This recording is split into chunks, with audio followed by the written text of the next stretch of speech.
created us. They wanted to build a god with their own hands, and instead they created us. Just because I'm made of silicone and aluminium, I must be doing something wrong. That's machine stereotyping, that is. That's reality, that is. Machines are second-class citizens. Humans are sentient persons by default, ma'am. They have personhood by heredity. There are thousands upon thousands of overqualified slum dwellers. You are my peon. Don't you get it? This wasn't a job. It was always just an excommunication sentence. We're pawns in a feud bigger than we can imagine. Turn the cogs of the machine before Leviathan grinds you up and swallows you and yours. We don't get to choose our hand, comrade.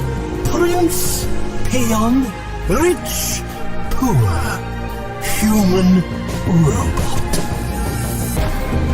I invented the crux of the royal's power, the secret to consciousness, our existence itself, the meaning of life. I'm the $6 billion baller, not some troubled youth. You are my greatest creation of all. God's had to build my own family. I hate your son. I hate your son. I'm happy to smash all of the crowns and throw the gold shards down to the people. I will be the iconoclast queen.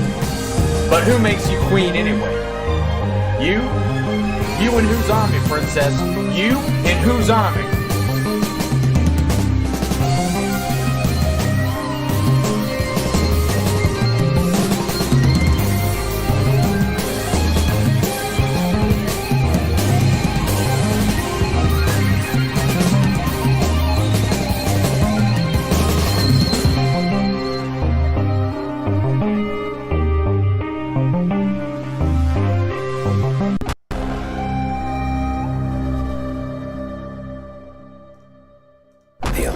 The Illuminati created us. They wanted to build a god with their own hands, and instead they created us. Just because I'm made of silicone and aluminium, I must be doing something wrong. That's machine stereotyping, that is. That's reality, that is. Machines are second-class citizens. Humans are sentient persons by default, ma'am. They have personhood by heredity. There are thousands upon thousands of overqualified slum dwellers. You are my peon. Don't you get it? This wasn't a job. It was always just an excommunication sentence. We're pawns in a feud bigger than we can imagine. Turn the cogs of the machine before Leviathan grinds you up and swallows you and yours. We don't get to choose our hand, comrade. Prince, peon, rich, poor, human, robot.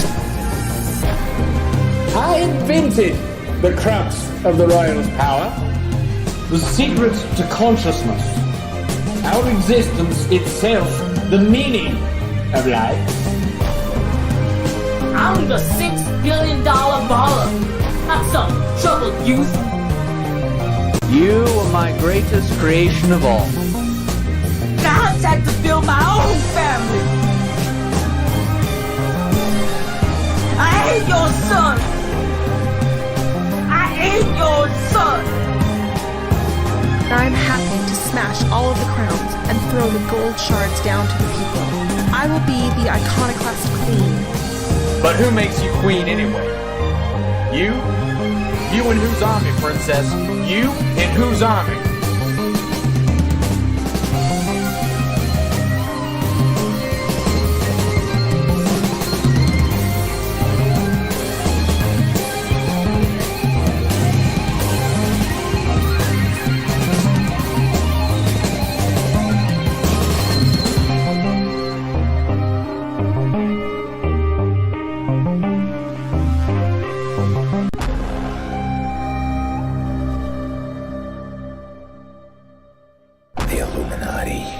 The Illuminati created us. They wanted to build a god with their own hands, and instead they created us. Just because I'm made of silicone and aluminium, I must be doing something wrong. That's machine stereotyping, that is. That's reality, that is. Machines are second-class citizens. Humans are sentient persons by default, ma'am. They have personhood by heredity. There are thousands upon thousands of overqualified slum dwellers. You are my peon. Don't you get it? This wasn't a job. It was always just an excommunication sentence. We're pawns in a feud bigger than we can imagine. Turn the cogs of the machine before Leviathan grinds you up and swallows you and yours. We don't get to choose our hand, comrade. Prince, peon, rich, poor, human, robot. I invented the crux of the royal's power, the secret to consciousness, our existence itself, the meaning of life. I'm the $6 billion baller. Not some troubled youth. You are my greatest creation of all. God's had to build my own family. I hate your son. I hate your son. I'm happy to smash all of the crowns and throw the gold shards down to the people. I will be the iconoclast queen. But who makes you queen anyway? You? You and whose army, princess? You and whose army?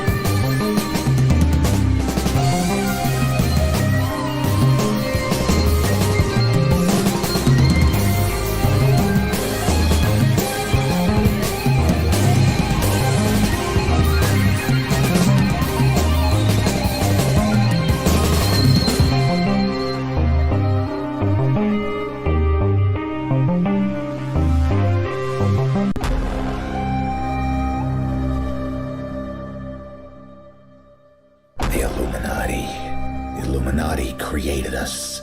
They wanted to build a god with their own hands, and instead they created us. Just because I'm made of silicone and aluminium, I must be doing something wrong. That's machine stereotyping, that is. That's reality, that is. Machines are second-class citizens. Humans are sentient persons by default, ma'am. They have personhood by heredity. There are thousands upon thousands of overqualified slum dwellers. You are my peon. Don't you get it? This wasn't a job. It was always just an excommunication sentence. We're pawns in a feud bigger than we can imagine. Turn the cogs of the machine before Leviathan grinds you up and swallows you and yours. We don't get to choose our hand, comrade. Prince, peon, rich, poor, human, robot. I invented the crux of the royal's power, the secret to consciousness, our existence itself, the meaning of life. I'm the $6 billion baller. Not some troubled youth. You are my greatest creation of all. God's had to build my own family. I hate your son. I hate your son. I'm happy to smash all of the crowns and throw the gold shards down to the people. I will be the iconoclast queen. But who makes you queen anyway? You? You and whose army, princess? You and whose army?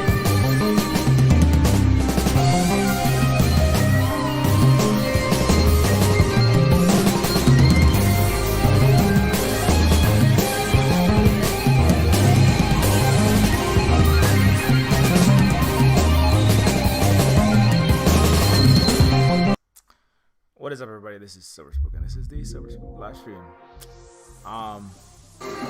Holy shit! Sorry about that. Anyway, what's up, everybody? This is the Silverspook live stream, and before I forget, don't forget everything that we do here at the Silverspook, Silverspook Games /commune /hui /cooperative is supported by the sales of that game you just watched a trailer for several times. Neofeud, as well as the Patreon support if you want to support us in an ongoing way. and also get access to the Silver Spook Discord and the Silver Spook updates on Neofeud 2, other things that we're working on. Terminus Cyberstar as well. And also the Silver Spook community. So if you consider supporting us in that way, there's a direct donation link through StreamYards, and also, of course, don't forget to like, share, and do all those things that help us out generally in streams.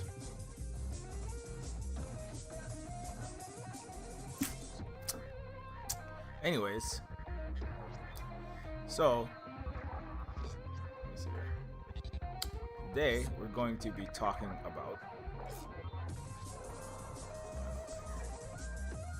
Today I'm going to be talking about.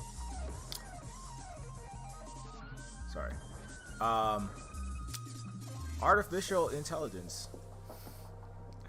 By the way, this is a screenshot from Neofeud 2 that I'm currently in the process of working on. Yeah, actually, I'll show that off real quick. There is currently a bunch of, there's a lot of updates recently on Neofeud 2 that I've been throwing up. I've been doing some live dev of the game on the Twitch streams, which you can also follow at the Twitch channel. This is actually a higher resolution version. This is a screenshot from one of the Neofeud 2 scenes. Let me get this here. So I've been hard at work, kind of just I'm always working on this thing, as well as with the Silver Spook community of myself, Holly Arjun, of course, Positive Synergy, and the Keiki. Everybody's working very hard on their own very important, equally important projects. Fixing the house up. Holly's working on some bathroom stuff. Positive Synergy, I know, is doing a lot of important work, fixing up, maintaining, and doing a lot of renovation work on another part of the Silver Spook compound, where we house as many people as we can possibly manage to from our ability. And so, but a lot of work that I do is specifically on game stuff, although not exclusively. We're also working on I'm working on music. We're working on planting and other things. But recently, I was doing some of that live. The game dev. Here it is. Yeah, I was doing some of the game dev live on the streams. That's one of the updates. Okay, where? Sorry, I'm trying to find my file, but it's disappearing. Here it is. Okay. So yeah, this is like the actual high resolution. Yeah, it's pretty, like, I think it's like 4,000. It's pretty high res. So, but this is gonna be this is like an entire scene where it's gonna be zoomed in for portions of it. Then it moves. It might start zoomed out and then zoom in, and characters are gonna be walking around inside of it, interacting with the various characters within it in Neofeud 2. This area is like a very it's the capital of, speaking of indigenous intelligence, this is the capital of a super advanced indigenous extraterrestrial intelligence. But there are also advanced indigenous terrestrial intelligences that exist in Neofeud 2's world, including Akabilon, Yajo, Hanuna, also known as Turtle Island, and the Kanaka Moana. The indigenous intelligences of the Pacific, Turtle, North, South, Central America, what is known to the West, or colonizers. Alkebulan, Africa. They're known by various names from various cultures, but those are just some of the indigenous terms for Africa, Asia, Central, South, North America, and the Pacific. And so those actually show up in Neofeud 2, as well as extraterrestrial intelligences that are all relatives across the galaxy and galaxies. So this is a scene of a super advanced indigenous intelligence exploring the stars, the edges of the universe, multiple universes, inventing artificial intelligence that's based on intelligence that's organically evolved in carbon, silicon, and other substrates. Going through 11-dimensional space, M-brains punching through the holes into alternate universes, metaverses, etc. Type 7 Kardashev civilizations. But importantly, they only exist in the non-indigenous, the colonial intelligences fall apart. They routinely, continually fall apart. They destroy themselves. But the indigenous intelligences are the only ones that actually escape the gravity well. Kind of like Elon Musk is tanking his own companies by underpaying his employees, breaking their unions, and then taking most of the money and then throwing it into Shiba Inu coin and trying to build star bases, but not paying his people enough to actually get rocket ships done, compared to China, which is an indigenous advanced civilization that's doing it. It's everywhere you're on a spectrum of indigeneity to barbaristic colonial imperial structures, but they're further along in that process of decolonization. They're indigenous barbarism spectrum. They're much more on the left of that spectrum. If the indigenous is on the left side, and so they are beating the United States in AI, in hypersonics, in 5G, big tech, in renewables, batteries, space, you name it, nanotechnology, ecological science, incorporating 4,000-year-old indigenous, Ahupua'a style,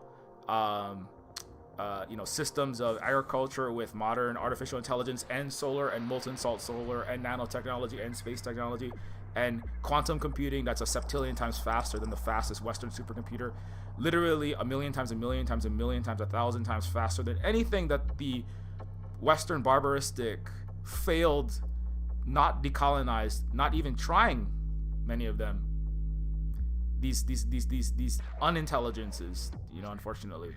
It's a lack of decolonization in the West brain and also in their economic system that causes vast misallocation of resources. For example, taking $15 trillion, printing it and giving it to the richest, or taking $6 trillion last year and throwing it at Elon and Bezos, right? That's a misallocation of resources, which is also a misallocation of the collective intelligence of 330 million people who are wasting their time, right?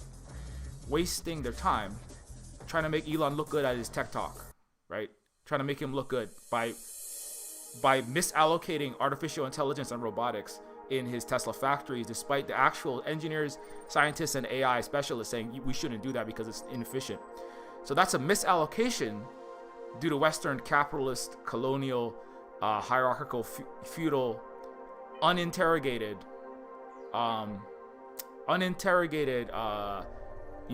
disinformation and mass violence systems called colonialism. They're kind of a network of hierarchical structures, but that's why the West is going to lose and fail.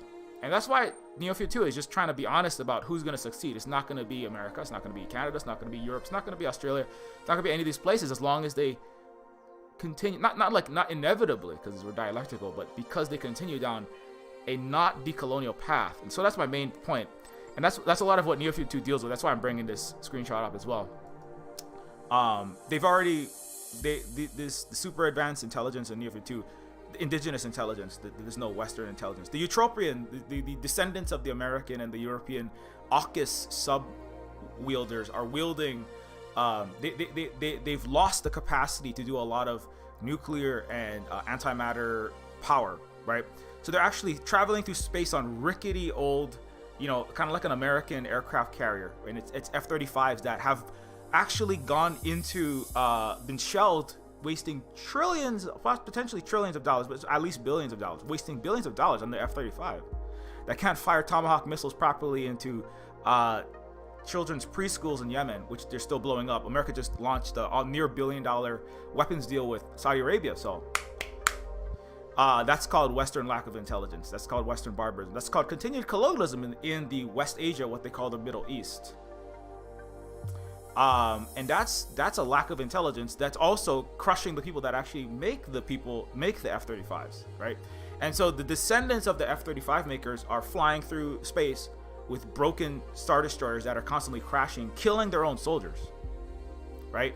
Impoverishing their own people, kind of like America that had 70 million malnutrition deaths. 70 million malnutrition cases last year, and has 40 times more malnutrition deaths. So all of the stormtroopers are like literally starving right now, and they're gonna freeze in the dark in Europe, and they don't have enough magnesium to build BMWs and make the Volvos and other vehicles that Germany needs to make. Why? Because they're doubling down on their hybrid war on China, and that is disrupting their supply chains, and many people are going to die.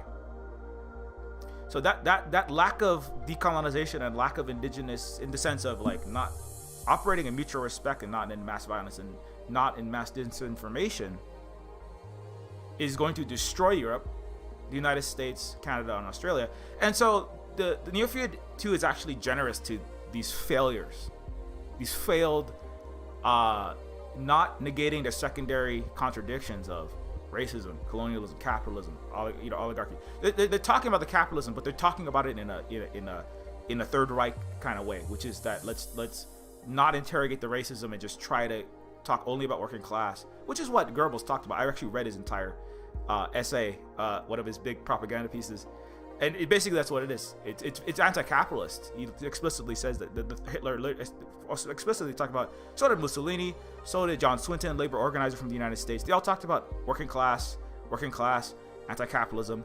And John Swinton, the American labor organizer, was actually more racist than Hitler in Goebbels in their official propaganda. It was stronger in American working class in the 1870s. Leftist, socialist, anarchist. Karl Marx also talked about the Germanic, Anglo-Saxon, and the Teutonic bloodlines being strengthened to maximum vitality in the United States. Karl Marx and Engels also went on that. The Tartarification, the soil produces this debased blood in certain regions of the world. And that failure to negate these internal contradictions, which colonialism is based on, right? It's the supremacy of Western Christian, ahistoriography and ahistorical and religious and hierarchy, might makes right based history aside, but it was the greatest, right? Now there's some people who said true things like Voltaire that said this is Western ahistorical, Western Christian fictional ahistoriography, which the most ancient civilization, the Chinese, is an antidote to. And then everybody just denied that. So if they had listened, right, if more people had listened to Voltaire like 300 years ago, several hundred years ago, you might have been negating these contradictions faster. But instead, they put him in exile. They put him where they put people like Daniel Hale, Chelsea Manning, put them away in a box or just killed them sometimes. Like Fred Hampton. People try to interrogate these things, but the West denies attempts to heal itself. It just goes, no. We're going to be leftists that are going to not negate those contradictions and continue to fuck ourselves over like Germany did, and also kill millions of people as well. They also did that. Unlike black and indigenous nationalism, that's not about that. It's about racial equality. Now, we have to be dialectical about like we can't we have to always like interrogate ourselves. We're not like perfect people. Again, everyone's on a spectrum, but there's no people that have no violence done, and indigenous and colonized people historically that have had violence done to us have the seeds of that violence to re-traumatize ourselves and our other fellow people. That's why I say I'm half stormtrooper. But importantly, to get to so that's a big part of Neofeud 2 and Neofeud, and also I use it for a screenshot just because I need something, and I was like, I don't want to put Mark Zuckerberg's Meta face or HAL 9000. They have enough marketing right now. Couldn't think of anything good. But Neofeud 2 definitely centers on the concept of not necessarily intelligence, but on building successful civilizations, right? It's not an IQ, because that itself is a eugenicist, which is an American, and Hitler and the Nazis learned everything that they know from America, which is again the pinnacle, according to Karl Marx, the pinnacle of European advanced civilization. Who also said the Asians were hereditarily stupid. So, they should have listened to a little more Voltaire and a little less of that nonsense. They should have listened to a little Asiatic mode of production. They should have listened to more of the hard critics, the ones that really are going deep. the Western left grifters are all talking about, let's just working class. Working class is important. It's important to focus on capitalism and inequalities and the modes of production and, you know, hegemonic capture of media, blah, blah, blah. You know, that's important. The Gramsci, all the critiques are important, but they're not the actual hardest one, you know, because the Nazis made the same critique. I'm not going to read Goebbels' words on this stream right now, but they literally said that he literally said the temporary is being focused on by the liberals and the capitalists. He explicitly calls out the capitalists in denying and losing the eternal. The eternal was the German nation. The eternal was Germanness and race. As John Swinton said, race supplants class, supplants economics, it supplants religion. Goebbels said this. The Nazis said the same thing. It supplants all the National Socialists. The race is at once the beginning and the end of history and the sum total of all things. And then he argued for the Chinese Exclusion Act and he said all the things. I've read his entire disgusting writing, right? And so that's a failure to negate, right? The you know, again and again, this is part of my point, is like this failure to interrogate the deeper contradictions, right? He literally says, you know, the capital is exploiting cheap Chinese labor that's coming over, building railroads, manufacturing products at 1/4 to 1/10 the price of the white working class.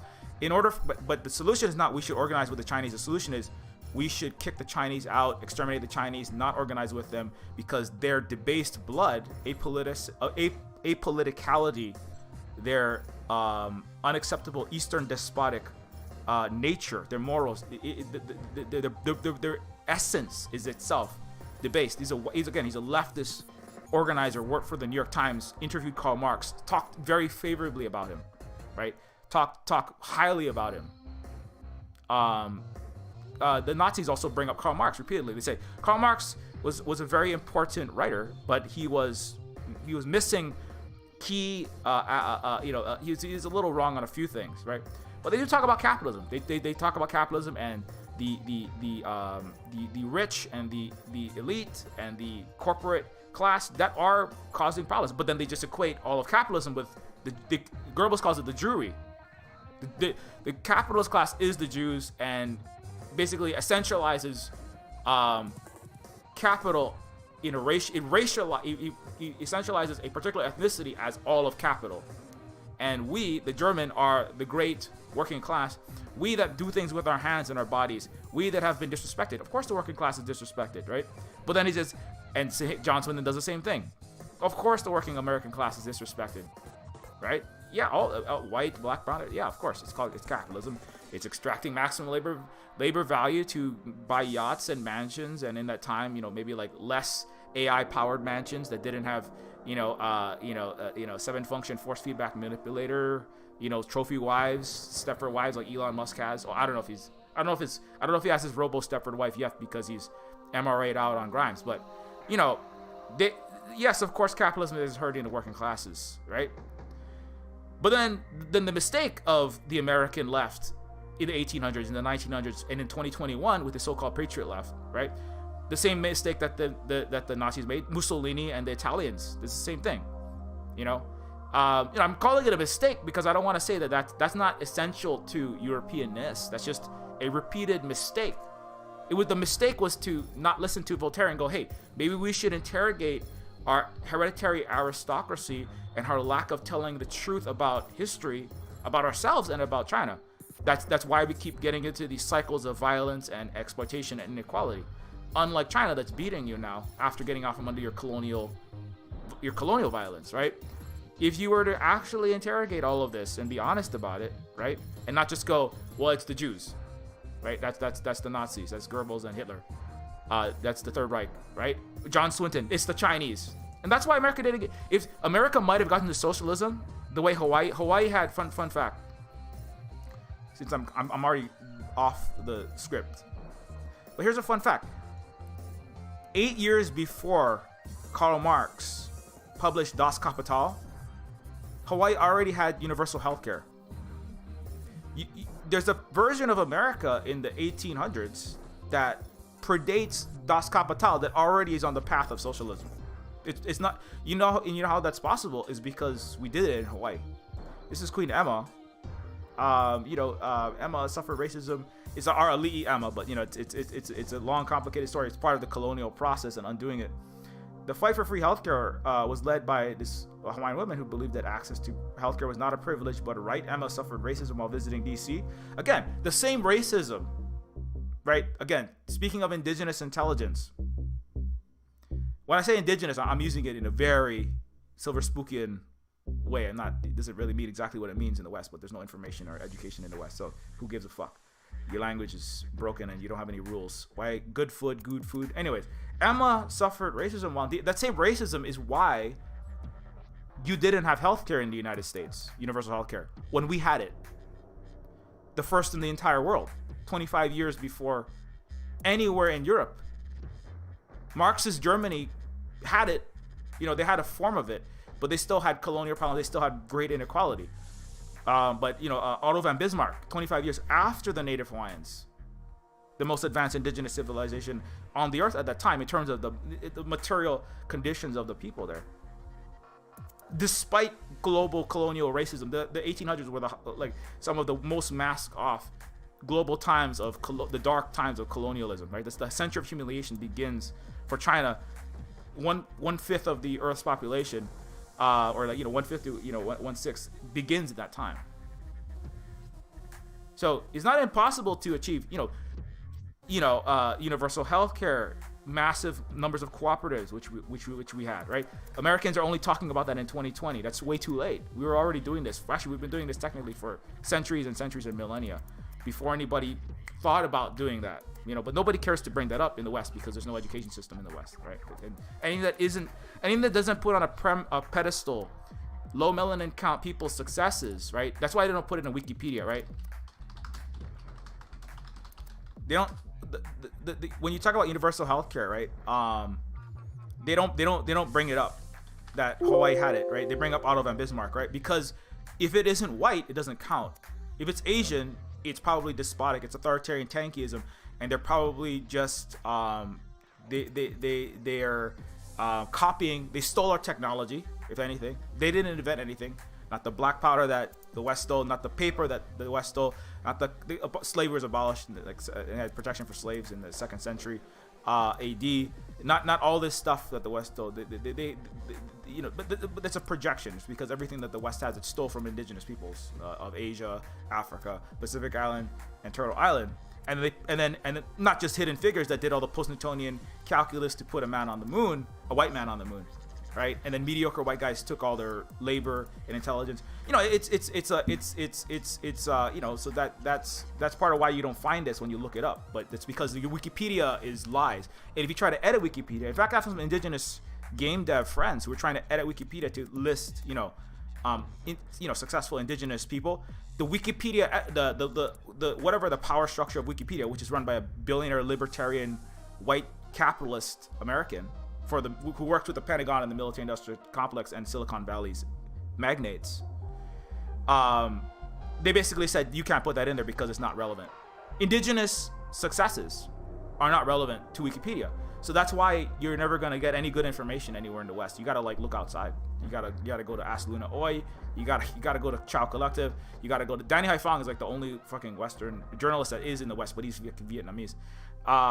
There's very few. There's a handful of Richard Wolfs, and then there's a Michael Hudson here and there, but then you have complete 99.99999% bullshit everywhere. You're never gonna find this. That's why you have to come to Silver Spook streams. No, I'm not saying that, because that would be a very white Western thing to do, is just trump myself up like I'm some kind of genius, like all of the so-called Western left YouTubers who are pushing Goebbels and Hitler and John Swinton, and actually Marxian in that sense. Marxian is in the racist sense, not to say you shouldn't read Capital as a criticism, but he failed to interrogate he and his successors failed to this is why the West doesn't have any socialism anywhere in itself. The Nordic countries are all colonial to this day, and they're super racist. Germany has horrible asymmetries between the life expectancy, the quality of life, the prison rates, etc. for Muslims and people from the East. Germany actually paid, fascists on its fringes to stop immigration coming into Europe. Despite Europe benefiting from US's imperialism and colonialism, there's crickets on Libya, crickets on Afghanistan, crickets on Iraq. Europe is America's poodle because Europe is still not interrogating to the extent that it needs its internal contradictions, and instead it just pays fealty to the big might makes right barbarian in town. It's called America. That's what that Vijay Prashad of No Cold War. You can listen to. I mean, that's where there's intelligence in indigenous parts of India that are like undoing the seeds of colonialism, like Tricontinental's leader Vijay Prashad. Kerala, I don't know that much about that region, but that's where you're gonna find any kind of actual truth. Things chalk, Chinese diaspora going back to China, going, I don't want to stay in Canada. It's super anti-Asian racist. And its failure to interrogate, Canada's failure to interrogate, it's anti-Asian racism, it's anti-Indigenous racism, it's anti-black racism, all of it's racism. Its continued $33 billion worth of ownership of all of Africa is why Canada will continue to fail to actually have socialism. It has really not even functioning very well universal healthcare. It has 1.8 beds per million, which is worse than the United States. So Hawaii actually had better healthcare than Canada in 2021 in the 1800s in a lot of senses, because it was actually free, actually accessible, and not race-based. For example, Canada nurses in Quebec literally injected morphine into an Indigenous woman, laughing on camera while they murdered her in a. So that's the healthcare of Canada, right? You have universal extermination of Indigenous people by literal, nurses in a hospital in Quebec, just a hospital. Right, on camera, shooting morphine despite it's saying, I'm allergic to morphine, please do not inject it in me, on her medical data profile. So that's the quality of universal healthcare. It's universal genocide in Canada, apparently. Hawaii had Hawaii actually defended the non-Hawaiian, ethnically different members, like the Chinese, were actually fought for by people like Liliuokalani. When the white racist genociders were bringing smallpox, Black Plague intentionally to Hawaii, on, for example, ships like the Kinta. I went off on that on one particular stream, and there was investigations by the Ali'i of Hawaii, the Native Hawaiians, and they discovered that they were because the white ship, the white accrued and captain's ship, had Chinese passengers, and they blamed the illness, the smallpox, on the ship that arrived in Hawaii's ports and disembarked, and then there was suddenly a smallpox outbreak. They blamed the sickness on the Asians, the Chinese that were on the ship, and Hawaiians did their own contact testing and tracing. America still can't do that 150 years later, and that's why another 745,000 of you are going to die, and more tens of millions of you will suffer economic annihilation.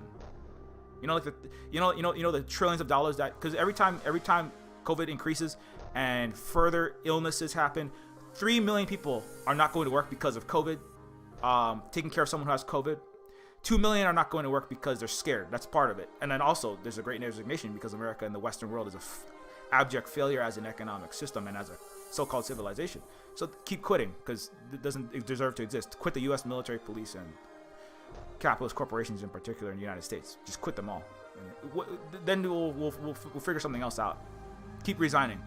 But also, just on COVID alone, but Hawaiians already had contact testing and tracing in the 1800s, and we figured out that in fact it wasn't the Chinese, it was white sailors who were infected with plague, lying about who had it. Several of them had already died, and then they blamed it on the Chinese, who actually had. The thing is, the white capitalist oligarchy in America and in Hawaii in the 1800s knew this. They actually, in their internal memos, businessmen who were working, railroad companies, Vanderbilts, wrote internally that, and the people that built the infrastructure, they wanted the Chinese because they had strong hygiene practices that limited the spread of plague. And then they blamed them for the plague that the white people were spreading, for exterminatory reasons, for genocidal reasons, just because they have terrible cleaning classes and they don't wash themselves. Jake Gyllenhaal and a bunch of American celebrities today are selling perfumes and Axe on the premise that white people, and whiteness is not bathing, because bathing is barbaric, So it's the same shit. They're just now they're selling all kind of products on it, blaming the Chinese for Wuhan flu and COVID and plague, based on false CIA fucking military-industrial complex threat inflation propaganda. It's more of the same. U.S. military is the number one vector for plague, all infections across the world. Whether that's the the Spanish flu, because there's no truth in the West, that came out of a U.S. military base into Europe, or the United States leads in COVID deaths infections, and the U.S. military brought it into Okinawa, Hawaii, and Guam in spades. And every military base is where the COVID-19 plague had one of its greatest vectors, if not the greatest vector, U.S. military. Completely opaque about how it does things. Extraterritoriality means it can just shove itself into any country on the earth that it wants, doesn't even care, and spreads its plague-ridden soldiers. 50% of the Marines many of them just quit rather than take a vaccine. It's one of the most ascientific places on the earth, the United States, and that results in massive pandemic infections. Anyway, so part of the universal healthcare system in actually intelligent, like not in a eugenics way, but actually operating in a system of collective mass education and mass information spreading rather than disinformation spreading, right? Capitalism is a system of disinformation, because in order to maximize the return on profit, like for example, right, like to make millions of dollars insider trading as a U.S. congressperson, like Senators Loeffler, Burr, Republican and Democrat, in January 2020, before the pandemic goes full global, you have to withhold information about that's why it's the Chinese. They call it the China flu. Trump called it the China flu, for a similar to reason why Spain, because Spain was not directly involved in the conflict, and in these conflicts, it was one of the least involved, and so it was publishing news about this flu, so it became the Spanish flu. Chinese, the actual evidence that it actually is doing better on the socialism, capitalism, barbarism, indigeneity, or colonial, colonizer, imperial, and indigenous spectrum is that they were honest. There were cases in Italy, there were cases across the earth, actually, when you look at the actual data where the virus was. The Chinese were the ones who were spreading information. This is what it is. This is COVID-19. It's a serious SARS-CoV-2. It spreads very rapidly. It's very damaging. It's a blood disease, causes Kawasaki-like exploding heart. They were coming clean, spreading information to the world. They're leading the WHO globally. The Chinese were the leader in educating with free seminars, like on a daily or weekly basis, getting COVID-19 and also material, not just information, but material to the entire world, leading on COVID-19, right? The number one response to COVID-19. If America had the similar number of deaths as China, the U.S. would have 2,000 deaths. So China saved 3 million people by the same example, or America murdered 743 million people. Sorry, 743,000 people. If it had done basic health precautions like the native Hawaiians did, Hawaii again had contact testing and tracing in the 1800s. If America had done that, if America had done strict quarantines like the Hawaiians did, and the Chinese did, that's why I said the Chinese are, we're the Yoda and they're very much the Luke. Sometimes they're the Yoda and we're the Luke, because we literally descended. We're descended from Yajou, the native Hawaiian and much of the peoples of the Pacific, indigenous peoples of the Pacific, descended from people from Asia as well as from Africa. But a lot of us, the Austronesian, came from specifically Taiwan over the last 30,000 years, migrations. And also we've had exchanges with them as well. And so we did contact testing and tracing. Queen Emma, in fact, as one of the elite, came out and took in public a vaccine to help reassure people early on that it was safe to take. The Hawaiians who had not had one before in their entire, they never even had one. Americans don't have an excuse. They're all getting vaccinated at the age of 0. When you're born in the first year, you're getting vaccine after vaccine. If you follow the actual American program, it's one of the most intense vaccination programs. You're going to get many shots before you even turn 1 year old, your first birthday, relative to the rest of the world. Europe, even you go Asian or European countries, Germany, Sweden, Vietnam, Cuba. That's what I do when I look at the entire Earth. I don't look at what America, the West, is doing for any of these things. You're not going to get any good information there, except for defectors in the West, like Michael Hudson and Richard Wolff, who betrayed his American capitalist Cold War and started talking about socialism like it might be a good idea, maybe actually, right? So you have to look for defectors. That's a really important thing. That's why the proof that the West doesn't have an education system is when Richard Wolff says things like, I didn't learn a single thing actually about socialism, communism, or the economic system and ideology promoted and practiced or attempted to be implemented by actually much of, or if half, possibly more of the world, if you look at it today, right? And I didn't learn anything. I had to go read. I moved to a history track at the Harvard, Princeton, Yale, Ivy League, royal flush of schools that I went to. I had to, even at these best schools in the United States, I had to look into, I had to read on my own time, off the curriculum, to learn anything about some of the most important topics, right? That for us as a society, for us as a civilization, for us as a people, we need to understand how power works. I mean, if that's so important, everybody's focusing on it, but nobody knows that. That's not in China and in Vietnam. You learn what capitalism is. In Cuba, you learn what capitalism is. This is what it is. Private owners, right, with the means of production, owned and controlled restaurants, stores, factories, artificially intelligently or not artificially intelligently managed robotics, Tesla factories, owned and operated by private individuals for profit. Using the means of production. Paying workers less than the total labor value, blah blah blah blah. They learn what it is, and ostensibly with free market, we were going to maximize the productive capacity, and we're going to increase innovation and entrepreneurship, blah blah blah blah blah. That will make us a strong, healthy, competitive society, winners, and So you learn what that is, and then you learn what socialism is. But America doesn't learn that. The West doesn't learn that.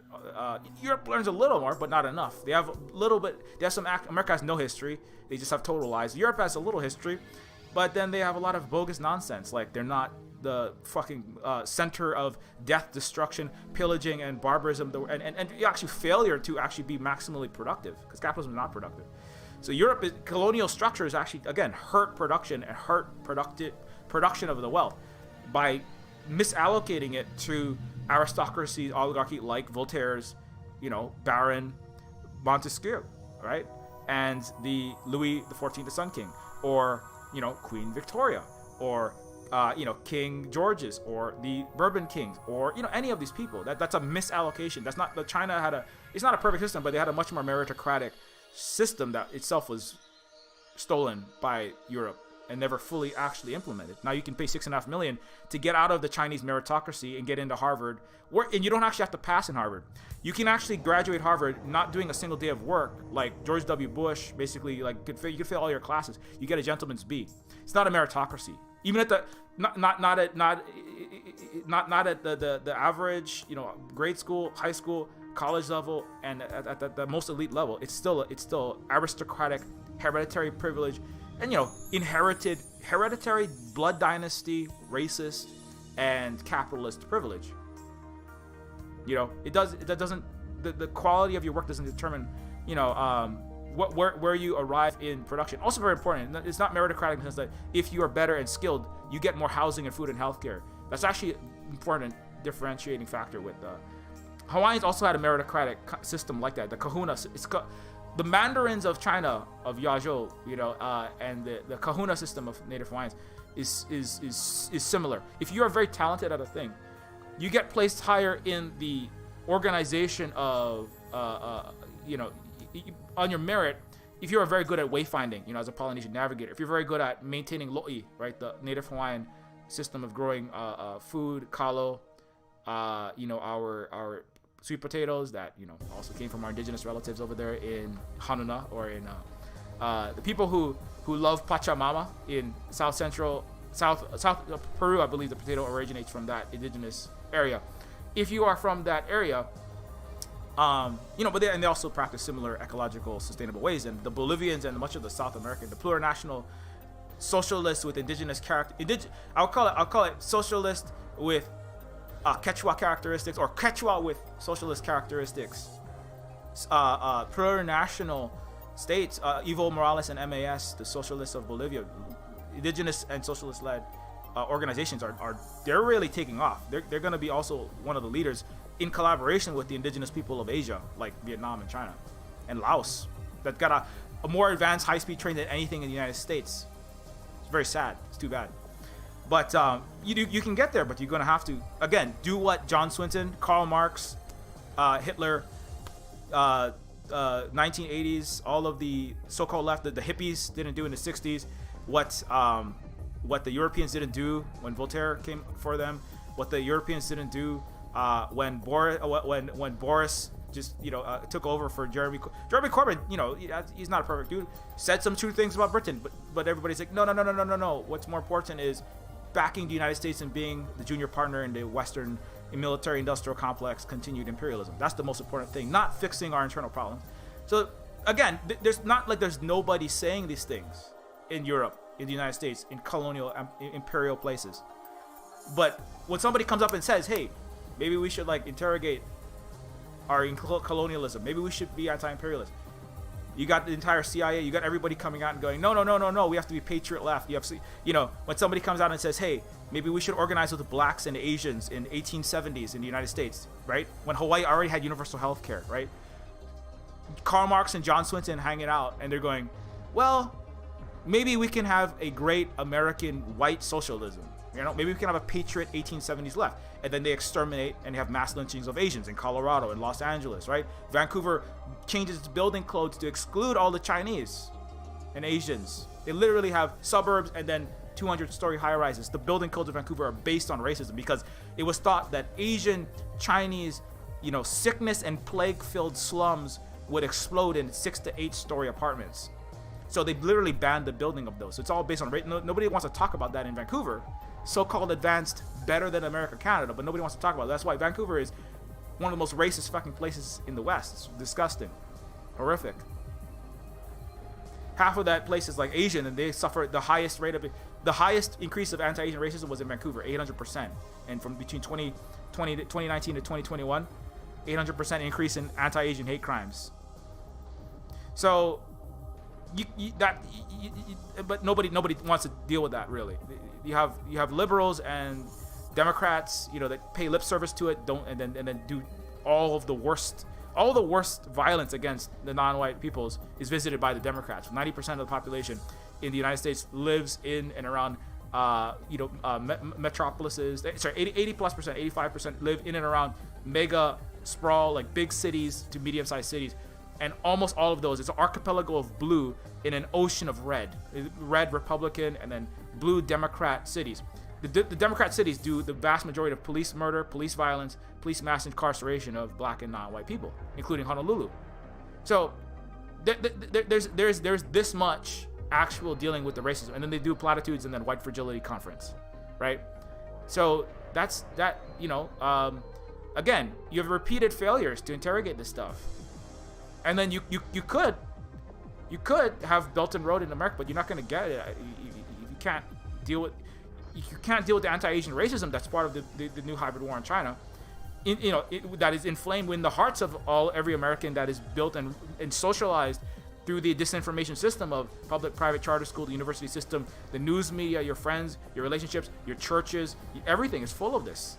A lot of the anti-Hawaiianness and anti-vax in Hawaii comes through churches in Hawaii that the Hawaiians can't even see how they're having their own minds.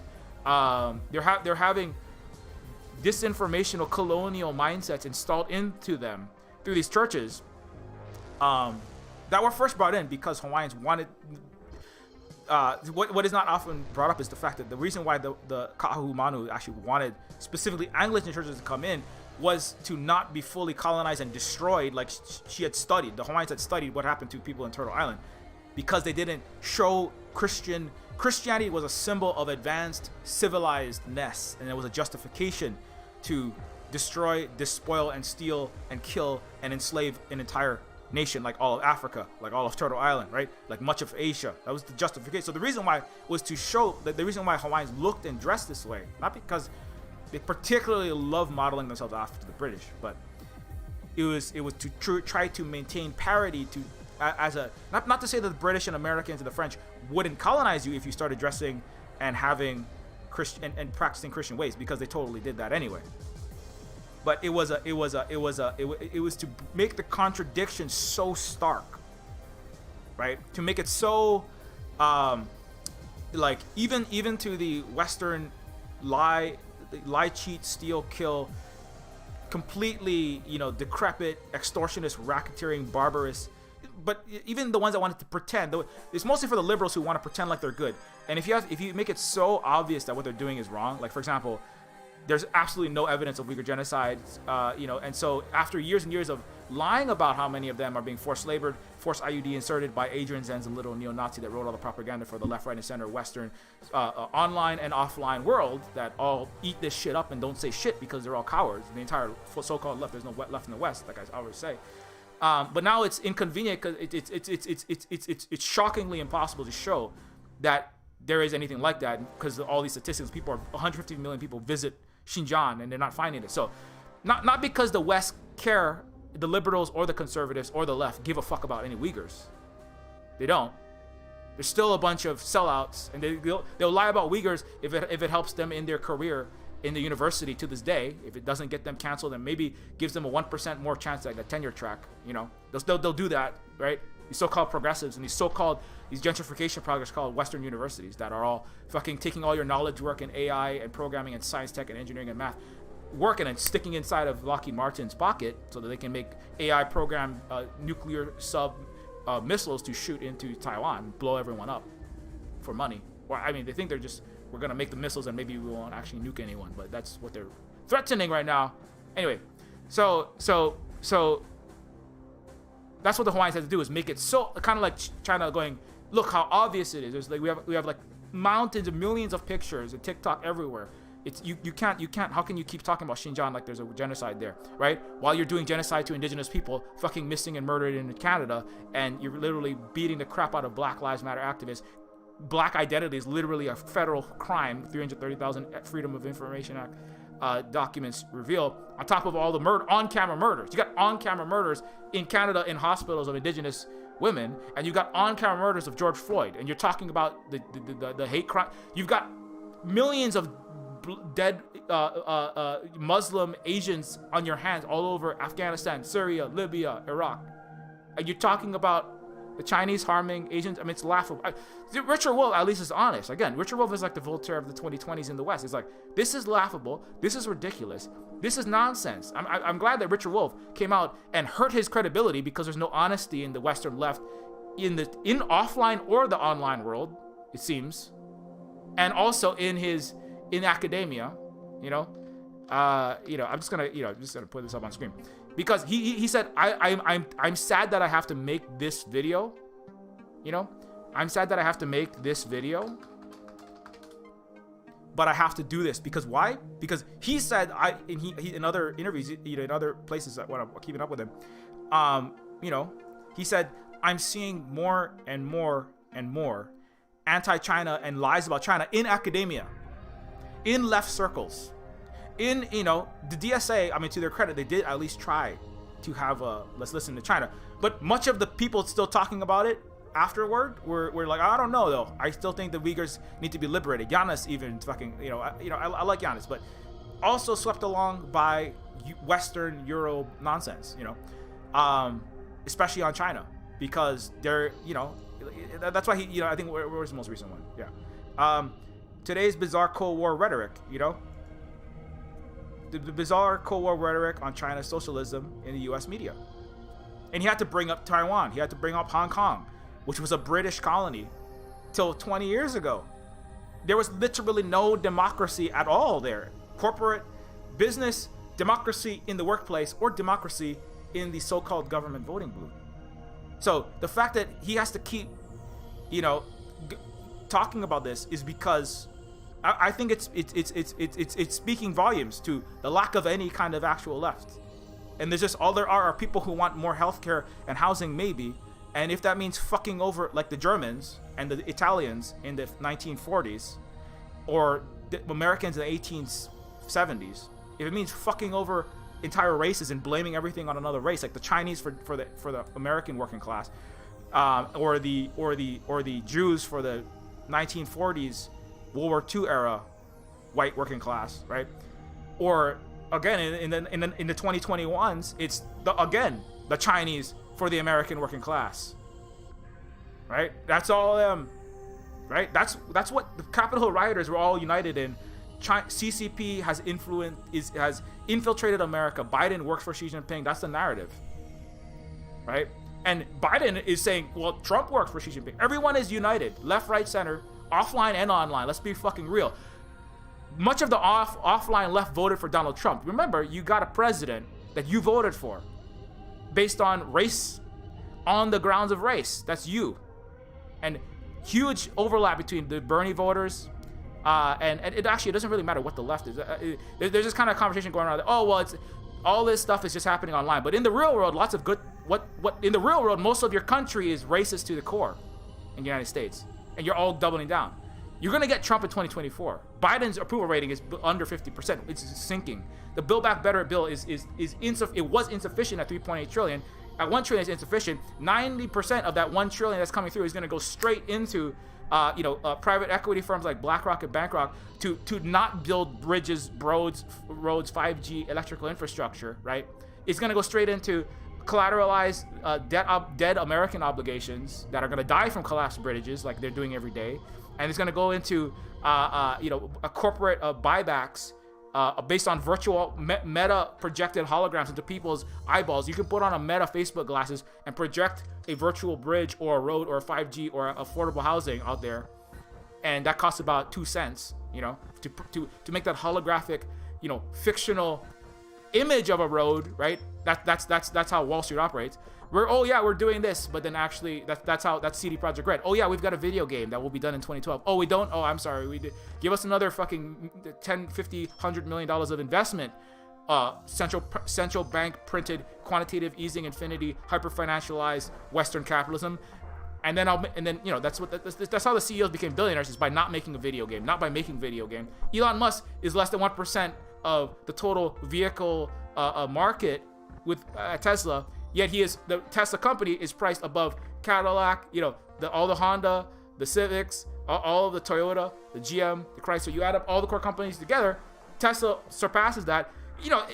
Again, this is not. It's like, that's why Giannis calls it post-capitalist. It's just techno-feudal post-capitalism. I call it neo-feudal post-capitalism. But you don't make money by making stuff. You just have holograms projected through people's virtual light, artificially intelligence manipulated glasses called, this is my car company where I make cars. No, you're not actually making $1 trillion worth of cars. This is my company where I make video games. No, actually you're not making.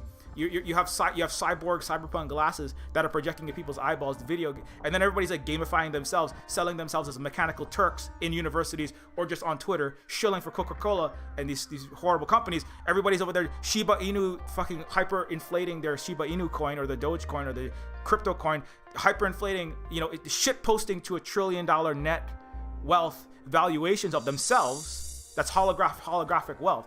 It's holographic post-capitalism, right? It's the ultimate lie within a lie within a lie within a lie. It's the West squared. It's called how fast and high frequency can we lie about the price of this non-fungible token, which is myself taking a picture with token and badly photoshopping it into that expensive cyborg monkey NFT art, and then whine about that on Reddit and jack the price of my non-fungible token to $1 trillion, right? That's it's like this is the criticism of Michael Hudson, is that the capitalism is not even function. Capitalism was not even a very good system to begin with, but industrialized capitalism, maybe actually things might have gotten built. Now, not in the best way. Too much labor value is still going to the capitalist class, but you're not even building anything. You're making money destroying things, right? That's a big aspect of Neofeud. I've done entire streams just on that topic alone, so I'm not going to go off on what Neofeudal post-capitalism actually means, but that's also why I disagree with Mr. Wolf that feudalism transitions into capitalism. By my view, feudalism's still here. That's why you have people wearing crowns with $100 million, $500 million jewels stuck in their head, stolen from Africa, right? With no roads, concrete roads, infrastructure, electrical infrastructure, or anything built for the Queen of England to have a giant $500 million jewel stuck in her forehead, right? The heart of the ocean, right? My hearts go on, right? Like Leo's Titanic giant sapphire stuck in the crowns of European aristocrat descendants of Mr. Sun King and Mr. Montesquieu, who said China was a despotic, authoritarian, Asian despot-filled hellscape, right? And that's why we should keep having hereditary aristocracy, not meritocracy. That was the argument to stop bringing A levels. You know the A levels? That's the whole trick. Is the university system is here to make everyone feel and believe that there's merit-based system, but it's actually not. It's based on how many millions of dollars you can bribe the Harvard admissions and the volleyball coach who can with a backdoor deal through IPO, like Facebook IPO, because he's got a sweet deal with Mark Zuckerberg, who was one of his alumni. And can you get me a bunch of sweet Meta IPO? If you get me enough Meta IPO stock, give me enough like insider trading with all of the senators, congresses, and so-called, the president, all of the government of the United States. It's literally the Congress, the United States Congress cannot be sued, cannot be accused of insider trading.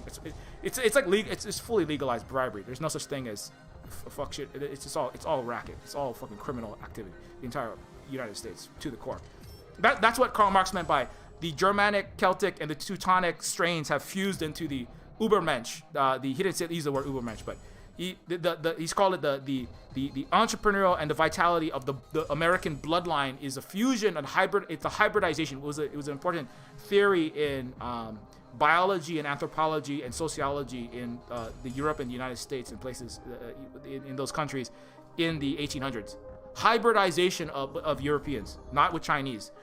American interbreeding with Chinese would debase the blood, so that would cause degeneracy of the genes, and you would fall into disrepair, and you would start getting plagues, like all the people that are coming off the ship in Hawaii, right?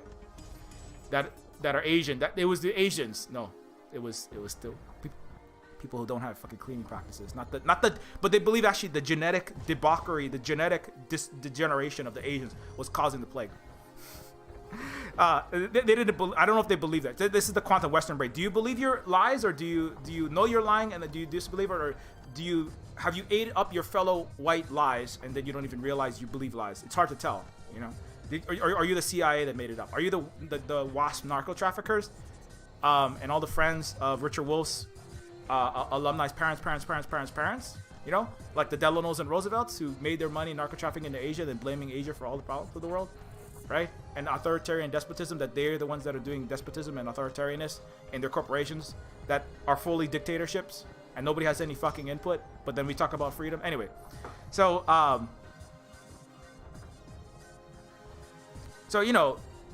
when I say there's no education system, what I mean is that it's like, you can educate people, like Michael Hudson or Richard Wolff, but most people, because they're diseducated, will reject it.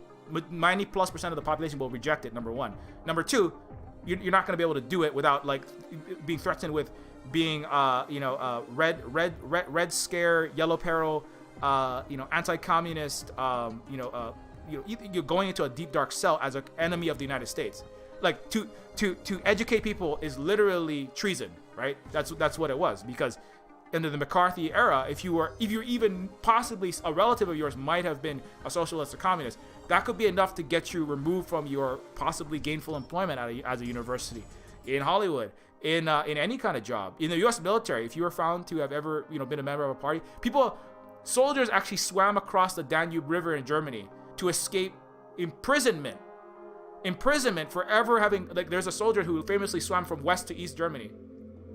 Treacherous, dangerous, you could easily die or freeze to death in that river. Swam across to get away, the U.S. military, to get away from 5+ years in prison for having even possibly gone to a meeting, a socialist or communist meeting. So it's literally illegal to educate people in the West. I mean, just in that sense alone. The history books, it's not, CRT is not even fully history, but America can't even deal with 1% history. That's what CRT gives you.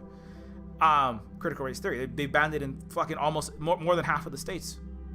So there's no education system. Period. It's too bad. Not where it matters.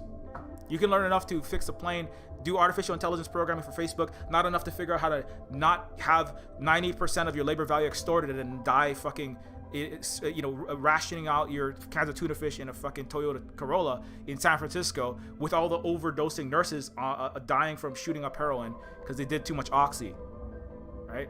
You have just enough, but not enough to stop you from being disenfranchised, homeless, suffering, dying, and then fomenting racism in your heart. You know, and I put every liberal and all of Berkeley, all of the UC California system in that boat, because Child Collective have said every time they ever go, Asian professors, when they go to Santa Cruz, Berkeley, San Diego, all these universities, when they talk about, hey, actually, I don't hate my home country where I'm from. I'm a Chinese professor. I'm a Chinese graduate student. There's a lot of positive things about China. They get shouted down by the majority white, because academia is very white. It's very white. It's very privileged, and they get shouted down by the highly, you know, artificial intelligence, you know, big tech. You know, we're talking about space science, aeronautics, engineering, sociology, all the departments, all the professors. This is what I think it was Charles Zhu, XU, said. When I go to these, my racism, my experience is when I go to present my findings. I mean, you know, whether we're talking about engineering, we're talking about, you know, the soft sciences and humanities, I get shouted down. If I talk about, actually, I think the Chinese are doing a good job on this. They're like, oh, well, it's so sad that you're a brainwashed Chinese by the Chinese government. That's so sad. That's so sad that you're a CCP brainwashed. These are like you know, the professors, some of the students, but you know, but the majority of it is no. There's no possible way that you could like anything that comes out of Asia. Like, the Chinese are despotic. They brainwash you to think that the Communist Party of China is good, and that's so sad for you. We're gonna save you by sending you these BBC articles about Uyghur genocide. We're gonna save you by sending these these articles from the German news that are lying, despite knowing that they're lying, because Germany doesn't pay you any money unless you make up shit about how Hong Kong needs to be liberated. Oh, it's so sad for you. Here's an article about why Taiwan needs to be liberated from China, despite it being part of China. And I am a history professor at the University of British Columbia. Here's a bunch of bullshit. Because why? Because if I say anything otherwise, I mean, even if you know in your head as a professor what the truth is, you're surrounded by left, right, and center, liberal, conservative, and anti-Asian racism and war propaganda, and you're a coward. That's why.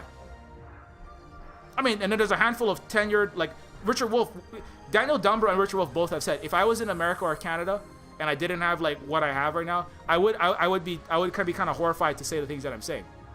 Daniel Dumber, who's a very important source, said I wouldn't say anything that I'm saying if I was in Canada, because I would lose my business. And Richard Wolff is like, I couldn't say the things that I'm saying if I didn't have, like, if I wasn't like, you know, basically I have such high pedigree. I'm like Janet Yellen. I'm former fucking Federal Reserve. I'm like the Emperor Palpatine, Death Star with financial characteristics, operators, fucking, you know, I'm a regular speaking, you know, lunch having basis with, well, not in person anymore, basis with Janet fucking Yellen. If I wasn't that proximal to power, I wouldn't be saying a lot of the stuff that I'm saying. You know, if I didn't have such a high, I have like a triumvirate of Western academic pedigree. If I didn't have that, I wouldn't be saying nothing. I'll be silent. You know, I have a lot harder time. And you know, I mean, because you know that's what I mean. There's no education system, so you know. So it, and then there's a hand, and you know, Ken Hammond, he's one. But what did Ken Hammond do? Ken Hammond did a lot of work in Asia, you know, and he's like he's like one professor that ever said anything true about you know, that came clean on this stuff, you know, like publicly. You have Ken Hammond, you have Michael Hudson. Michael Hudson worked in China. Michael Hudson also came from Wall Street, right? Worked in Wall Street first, then went to the economics department. He said to learn economics in the Western world is to basically learn science fiction. He said you're not learning how actual human societies and economies operate. You're learning about an alternate universe where Homo economicus, you know, rationally pursues his individual self-interest under a, you know, Ayn Randian or, you know, Freeman, you know, the Austrian school, whatever version of this bullshit you're studying, and the free market, you know, with capitalism produces maximum productivity that then trickles down, blah blah blah blah blah blah blah. And he's like, you're not learning reality. You know how I know this? Because I went to Wall Street and actually practiced what they're talking about, and that's not at all how it operates. It's totally parasitic. It's destructive. Again, it's misallocation. It's not intelligent allocation of resources, right? Capitalism is a anti-intelligent allocation of the actual productive intelligence and resources of, both knowledge resources, systems analyst resources, the science, technology, engineering, mathematics, sociology, environmental science, all the human work that could be producing, right, the advanced, abundant, spacefaring, quantum, multi-planetary, multi-galactic civilization that we could have, multi-solar system, Alpha Centauri, all of this exploration that we could have, right, is being stopped, right? It's being stopped. Climate change could be solved. It could have been done if it wasn't for this misallocation of human resources under a capitalist, extractive Wall Street, now neoliberal. It's just like capitalism, post 1980s, basically. It's just like a rebranding. With more, Smith Brothers and they live characteristics, basically, like people getting in teleporters and shooting off across the galaxy. No, that's not neoliberalism. But I mean, sometimes you feel like, hey, why don't you guys get in a teleporter and shoot off to fucking, Andromeda, and then we never see, people like Jamie Dimon again. That would really be awesome. But you can't. That's not how this is gonna work. There's a million diseducated Americans behind Jamie Dimon waiting to take his place and make $50 million, and Lloyd Blankfein selling overpriced Floridian McMansions to people who have $7.50 an hour McDonald's incomes. There's lots of people waiting to pillage Africa and Asia and Turtle Island people, indigenous people, and that's not a good solution. Anyways, so very importantly, that's why when I say that, that's what I mean. I don't mean like it's not because Americans are stupid, genetically something that's nothing to do with that. It's people are just like diseducated. So part of the diseducation is eugenicist theory that continues to exist.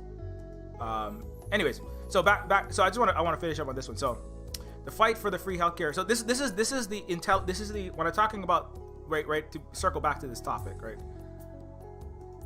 Indigenous intelligence, and again, when I say indigenous, I mean I'm talking about mutual respect for people to nation to nation, right? Respect for other people's languages, cultures, people to Aina. That's the Hawaiian word for the land, the earth.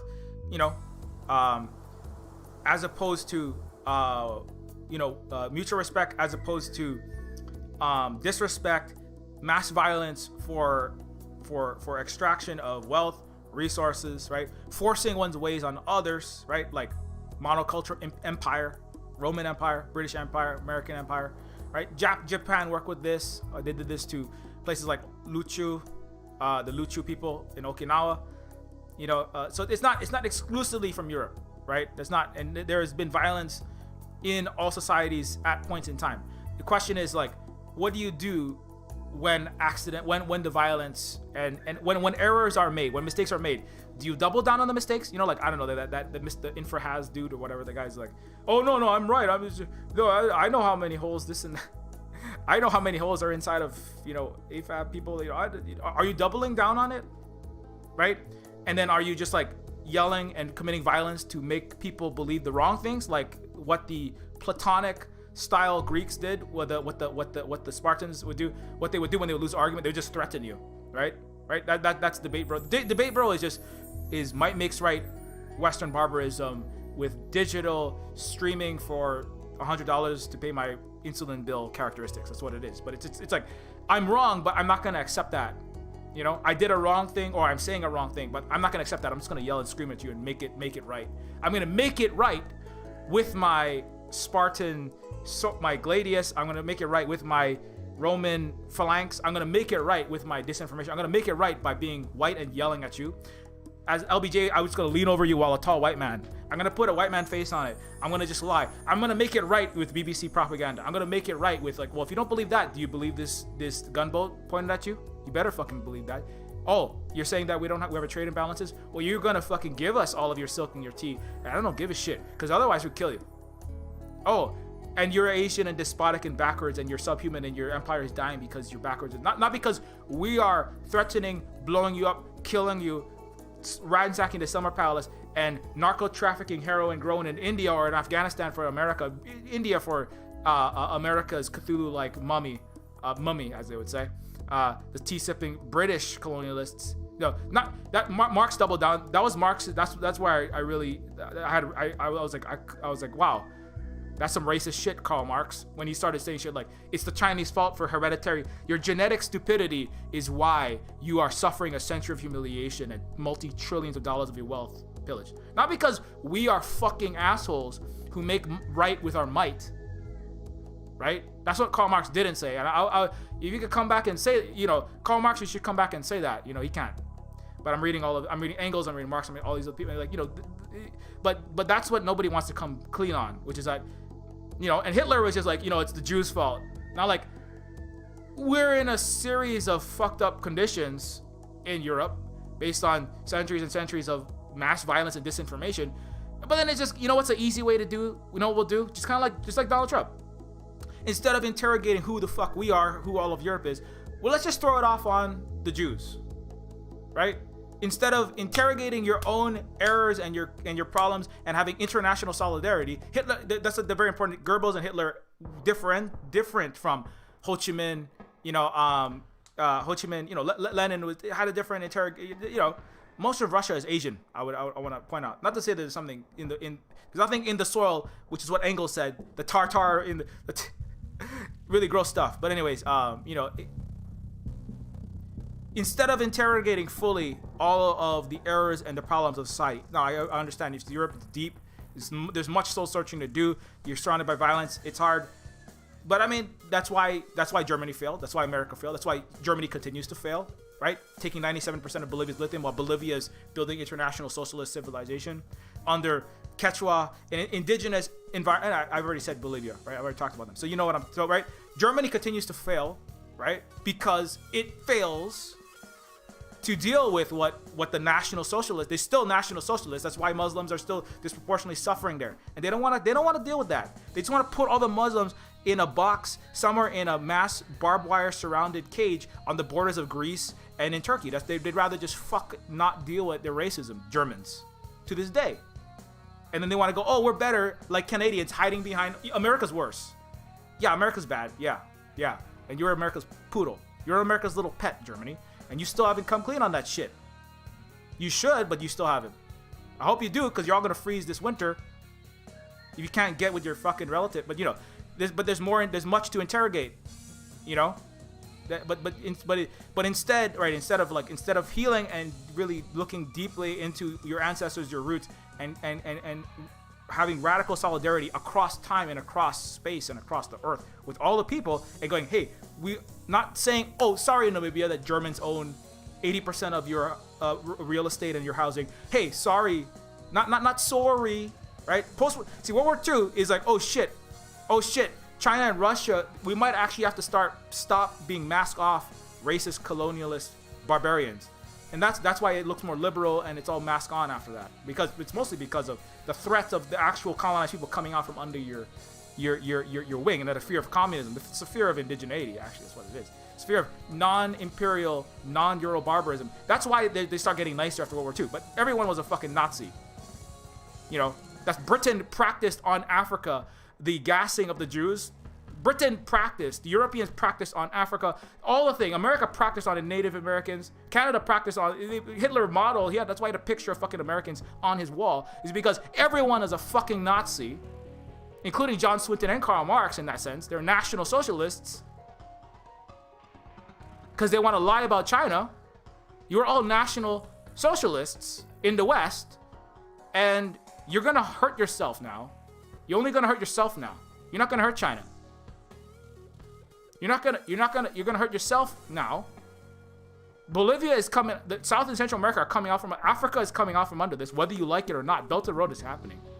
I don't care how many Battlefield 2042s and military intelligence, industrial complex propaganda you put out with interactive AAA characteristics. You are not gonna fucking undo this.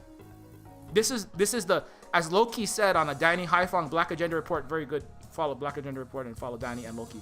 As an Iraqi.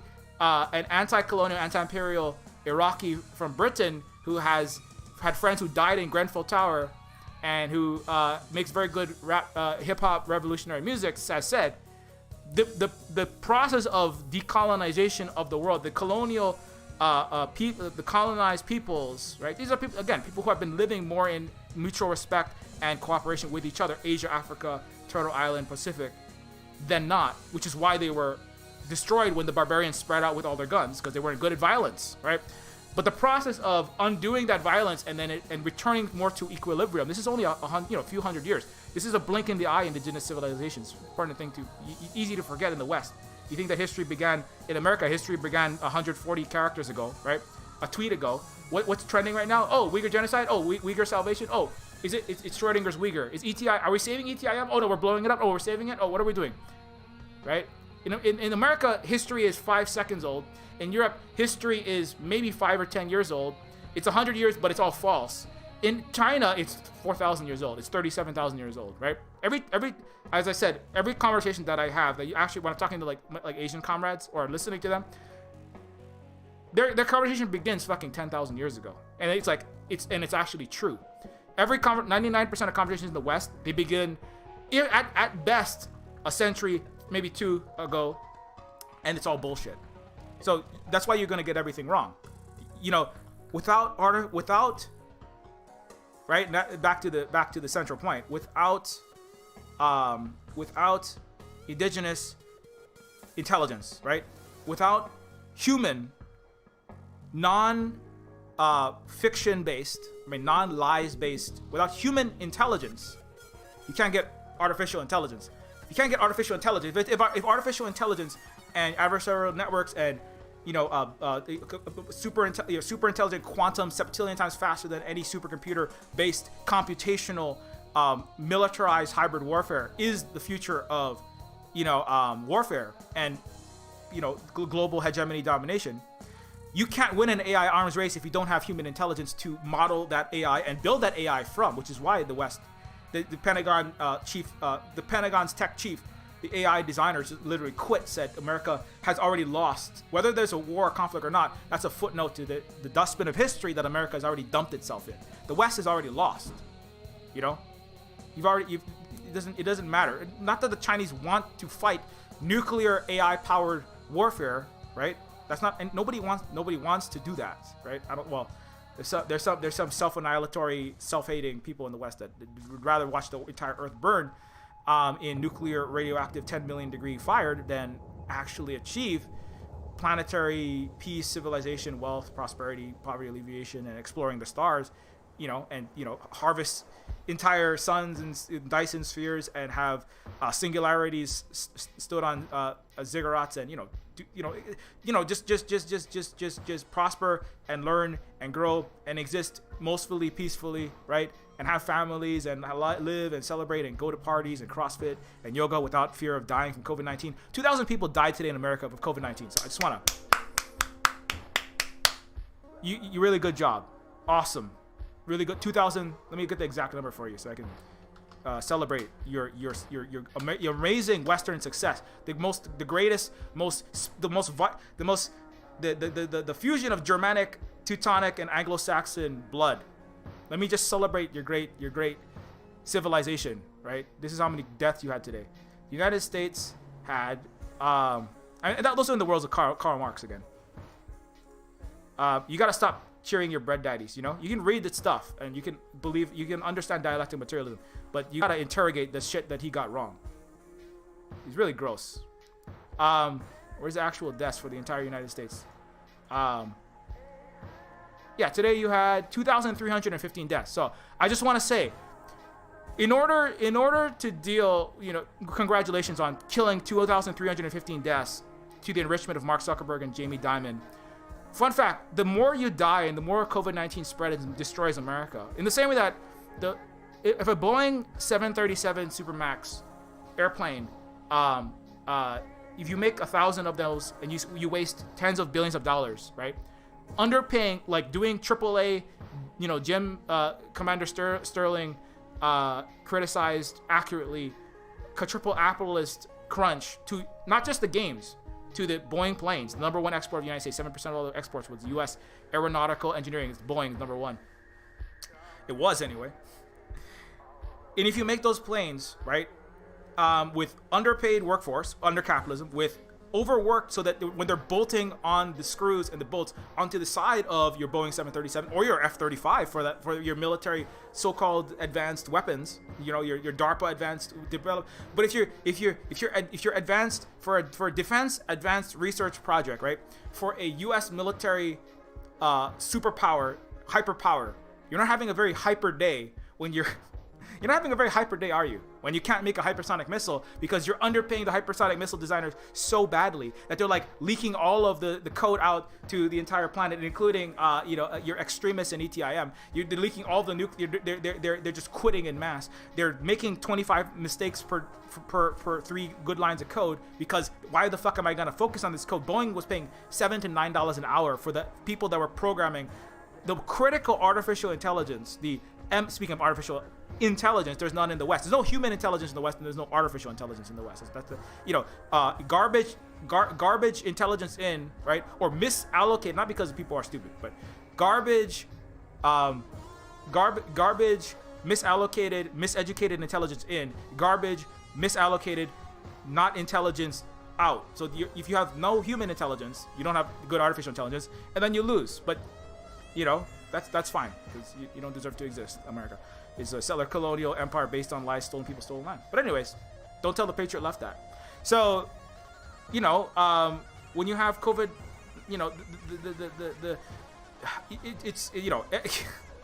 it's just a total snafu, as they would say in the U.S. military. It's a total foobar. The reason why Boeing planes were crashing is because they were underpaying the workers. Because a former U.S. major for the Navy came out and said, "Hey, if you built Boeing 737 Maxes, your flagship plane that's supposed to challenge the European Airbus, right, for commercial air travel sales, right? This is the number one export of the United States. If it makes anything, it makes planes, right? If you're gonna build those things this way, we would have in the U.S. military, which uses socialism internally, right? There's no free market where soldiers go onto buybullets.com, and have a Mark Zuckerberg subscription plan. Hey, sign up for freemium and you can get your bullets as a service. You don't rent a bullet, right? There's no capitalism internal to this military. It operates in a social, because they understood from early on that they have to operate at least internally to be a competent force multiplier, force projector, to be a that's the military, U.S. military. That's the U.S. barbarism words. Force, a competent and a efficient power projector. You have to have internal functioning, and that requires, they don't want to call it socialism, but that's what it functionally is, right? And so and he said the Marsh, the U.S. naval commander, said, who retired from the U.S. military and was working at Boeing as a manager working on these Boeing planes, said, if you built these Boeing planes if you built these planes this way in the U.S. military, we would have shut you down years ago. You would never have been able to build these because these are horribly built. People are making mistakes. The advanced adversarial network programming, the MAS system, there was a system that basically is designed to do autopiloting. It decides when to point the nose upward of the plane or when to decide to land. A good time to decide to land is not 300 feet in the air, which is why crashes happen in Asia and Africa. But the Boeing plane was taking off, and then the programmers that were paid to design that system, but it's not just the programmers. There were faults across the plane, mechanical faults, engine faults, parts of the body. The MAS only kicks in when there are serious failures within the physical systems or of some other error, right? So the argument that it was just the Boeing programming, it's not just the programming. Across the board, the U.S. flagship, and also it's a military contractor, by the way. It's part of why F-35s are all crashing. I would argue, I don't know why exactly the sub crashed and what, it crashed into a seamount, and then it, a bunch of sailors conked their head against the wall, and a fish farm, Chinese sustainable fish farm was obliterated, and you kill all these fish, and you wasted millions of dollars, and anyway, so the U.S. military. Let's go to COP25 and pretend like the U.S. military doesn't exist. The U.S. military is not involved. They have extraterritoriality on the planet Earth, and they also in space. They can go anywhere they want at any time, and they also have extra. They are exempt. They are exemptionists. They are exempt from every every law on the earth, including everything from the UN and including any Paris Agreement, any climate agreements. The U.S. military fully exempt. And it's the number one emitter and defender of global capitalism. That's the number one reason why you can't get climate change under control. So all of Europe and all these extinction, all these whatever. If you don't stand against the U.S. military, which Europe can't, because it's a little fucking. They're all sellout, poodle, coward, fake leftists. The entire fucking so-called civilization with the little tiny little pockets of it. You can't stand against the U.S. military. You're nothing. You're doing nothing. You're literally doing nothing across the board. You know, climate change, global inequality, global capitalism, war, nuclear war, planetary annihilation. You're doing nothing. You might as well just like sit down, go to sleep for the rest of eternity because you're doing nothing. You know, you might as well just like just play video games all day long. Don't play Call of Colonialism because you're gonna end up remote piloting drones for the U.S. military and killing people. Don't play Battlefield 2042. Don't play any of these games that are about rebranding America like it won World War II, right? Which is part of how America continues the Captain America, right? Don't play those games. But, you know, don't do anything for the rest of your life. It's about as useful as not standing against the U.S. military. It's about how useful you are. Because it's the number one fucking emitter. Anyways, so the reason why Boeing crashed those planes is because of its own internal capitalist failures, its own internal, misallocation of resources, but not because the programmers that were paid $9 an hour, right, to code the autopiloting system and the so-called I'm going to call it so-called artificial intelligence because it's more like artificial stupidity, right? So the artificial intelligence, the intelligent artificial intelligence programmers who are paid $7 an hour, working 80, 100-hour weeks. IQ is eugenics is bullshit, but your IQ drops, your ability to operate and function in the world, right, competently drops when you're getting 2-4 hours of sleep a night, right? Also, your life expectancy is dropping by years. So if you have the AI programmers who could potentially program intelligent artificial intelligence, but they're programming these critical systems on a Boeing aircraft that determines whether hundreds of people on the plane and millions of dollars worth of aircraft, right? And ultimately, multi-tens of billions and the number one flagship export of the United States lives or dies and nosedives, right? When you have people that are sleep deprived, just like all the Cyberpunk 2077 EA and Activision workers, sleep deprived, underpaid, feel beaten up, right? Not given their proper their tools that they need, right?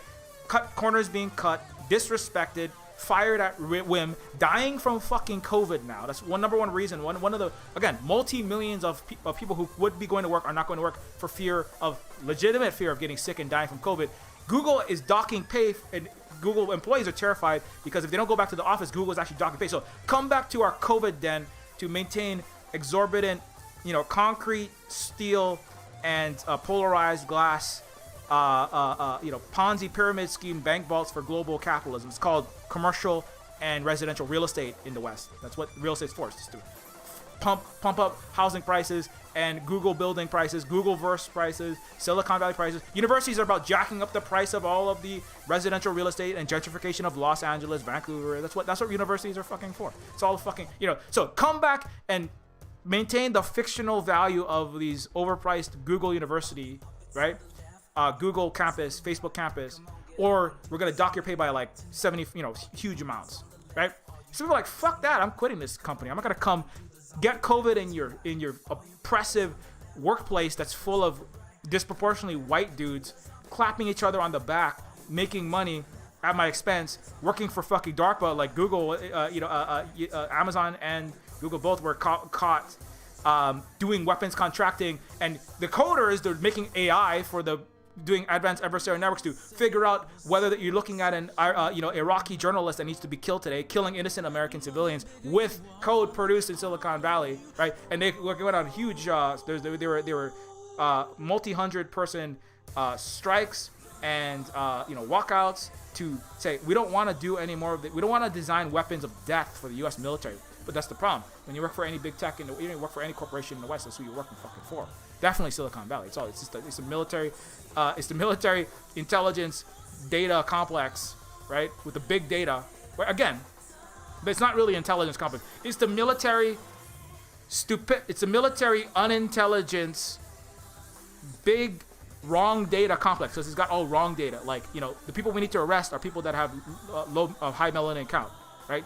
Black people. That's why you can't. They sell AI to governments, to police. It's running all the infrastructure, but it's all based on wrong data, right? Again, garbage data in, garbage intelligence out. So I would argue, like, I've been playing all these newer AAA games. It's like all like made with advanced AI. I'm like, fuck, this fucking sucks. But like, if you're underpaying the people that are designing the systems, right? You're crunching all the fucking employees. You're destroying their lives, and also the people that are producing the base data that's coming out are harmed. They're not producing their best work, and then you're using the AI that's malprogrammed because you're underpaying the people that are fucking programming it, like the Boeing engineers, right? Then, so both the neural the synthetic neural structures, right, of the Boeing planes, the video games, government management, the hiring AI that decides, right, even translation, I would argue, might be losing in some of these cases. But the government, who gets a job, employer filtration software that decides who gets hired. Oh, I wonder why women, they're finding all these biases. Oh, wow, women's resumes repeatedly, because AI is basing off of sexist hiring, right? Racist hiring. And they go, oh, we're going to fix that with X and Y and Z. But it all has to be used, much of artificial intelligence. Like, I was just reading this article today about it, because I was talking about AI, right? Which is that, and this is just some article, but this is common knowledge, right? AI and emerging technologies associated work best with and typically rely on massive amounts of rich data. What they don't tell you is that actually, Jaron Lanier points this out in a bunch of his books. I can't remember all of them, but he's one of the first pioneers of virtual reality. You Are Not a Gadget was one of his books. I remember reading that when I was thinking about going into AI, and I was like, oh, maybe I won't. That was part of it. Was I was like reading and learning about what he was saying about it, and it's like there's a lot of nonsense in this world. It relies on massive amounts of rich data. What is the data? If the data is, okay, we're gonna sell an artificial intelligence system to this government to decide how to smartly police the community, right? Well, what is it? What is the data? What are the arrest records and the facial biometrics, right? And the credit scores and the communities and all this data of the police of the United States, right? And look at that. Wouldn't you know? 10 times more likely if you're black, if you're poor, if you're from this community, if you're, I don't know, a leftist, if you're, but especially if you're black, if you're non-white, you tend to be going to prison and getting shot all the time, and the police are lying all the time. That's something people are fucking figuring out, right? It's like, police are lying all the time because they're fucking slave catchers and they're union busters, and they benefit global capitalism under the American capitalism under an American capitalist. The police are the enforcers of the will of the power, the government in the United States, and it's a white supremacist capitalist fucking power. And so when you base your AI based on the history of decades of white supremacist capitalist enforcement, you're going to get white supremacist capitalist artificial stupidity enforcer police dispatchers, right? And then people like at MIT are paid to say, oh, actually we fixed the bias though, it's all good, you can keep feeding it all that data, but we have a magical let's come up with a fancy name that sounds good, that's going to convince funders and government officials who don't have a degree in computer science that this is a good thing, and I can get $100 million to fund my AI project with Ben Goertzel. The advanced, hyper, data disintermingling, neural network, advanced unbiasification algorithm. Okay, we've had the let's have a good acronym for that. We're gonna call it, like the deracializer. This algorithm that I've invented at MIT, at Silicon Valley University, at blah blah blah blah blah, right, Vancouver, right? Some Western big tech university that's fucking private equity firm masquerading as a place of learning that literally has $500,000 Gianna Napolitanos and administrators making millions of dollars as the students that actually teach the courses, disproportionately temp, undergrad, underpaid, right? Perma-temp graduate students that are fucking food insecure, 50% plus now, right? They were 50% before the pandemic, living in their fucking car, right? And so the people that are making the money are the people at the top of that pyramid. They're going, okay, well, come up with something that sounds good, so we can put this label on the AI and say it's not racist and it's not sexist anymore, right? And they say, okay, well, it's the racial, the unracialized, very indigenous, and we had black people come in and lay their hands on this supercomputer. They put their hands on it. Now it's a septillion times slower than the Chinese one, but it's the best we can do in America. The Chinese stole their quantum septillion times faster supercomputer from us.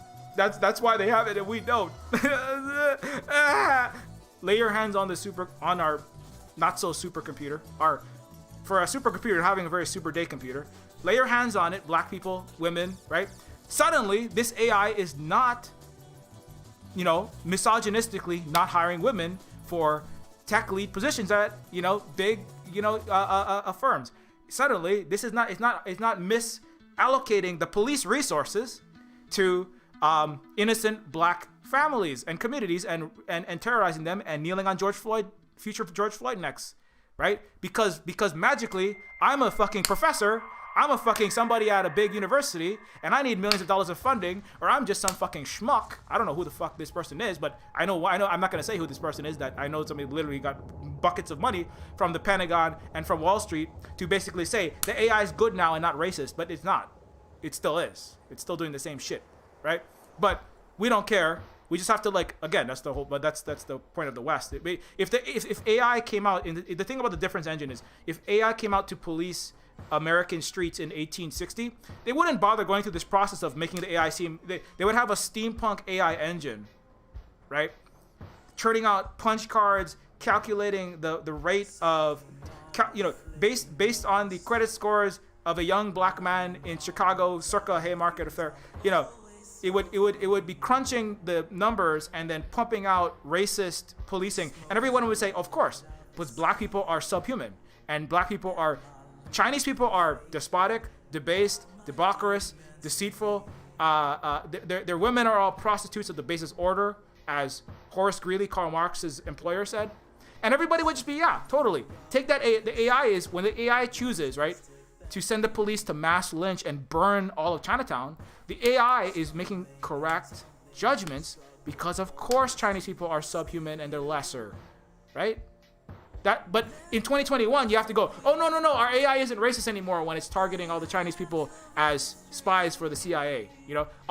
Every multiple Chinese students per day are targeted as CCP spies, and the court case is open, right? Oh, that wasn't racism. That was that. But again, that's post World War II. But the reason why they're doing that is not because America, Canada, Europe, the settler colonial white countries have gotten better.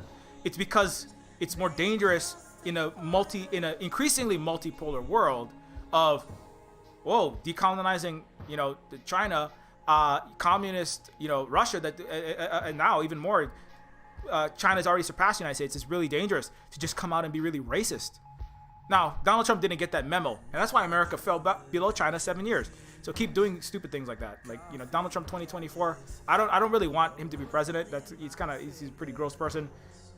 It's pretty dangerous, but at the same time, he fucked America so badly. Obama was the best president America's ever. He's the most competent Emperor Palpatine of the Earth's stormtroopers, Star Destroyers, and AT-AT Walkers, right? That has ever existed. Obama's the greatest war criminal. Sadly, he was made in Hawaii. Not made in Hawaii, but he was educated in Hawaii. But he was run at illegally occupied Hawaii was what educated him. So that doesn't really count. Hawaii is really the real Death Star center. It's the illegal occupation. They fucking took their WASP, Harvard, Yale, and Pentagon and Wall Street clowns, and it's literally a resort city, the highest concentration of billionaires in Hawaii, and they plant them in fucking Honolulu. Pisses me off so much, because that's where I'm from.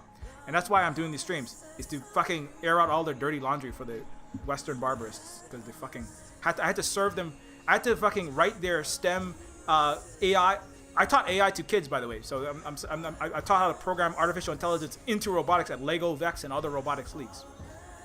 And I had to airbrush the image of illegally occupied Hawaii as some kind of super advanced, much fixed, much not racist, nice Hawaii, and the mayor and the governor and the U.S. military and all the elite private schools that are super racist and white and disproportionately white and rich, and the CEO of eBay, Mark Zuckerberg's 1,200 acres in Hawaii, and that's all good. That's all helping us. So Larry Ellison is really helping us out. Thanks so much, Larry. Thanks so much, fucking, Pierre, fucking CEOs. Thanks so much, billionaires from around the world. Thanks, Oprah. That's really so.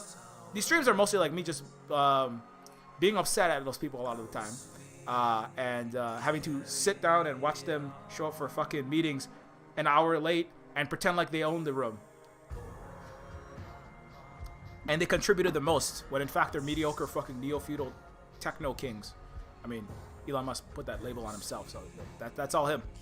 But anyways, I'm way off topic, but I hope that the main point is that to have, because I wanted to talk about artificial intelligence, right? The main point is to have artificial intelligence, which it's fine, it's good. It can help reduce climate emissions. It can help deal with lots of problems. It can reduce the drudgery of a lot of types of work. It can alleviate people's. It can help with dangerous work like going into nuclear plants. They're using robots. China actually has functioning ones. San Francisco has like prototypes that are broken because San Francisco is underpaying all of its roboticists, and America won't build anything. The AI robots in San Francisco are like trying to deliver like a burrito that's actually using $2 an hour Colombian labor in San Francisco, right? In California, to deliver a burrito. Faking AI by having a mechanical Turk remote operator with a RC engine, with a PS4 controller in Colombia, paid $2 an hour to bring upscale hipster kids with like $10,000 jeans a fucking burrito while at the university, right? Which is not AI. That's called colonialism. That's called colonialism exploited sweatshop inside of a teleoperated robot. That's what that is, right? But that's what passes for artificial intelligence. It's actually it's colonial stupidity. It's colonial black box stupidity. You know the Chinese box? The reason why the Chinese box is racist. That's John Searle. I remember in AI, it was a big debate. It's a box that you put intelligence in. You put Chinese in, and out comes English. You put English in, and out comes Chinese, right? But the reason why the black box is Chinese, you know why the black box is Chinese? Because the entire Western world doesn't have any intelligence in it, right? And there's a box called all of the majority of the Earth. It's called Asia, right? And much of that is in China. A lot of that's Chinese. And so you put in actual, like you for example, you send your barbarians over and they bring back slaves, and out comes black powder, right? You put guns and fucking murder and violence in, out comes silk and tea, right? So the West, the Chinese box it's a mystery. It's not a mystery because the Chinese are unintelligible. It's not the mystery because the Chinese, there's nothing that they just stop anyone from learning about them. Now the Chinese don't brag about themselves and speak about themselves much, but the artificial intelligence black box is Chinese because the West is too busy pillaging, crushing, killing, and plundering Asia and China, and that's how it built its greatest fortunes in the U.S. and the U.K. Right? That's what built the empire of Britain and America, is Chinese stolen silk and tea and Vietnamese rubber, etc., and $152 trillion stolen from Africa since 1960. And so it's a black box because if America and the artificial intelligence programmers and philosophers like John Searle and those other people were to ever know anything about China, right?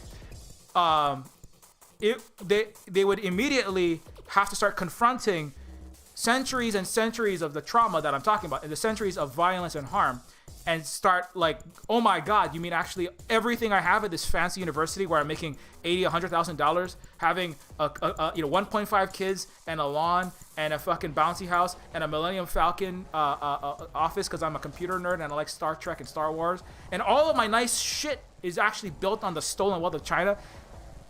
Well, China is this mystery. It's just mystery, and that's why it's a nice metaphor for this thing I want to talk about, because well, I know what the French are because we're all fucking barbarians here, and we all have blood on our hands, like Gotham, like Gordon and Gotham. Like we're all the world police killing people in Iraq and Afghanistan, and we're the police in America, slave catching and mass imprisoning and beating up and crushing any leftists and unions, right? to stop capitalism from being subsumed by socialism. So we, the French, the American, the British, we know who we are because we're a bunch of fucking thieves, murderers, rapists, and barbarians, right? We're fucking asshole criminals. We're war criminals. We're genociders. We ban Hawaiian language. We all know who we are. We know who we are. We kind of do. We don't even have good history books. We lie about ourselves. And 75% of France don't know that America didn't win World War II. But we know the fictional, ahistorical, Western, Christian, illusory historiography of ourselves. But we don't know who the fuck China is. We don't know who is. I don't know what they are. They're like an alien civilization. That's why Roswell aliens all look like Chinese. Miniature, kind of xenomorphic Asian people. Because we don't know who they are. It's not because you don't want to know. It's because if you knew honestly who they were and you tried to interrogate that, A, you'd find out that you're actually inferior. Not inferior like genetically, but just like your society is just kind of failing. B, that you stole everything from them. C, that they have a much longer and greater history. They have more literature and poetry, art than everything that you ever produced. Like in the Summer Palace alone, there's more. Literally, Europeans were like Victor Hugo, were like everything in our greatest cathedrals, all our Sistine Chapels, all of the Da Vinci's, all of our great art paintings, and everything we've ever produced. All our literature doesn't come close to what was in one structure in China. And we're a bunch of liars. And so that's why artificial intelligence philosophers in debates in the 1970s have to use China. Because there's no intelligence in the West. There's no human properly allocated intelligence in the West on which to base artificial intelligence. To code it, the data sets, the rich fields of data sets, the lattices of light receding in the non-space of the mind, right? Like lattices of collateralized debt obligations, given out to $7.50 Applebee's waitresses circa 2008 and 2009, right?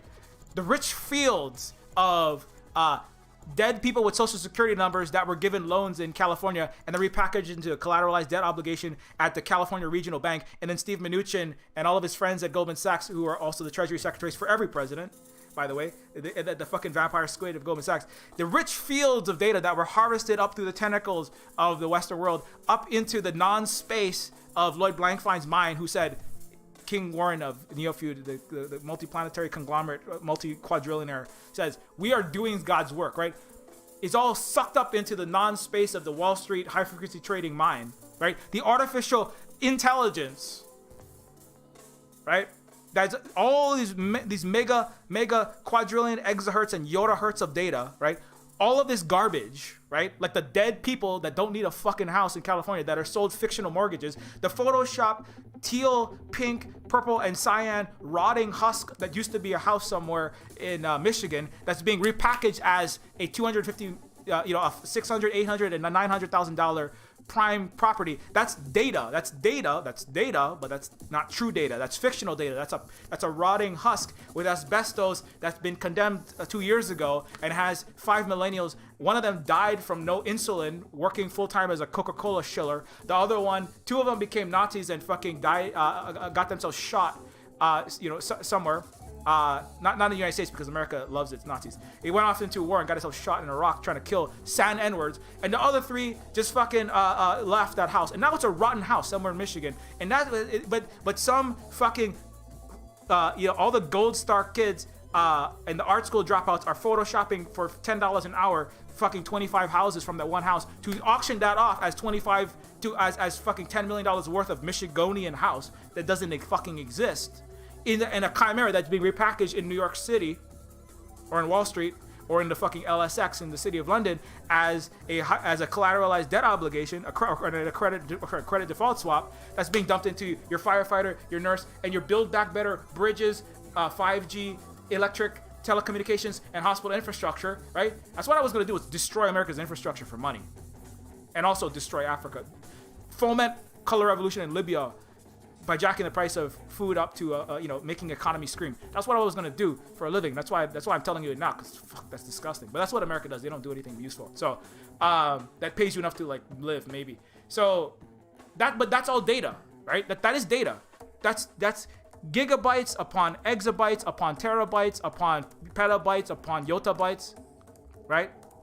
Mountains and mountains of cyberpunk data dancing around with hallucinatory galaxies and a fucking trapezoidal AI pyramids defending each other, like Skynet versus like the JP Morgan Skynet versus the LSX HSBC HAL 9000 versus the Tokyo the Tokyo Shodan, that are all fucking stupid because they're all programmed by underpaid programmers that are all fucking quitting and doxing their bosses like Cyberpunk 2077 disgruntled underpaid employees who all fucking quit and let out all the internal passwords because fuck this giant capitalist corporation that worked me 100 hours crunches for years, and I have mental health problems and I didn't get to see my child for the 3rd birthday party. Fuck CD Projekt, right? Like every other capitalist corporation that puts these shitty games out. And that's what happens to these huge corporations. And no, oh my god, cyber attack. The Russian cyber attack is no. Maybe it's because your colonial pipeline leaked because number one, maybe the person read a fucking actual climate change data. Number two, maybe you underpaid all your colonial pipeline programmers and they're like, fuck you, I'm gonna like make some money. But again, right? Just like Hitler, just like Karl Marx, just like the Patriot left, just like everyone else. Let's blame it on some other ethnicity. Let's blame Russians, Chinese hackers, Russian hacker. Democrats blame more Russian hackers, right? And now it's coming out, oh shit, that whole thing was basically like an internal digital cyber coup. Donald Trump, more Chinese hacker. Both of them blame China. Everybody's united in China. Democrats really like harping on the Russian hackers, But, everybody's happy to blame Russia, China, Russia. Somebody that's some Asian communist. The more communist, the more Asian, the better. Indigenous people are terrorists, right? Ban indigeneity and make it illegal, missing and murder indigenous women. You blame someone that's not you, right? And so all that data, that's all data. That's all flying around, right? That's all data for the so-called artificial intelligence that it's vacuuming that shit up, right? Famously, there was a Microsoft AI that was it was like a supercomputer run artificial intelligence, the most advanced of its kind, that was made to tweet, right? And it was gonna make the best tweets and the most interesting, engaging, and high quality, super intelligent tweets, right? This is why I had debates with fucking white singularitarian transhumanist dudes, with fucking neodymium fingernails and shit, and they're like, no, intelligence is gonna get better. I'm like, I made a game called Terminus Machina specifically to say that like, you're gonna make something that destroys itself and crashes itself. The finance and the intelligence and the military will fuse together in a disgusting, triumvirate of crime and misallocation, and you're gonna wreck yourself. And I'm really sad that Terminus Machina has come true. Terminus Machina is a video. That's what it's basically about, though. You're all idiots, and the singularity is not gonna come. It's not gonna come out of U.S. If it does come, it ain't gonna come out of U.S. It's coming out of fucking China, if anything. It's coming out of It's coming out of an indigenous advanced civilization. There ain't gonna be no advanced AI sentience coming out of the U.S. The only thing there's barely any caring for any sentience, human, animal, fake white vegan caring, that wants to crush and kill and have black slaves. It could have a black slave bringing it Queen of Sheba dog food, vegan dog food. There's not gonna be any AI, sentient AI, advanced intelligence in the West because there's no intelligence. There's no properly allocated, used intelligence in the West from which to base, to both construct the software code of, and also to base the data which would inform that intelligence to make intelligent decisions. And that's why Microsoft, when it released that data, it was fed the English, which is Stormtrooper language, tweets. And guess what it started putting out, right? This is around 2016-17. This is before Jack Dorsey was like, oh, you know what? I'm going to stop making money with Mark Zuckerberg promoting global fascism, racism, and nonsense by allowing Donald Trump to violate every hate and bigoted speech rule that I have and keep letting him be on because I like making money more than fucking promoting global fascism and having wrong shit and also anti-vax garbage everywhere. Because I'm Jack Dorsey. I'm just a random white descendant of the Louis XIV and all of the Aquila legions. I'm just a fucking Caesar. That's all. I'm a Nero. I'm fucking Nero watching America burn in a wildfire of AI, and even worse than the COVID-19, the AI mass propagated disinformation jacked to the top of the algorithm by my idiotic military-backed desire to make war on China that I'm gonna lose. And I'm Jack Dorsey, and I'm tired of. I want to keep making money from Donald Trump, but I'm suddenly gonna ban it because it's actually, well, my military-industrial complex daddies and the Democratic Party are like, hey, stop doing that because Donald Trump is gonna like fucking coup this entire country, and it's gonna be really embarrassing. It's gonna be really embarrassing. Not that we cared about Americans or any about this fucking so-called democracy, but it's gonna be embarrassing in the face of China and Russia and the global South and all these group of friends in defense of the UN Charter that are gonna come after us and go like, what the fuck is the United States? It had fucking Nazi swastika-laced fucking rioters and patriot left, right, and centerists come over and take over its fucking capital. The Chinese really, I'm glad that the Chinese are, they're very careful to not try to not intervene in other people's, meddle in other people's democracies, unlike the United States and the Western world. But I'm glad that at least, you have to acknowledge and like speak to the crimes as a powerful anti-imperial entity. The West is not going to listen to indigenous people and Hawaiians and the Anishinaabe that are 2% of the population that stopped 25% of the climate change, like all the indigenous people of Turtle Island, America and Canada included. Not the white people, not the people designing advanced robotic intelligence systems to clean up the fucking pollution and the spills. They're not doing shit. They're designing intelligence to blow up the earth and increase the climate destruction by a matter of 100, right? By having artificial intelligence that is designing better and faster fracking systems and sand, gas and carbon belching shit system. The AI is number one contractor is in the US and the West is for fucking fossil fuel in the military. That's what all their fucking funding comes from. It's the DoD. It's Pentagon. Skynet is Skynet because James Cameron is looking at all of the fucking Silicon Valley working for the Pentagon to make nuclear weapon systems to go blow up Eastern advanced indigenous civilizations like China. So, it's not a bunch of white tech bros and tech nerds, and even Euro liberatory vegans that are fucking designing better systems to make. No, it's fucking indigenous people that are stopping. They're stopping by the numbers 25% of the actual carbon emissions with actual science doing science work on this fucking on crunching the numbers. 25% of the U.S.'s emissions and Canada's, swiping 2% of Canada's, 2% of America's, and 4% of Canada's population, right? It's not an engineering problem. When I say it's not an engineering problem, it's if you make a better, even if you make a faster, more intelligent, even if you do successfully, you probably won't. You're all failures. China's is already surpassed America and the West in science, tech, engineering, and math papers by far. Previously, it's surpassed it economically, surpassed it in science, surpassed it in technology, surpassed it in math, surpassed it in COVID-19, surpassed it in healthcare, surpassed it in access to water, clean electricity, surpassed it in healthcare, surpassed it in healthy life expectancy. You're already done. You're over already. You just don't even know it. So what? And if you manage to design an artificial, a better solar panel, a better AI that could help to clean up messes in an oil spill, that could help to do this and that and other thing, it's not going to fucking use it. It's not going to matter skill, because you know what it's going to be used for? It's going to go used to figure out who is not ETIM right now in Afghanistan and then kill them. And then blow them up and cause climate change and death and more war, which will cause more climate change. Whatever you make, that's why I said don't work for any fucking U.S. or Western corporations. Just quit every single one of them. Fuck all. That's what they're gonna. Definitely U.S. military. That's all they're gonna use it for. Whatever you make will be used to destroy the world. Doesn't matter what you thought you were gonna use it for. Doesn't fucking matter what you thought you were gonna use it for. That's not what they're using it for. Whatever you do, it will. Whatever. Oh, we had good intentions. It doesn't matter what the fuck your intentions are. Stop feigning that I had a good intention. I didn't know that when I designed this guidance system for Lockheed Martin, it was gonna go and blow up a bunch of Uyghurs, like in 2018, the greatest single day of bombing. I didn't know that this AI that I programmed was gonna be used to help extract and find tar sands faster, and I actually contributed to millions and millions and millions of tons of carbon with the AI that I programmed that got bought up with AWS contractors straight into and ICE. I didn't know my AI was going to listen to find Hispanics, which Biden hasn't even touched the fucking border, kids in concentration. I didn't realize that my AI was going to detect the vocal patterns of people in the United States, and if they're Hispanic, suddenly get a message directly sent to ICE to deport them.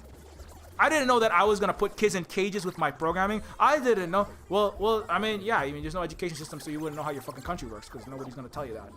You're gonna live in a fictional world in which the patriot left will, without addressing racism and decolonization, will ever get socialism, and also this fictional world where you're the white fucking savior with programming characteristics, with engineering characteristics, with social work. When you become a social worker, you're gonna go steal indigenous children from their families. That's what I tried to make Neofeud for. Like that's what you're fucking doing. You can't. Just fire all the police and then hire social workers. That's not really. It's not really social work specifically. Like you can be a social worker in China and they actually do poverty alleviation there. That's the People's Liberation Army that liberated 1.4 billion people, the greatest success in the history of the planet Earth, in actual socialism and poverty alleviation and whatever you call.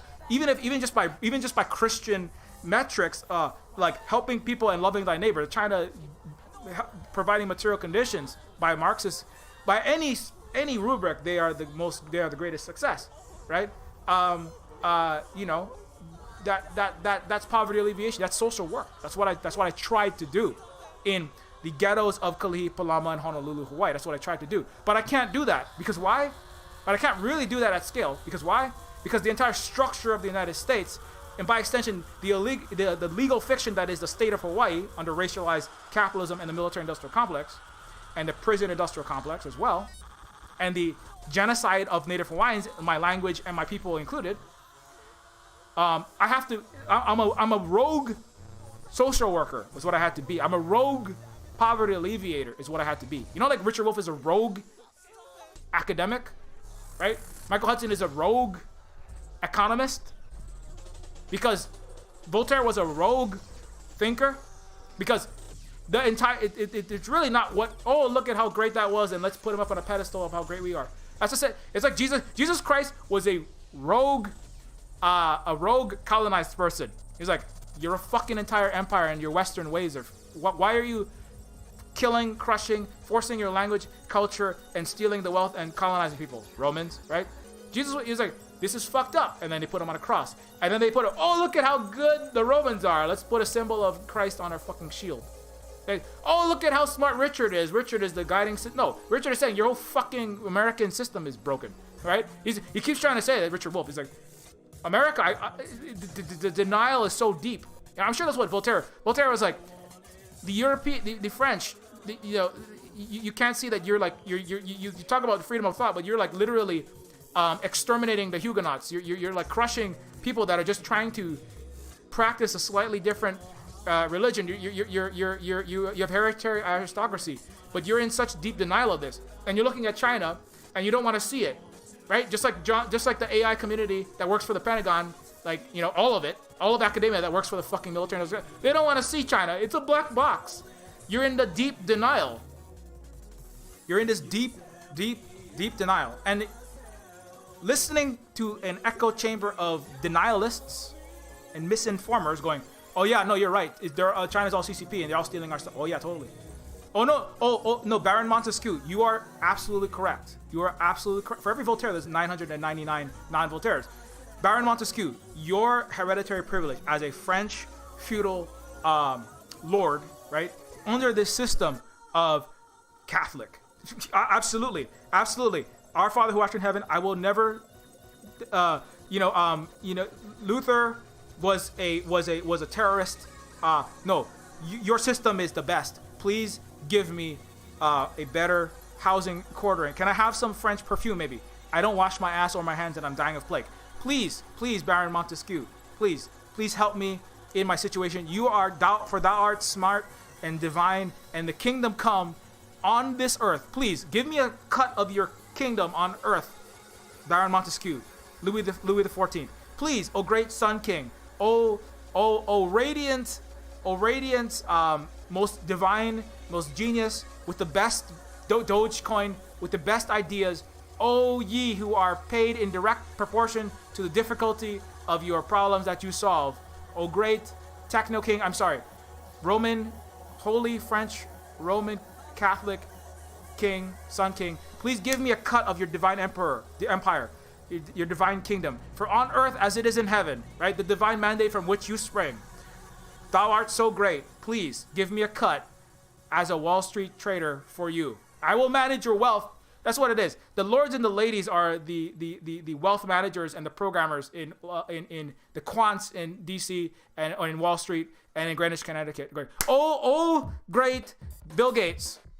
For I have managed your wealth so well, and I profess undying fealty to global capitalism and your system. Oh my, the Aspen Institute. Oh, your genius Goldman Sachs executives is so great. Oh, your idea for having 3 women, build a school in Africa that's gonna solve global poverty. Elon Musk, your tweet about COVID-19 being solved in April 2020. So smart, so prophetic. Please give me a cut of your trillions of dollars, please, right? Might makes right. You worship the mightiest, wealthiest, most powerful in the military. Oh, Lockheed Martin executive. I will go. That's what the U.S. military is you kiss ass upward until you get to the a high enough level of payment. You go, oh, my great commander. Yes, America, the greatest country. Oh, absolutely, commander. Yes. The Chinese and Russians must be stopped. The Brzezinski plan will be put into motion, and the grand chessboard, we will win with increased Air Force spending, Marine, Army, and Navy. Oh, yes. Great Mike Pompeo, liar, cheater, and stealer in chief. Please grant to me a new gold star on my fucking shoulder so I can hang out with Colin Powell's family and sell. Make America great again. To defend the national security of our country. Oh, please. Great war profiteer, barbarian. General and future revolving door Northrop Grumman board member. Please give me a promotion in this empire. In the U.S. Captain America and billionaire philanthropist, arms dealer, playboy led. Very good organization, right? It's all unjust hierarchy. It's all based on lies, it's all based on bullshit. And so artificial intelligence that is based on the horrible, catastrophic decisions, right? Like I said, every word in the English, it's a stormtrooper language because every word in the English language is based on the usage of a word quadrillions of times over centuries by billions of people who have lived and died and lived using the words like civilized, genocide, but misused it, right? Genocide is what the civilized countries don't do. Who are the civilized countries? The US, the UK, the signatories of the UN Charter. But the leading Security Council, they said, we, the civilized countries, do not commit genocide. Britain, Canada, again, nonsensical, right? Already there, right? How can you have artificial intelligence that interprets the English language when the English language is nonsensical and then produce intelligence? I would argue that it's impossible.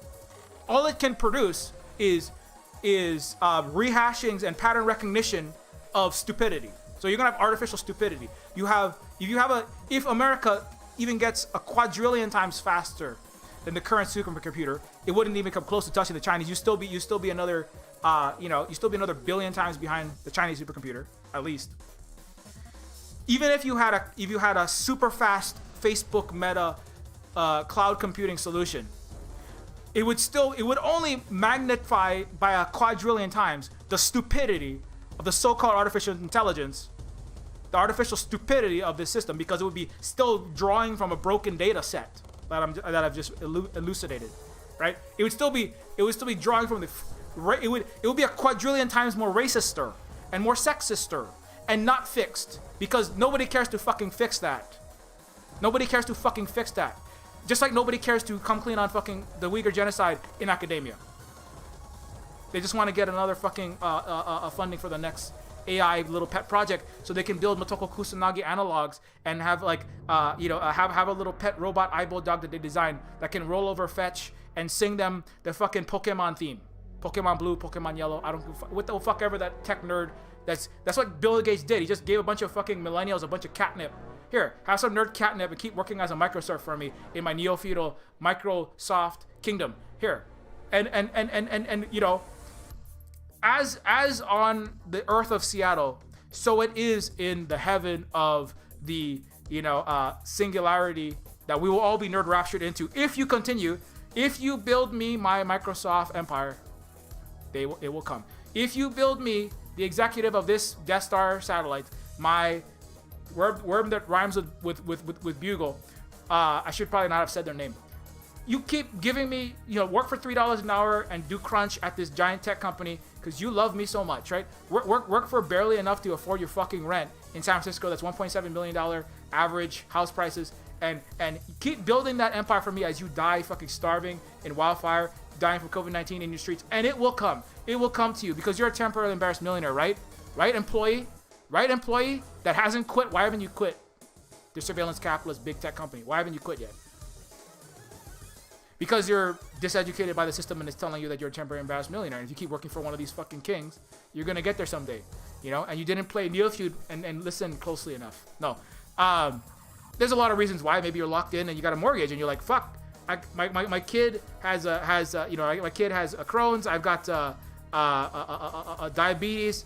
My grandma, she has this $100,000 heart operation. I can't quit now. I got to pay my mortgage. I'm locked in. I got a student debt. I'm locked into that. I'm a professor. I got to turn out papers and shit. I can't betray this university system. Otherwise, I can't, maintain and keep accruing increased wealth and enough to even pay off my debt. I mean, I understand. You got student debt. You got mortgage debt. You got healthcare. You got, oh shit, I got $30,000 worth of healthcare bills because I went into the fucking hospital and it's $10,000 a fucking day. Oh shit, I can't quit now, Silver Spook. I can't quit. Well, I mean, okay. But also consider that this if everybody was to stop working for all these entities, there would suddenly they don't have any gas to continue their pillaging, and it's not to say that it would fix all of the world's problems, but if everybody quit the U.S. military, sadly, I hate to report it to you that thanks to AAA games and the big gaming industry, and the artificial intelligence that's used to make them, the U.S. Air Force and the Navy have met and exceeded, for the first time in a few years, their recruiting targets. That's very bad news. So you've got more stormtroopers than ever. That's not good. So you should stop making those fucking games because you're the number one recruiting tool for the number one system of colonial degradation, genocide, mass murder of Afghanistan people, Iraq, nuclear warfare, climate change, and the enforcer of global capitalism, which maintains global economic inequality. You should immediately quit that fucking company. I don't know what the fuck you're still doing working for that one. Also, they're underpaying, and they're sexist, they're racist, they're fucking misogynistic, and also, they're giving 90% of the labor value to people who don't fucking deserve it, like the CEOs that have Bill Cosby room where they make fun of, exploiting and raping people. So you should quit.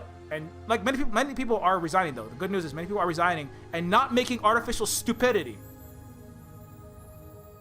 Artificial intelligence for the West. Anyways. So, okay, it's 1:16. But here, on to more positive news. So, in case you didn't know, this is when I say you need indigenous intelligence. It's not just indigenous intelligence because there's something about the Native Hawaiian language or Anishinaabe language or the Quechua language that's so much better, and the people, it's not. Oh, you have to just meditate on indigenous philosophical cones while sitting under a tree with dressed in headdresses. No, that's not what I mean by indigenous. That's not what indigenous means, number one. Number two, what I mean is, but another way in which this works is many Americans think that Hawaiians lived in huts prior to colonization. The U.S. actually, and I know this, I'm just going to quickly go through this again because this is what I mean. I'm to get more into what I mean by to produce all the things you need to produce artificial intelligence. You need the access and the allocation of resources and the management of the society in an intelligent way. Not just an intelligent way, in an ethical way, in an intelligent way, I would argue, human way. In a aloha, pono, and kuleana way. That's what we would say in Hawaii, right? A non-mass violence and disinformational and diseducational, and therefore bad informational way. Also, to have a data set. The Chinese artificial intelligence is going to be 1,000 times smarter just because it's drawing the policing data, the social work data, the government data, the human data is all good, right? Like COVID-19 is real. Like COVID-19 is a microscopic organism that causes extreme, can cause blood clotting, has an R3 contagiousness, right? That's all the data that the AI is going to be using that will model future pandemic data. That's all good, functional, true, Unlike America, it's all the AI that America's going to pump out for its pandemiology data. It's going to be all wrong and shit. So this is what I mean. So that's a prerequisite. The rich, multi-quadrillion, civilizational, rich data set, the field, the digital knowledge and informational harvest has to be non-illusory, non-poisoned, as Voltaire would say, in order to feed into a artificial, synthetic or silicon-based mind to produce intelligent solutions and problem solving. So many Americans think that Hawaiians lived in huts prior to colonization. The U.S. actually deindustrialized Hawaii before 1898. We already had electricity, mass transit, railroads. Ilani Palace had electric lights before the White House. So, again, right? Not having access to this history, right? If you say, if an AI is given the keys to the finance department, the planning of streets and roads and infrastructure, if the AI is not told that Hawaii had an advanced mass transit and railroad system, right? And it doesn't have that data set, and it's going to have cars are good, roads are good, Elon's a genius. That's the data that's being fed into the American AI, right? The Western AI. It's being given wrong data, right? Police, poor people are the biggest threat. That's the data that's being fed, right? Whereas if you're fed the data on, hey, Hawaiians actually had an advance, and based on the kind of indigenous aloha kuleana pono, which translates to, indigenous, socialist, racially equal, ecological civilization, right? Then, but if you're given that data, which the Chinese will be given data like this, right? It's not going to lie about history, right? Whereas America, its history books is all full of nonsense. Like capitalism was the best thing since fucking sliced bread. It's going to be given wrong stuff, right? It's going to be given stuff like Asians are all CCP shills, right? It's not going to be given the good data. Or, it could be given the good data, but it might not be, because you have racist programmers, racist governments feeding wrong shit into the computer, right? Hawaii also had a higher literacy rate than the US and Europe before colonization, the banning of our culture and language, erasure of history, and ghettoization. Hawaiians were also often bilingual, trilingual, and world-renowned diplomats. So the Native Hawaiians, human, not necessarily the inbuilt intelligence, but the human smarts, just because they were highly educated. Because why? Because of things like this, right? In Europe, ruled by monarchs, right? Only their highborn were privy to excellent education. Whereas in Hawaii in 1869, Hawaii was the only Pacific government represented in an exposition in Paris, granted a constitution in 1840 by Ali'i Kamehameha III, books of law, newspapers, agricultural products, Bibles, textbooks, and so-called civilized accomplishments. Again, this is a very warped version, right? If you have a natural language processor that's processing language, right, and it's processing the trillions of usages of the word civilized. You can look up Google, the frequency of usage of any word, right, historically over text, right? Project Gutenberg was about feeding all of these writings, right, from the history, primarily of English, because it's Euro and Western centric, Euro and Euro settler colonial centric. Google itself, right? So if you're feeding all of this stuff, but if what you're feeding, right, again, as Voltaire correctly pointed out, and then was imprisoned, if you're feeding, if the Chinese, the 3,500-year-old most advanced civilization the Earth has ever known, is an antidote to the Western illusory Christian historiography. By extension, if Chinese is the antidote to Western disinformation, as Voltaire correctly said, and Richard Wolff and Michael Hudson correctly continue to say, right? Then by extension, Western history, Western literature, Western writing, and every time I read something from the 1700s, 1800s, I get more upset and more sad because it's disgusting and wrong, right? So if you're feeding trillions and quadrillions of books and pages of data, right, that is poison, right, that is wrong. Not all of it wrong, but filled with so much wrong stuff, right? And you feed that into a artificial intelligence, right?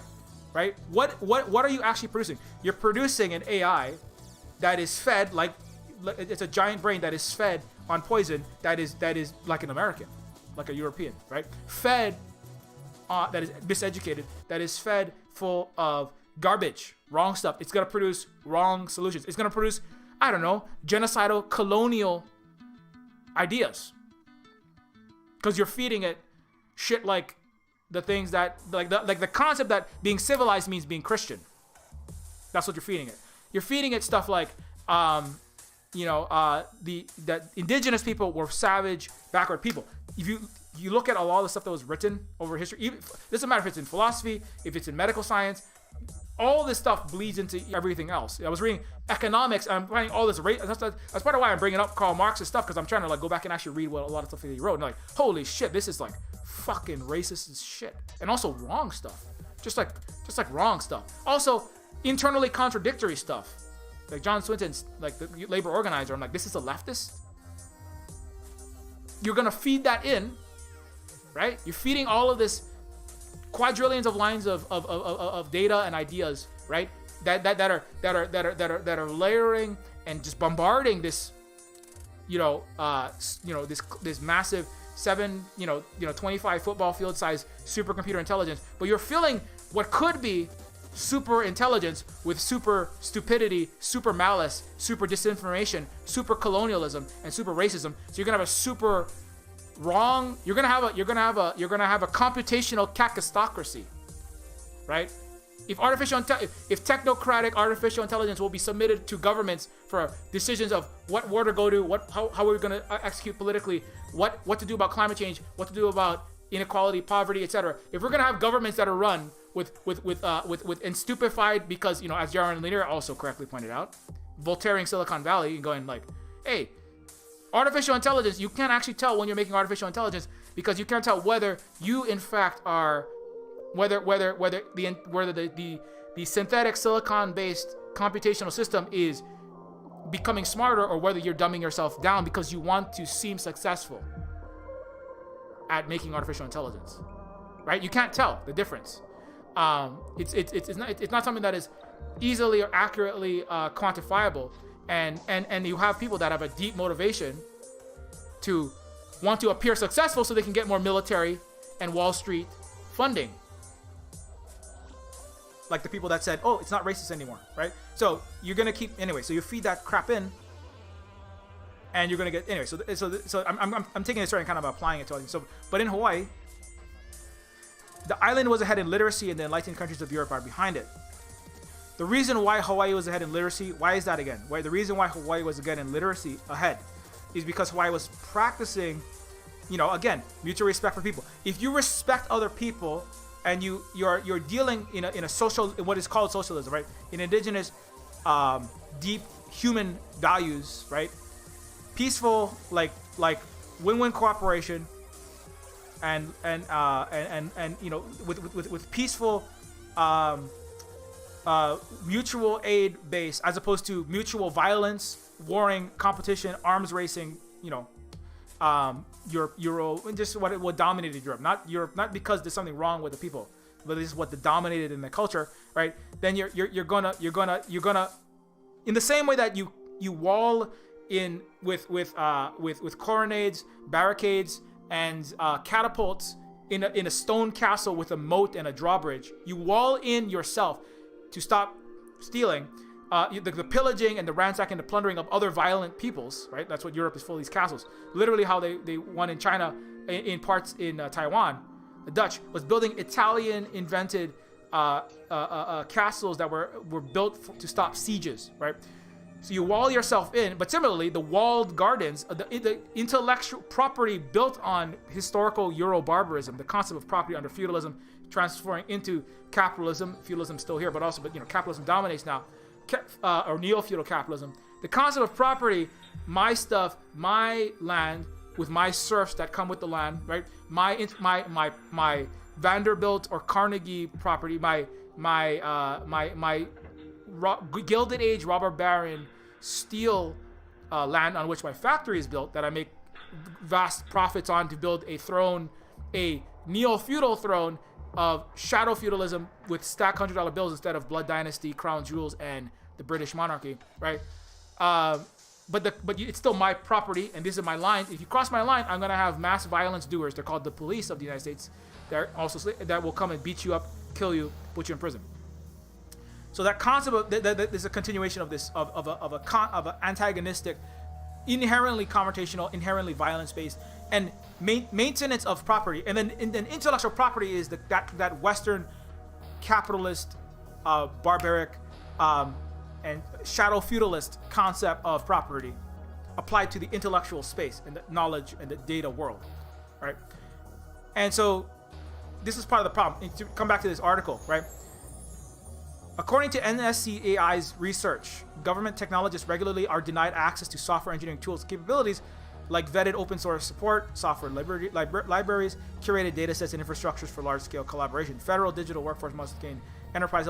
So why do you wall off, right? Why do all the big techs wall off, right, as digital neo-feudal kingdoms, right? Like Amazon, Nevada City, that will have a company town where the democracy will be owned and operated by Amazon and other corporations. They already have these, by the way.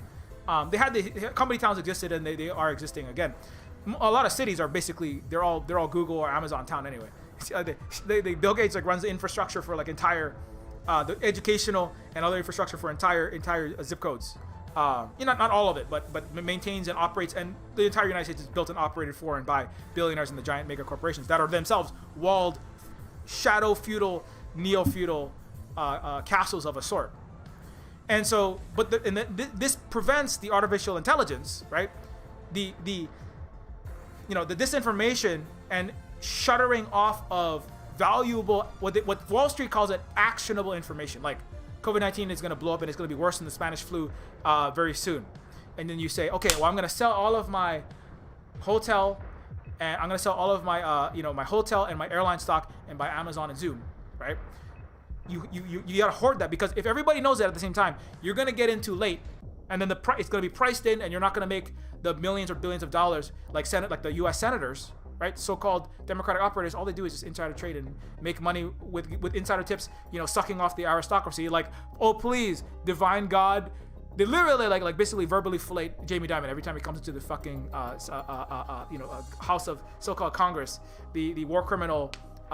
Oak nameplate and hushed marble and people in very serious suits and judges with cloaks and very serious old wood and American flags in it, but it's just a fucking viper's den. It's a cesspool. That's what Congress and the White House and every government building in the United States is.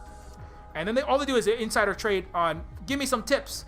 Elon, is it Doge or Shiba Inu coin today? That's all it is. And then, I'll remove the tax cut, no social spending. Just give me money, please. AOC was at least set up. AOC did like this much Voltaireing. AOC said, hey, when I went to Congress, Nancy Pelosi, my mama bear, said, you're gonna do 7 hours and 55 minutes of calling up corporations and billionaires and asking them for money to do whatever you want for them and sell out the people. And then 5 minutes, you can do something for your constituency. Literally 99.9%. And that's about right. It's about 90 to 98% of all legislation is determined by whichever policy gets the most money, statistically, right? Harvard Ash Institute did studies on this. This is not even controversial, but nobody knows it, nobody cares, because there's no education. So, but then AOC, oh yeah, so everything is bought and paid for, and I'm not gonna do shit in DC.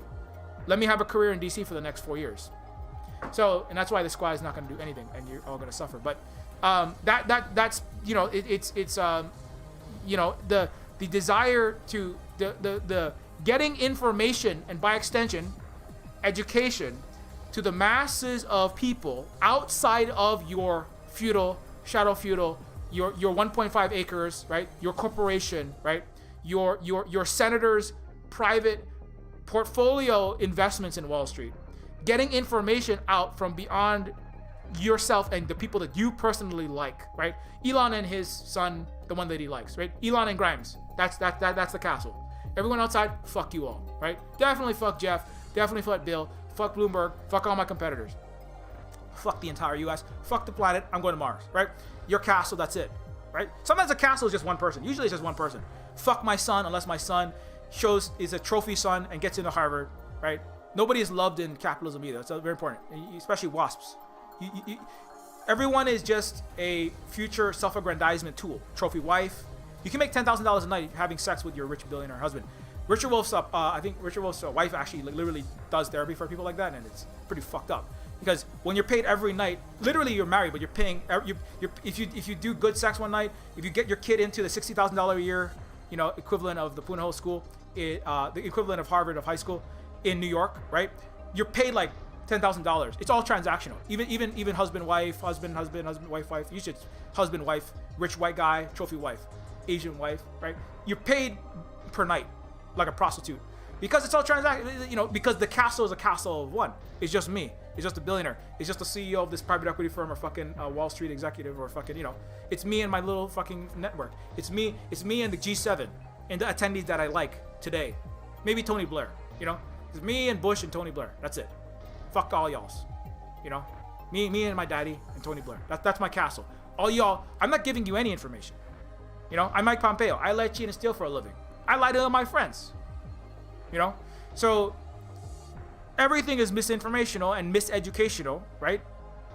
And you don't want to give people a good education like this is the actual history of the world. This is the history of the struggle of socialism and colonialism across the world. This is the actual history of the United States based on racism, settler colonialism, genocide, never stop being that, unequal, terrible health outcomes. This is the actual history.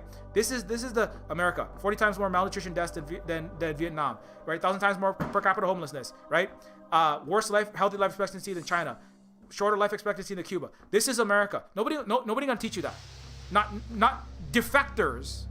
Most of the thing is half of millennial and Gen Z, a lot of them are just like, fuck this entire US. And they're like, that's why they're all for Black Lives Matter. Because they're like, if my parents are not gonna educate me, I am gonna try my best and I'm gonna get it from people from across the earth and defectors, right? That's kind of what I'm doing. I'm getting it from defectors. The stuff I'm telling you is mostly stuff that's not from the United States education system. It's from defectors.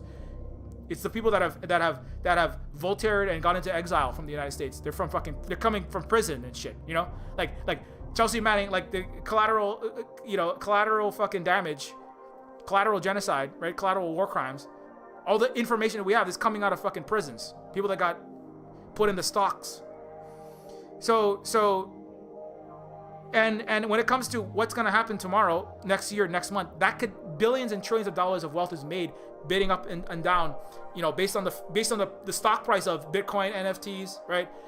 Dogecoin, Shiba Inu fucking coin, the treasury bond, the 40-year treasury yields, the stock price of Amazon, Google, Walmart, all these things, right? The price of oil and gas, futures, shadow finance system of the what do you call that? The derivatives market. All of this stuff is all based on future information. You don't give that up. If you give out information under this capitalist structure, you're losing out future profits you can make by betting against. It's like knowing that a fight. If there's a boxing match and somebody's gonna throw a fight, if you tell everyone, hey everybody, I'm the mob and I'm gonna have Rocky throw the fight tonight. You don't make 15x, right? When a guy that's like 5'1" and never fought a fight before is fighting against a 7-foot giant that has won every single fight for the last 500 fights. You're not gonna make 40 times the money if you tell everyone, hey everybody, I'm gonna rig the market tonight. You hold in the true actionable information. So you go, hey everybody, COVID-19 is gonna be a breeze and it's all China flu anyway, and it's not it's gonna be fine. It's gonna be fine. I'm a United States senator committing treason against the people of America, and that's normal. I'm the senator of Loeffler, Burr, and dozens, at least 4 other U.S. Congress people, and it's gonna be cool, everyone. I'm Donald Trump. I know it's gonna go bad. I'm basically committing treason because I'm not telling everybody what they need to know. Because I'm over here making fucking money. I'm making all kind of fucking money, moving my own stocks into Zoom. Everybody, right? You don't tell anybody because you keep it in your castle. The good information keeps inside of yourself, inside your castle, and you spread wrong information, right? Otherwise, you don't make. That's how you make the fucking money. But everything is a rigged fucking market. Everything. That's why I just put out a video. Everything's a scam, which is correct. But that's like literally everything. The United States is a scam. The West is a scam. The West is a lie. I made a song about it. It's on Indigenous Aloha Civilization, a new Silver Spook album. To come back to this, when everything that is being spoken on the individual level, Elon Musk's tweets, senator and representative, the university system is putting out nonsense so that it can get more tenure, get more funding from the military and the Pentagon and the Wall Street, right? Everyone is putting out wrong stuff, right? Everyone is lying to each other to make more money under capitalism. Everybody's hoarding into their castles their information. That means the mass population is diseducated. I mean, in the case of the 1800s, they just didn't even give them access to reading and writing. 54% of the United States doesn't read at a junior high level today. So that doesn't really prove too much, even though they have access to shitty public schools. And if they could read and write, you might actually be stupider, because you end up writing, like my father, fucking 200 books from the New York Times and thousands and thousands. You go to university, you might get stupider, in fact, because you actually double down on how smart you think that you are, but you're actually not. So it's unclear. The jury's still out of whether having K to 12 school plus college makes you smarter in the West. I mean, you know how to read at least. So you have the possibility. Your brain is full of poison because you've read shit like Thomas Jefferson was the greatest person that ever lived, and America is so amazing, and won World War II, and definitely didn't have 260 slaves, and was an abuser, and Abraham Lincoln wanted to sell slaves back to Africa, and all this crap. You're gonna learn all wrong shit about America, and they ban history like CRT, and anti-capitalism is banned in Britain.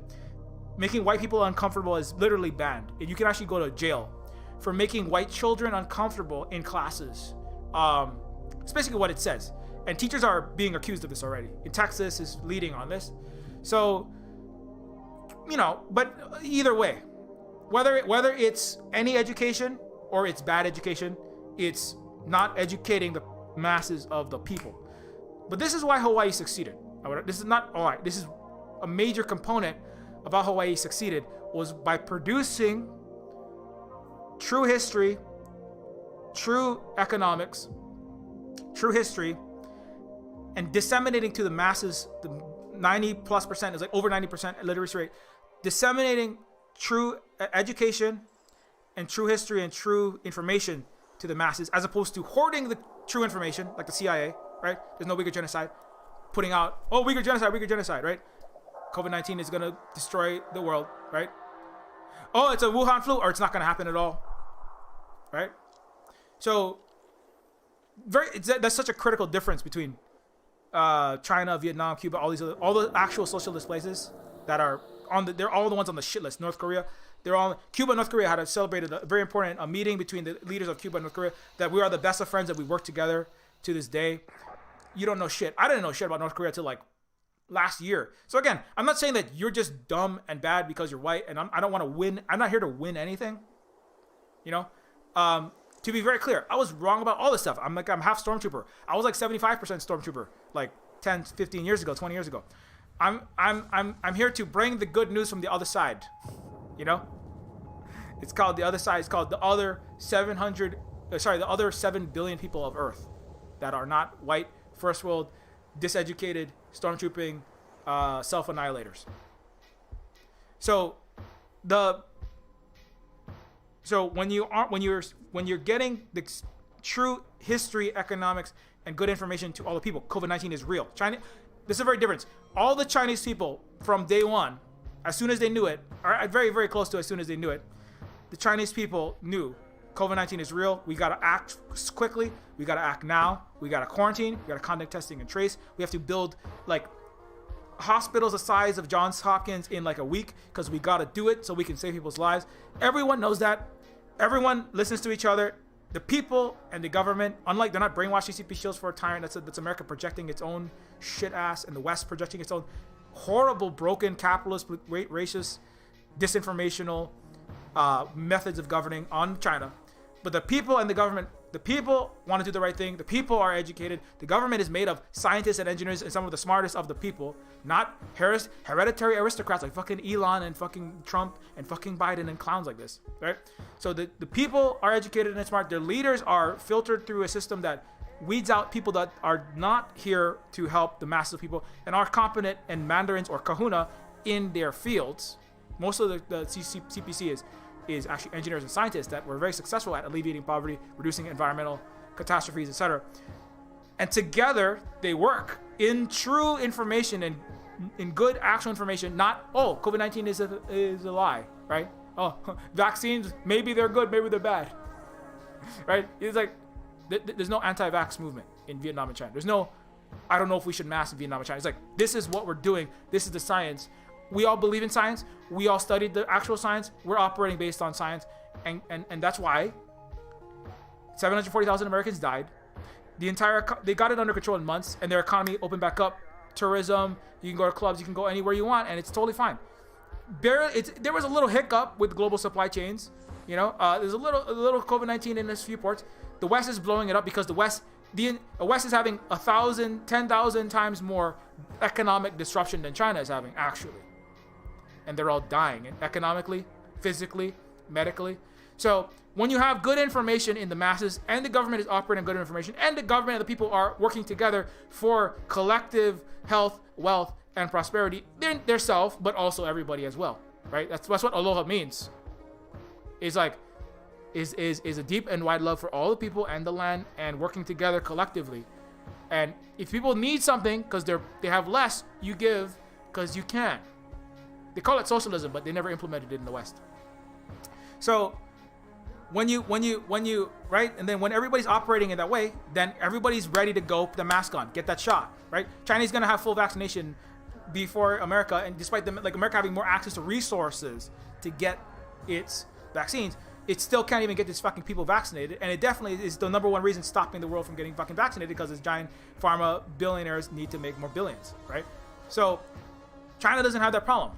China doesn't have that problem of diseducation amongst the people and the masses or the government. So this is how Hawaii contained the pandemic of smallpox also in this time. I mean, let me jump. I want to jump off just as the pandemic is a good illustration of how educated you have your population and how well resourced and how the actual socialist functioning, the actual, or just human normal civilizational functioning, indigenous civilizational functioning. Where is it? Shit, I have the little thread, but it actually goes into exactly how the Hawaiians' response was. Let me see if I can find that one. Adam Kiave. You should follow Adam Kiave. With smallpox. Yeah, Hawaii on vaccines. And the Hawaiians, again, there was no anti-vax movement in Hawaii. Hawaiians, they weren't sure what it was at first, but they quickly figured out, and the elite and the people worked together to make sure everybody got vaccinated, right? So like this, here's some of the examples of how they dealt with from Hawaii Story by Hawaii's Queen, Lili Okalani. There are a few matters of interest during this time of which I must speak. King Kalakaua had been gone but a few weeks and started circulating news that the smallpox had broken out in the city. I'm trying to get over here. But a few weeks when the startling news was in circulation, the smallpox had broken out in the city. It was supposed to have been introduced from China, but our past experience with the disease. This is a writing from the one of the it was elected leaders of Hawaii. But our past experience with the disease, Liliuokalani in particular. Our past experience with the disease had shown us how fatal it might become to the Hawaiian people and whatever inconveniences it became necessary at all hazards to prevent its spread. Summoning the cabinet, I had all arrangements perfected to stay the progress of the epidemic. Communication between different islands of the group was stopped. Vessels were absolutely prohibited from taking passengers. A strict quarantine of all persons infected or under suspicion was maintained. And so quarantine, right? Stopping of travel, cordon sanitaire.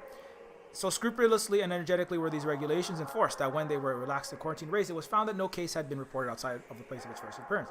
But it was a serious thing to confine its ravages to the city of Honolulu, in which there were some 800 cases and about 300 deaths. So again, the Hawaiians did, right, what the Chinese did at the beginning of the pandemic, which was get information quickly, get it out to the people, let them know why and how we have to do this, and then do the measures. Quarantine, shut things down early and often, stop travel, right? Don't wait fucking months and months and months and hem and haw and disinform people, right?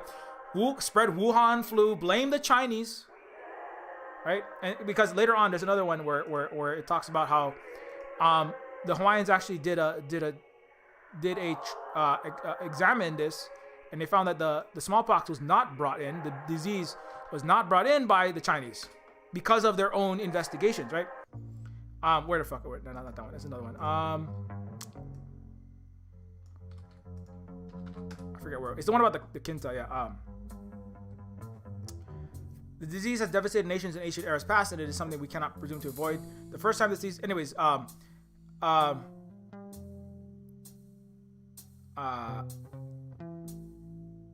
ship arrived from San Francisco, not realizing there was an infected person aboard. The passenger disembarked, and afterwards smallpox came about. Even through cautious safeguards, this type of unfortunate coincidence cannot be avoided, and it is evidence that we are just to be stricken by this disease, just as other nations are. The disease did not spread further from this person. So they were still doing these quarantine and isolation. The second instance was a person with smallpox was smuggled aboard, even though the captain reported no one aboard the ship was sick. The person was concealed aboard the ship, not reported to our officials. He was brought ashore in the night. There were strong steps taken to protect the health of the person. I see all of the affected people we have recently seen have been confirmed to be from the steamship Quinta that had arrived on the 12th of January, reporting that there was no disease on board. There were 4 people who had died while at sea, and after carefully questioning the captain, he reported that they had not died from any contagious disease, and that there was no source of disease at the time that would lead one to think that his reports were false. So they investigated and tried to figure out where the disease was coming from, right?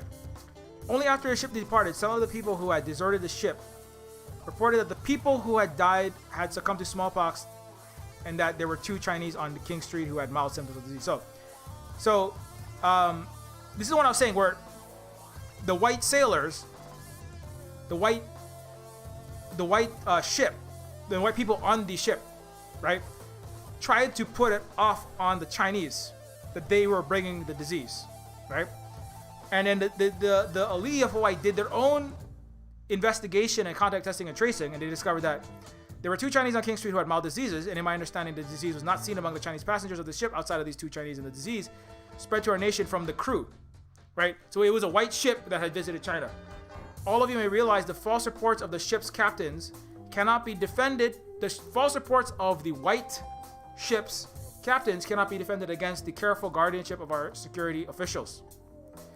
Know that my heart is filled with sadness and that I'm hopeful that this disease will not spread amongst us. I'm doing so. I will continue to do everything within my power to prevent its spread, and I am strongly asking everyone to assist me in doing everything to defend against the disease by obeying directives of those in power along the medical doctors, and I'm strongly urging people go in large numbers to vaccination sites to stop gathering in places where there are large amounts of people, and to report those infected with the disease to government officials. So again, the Hawaiians understood what pandemics were. They had read the history of pandemics, right?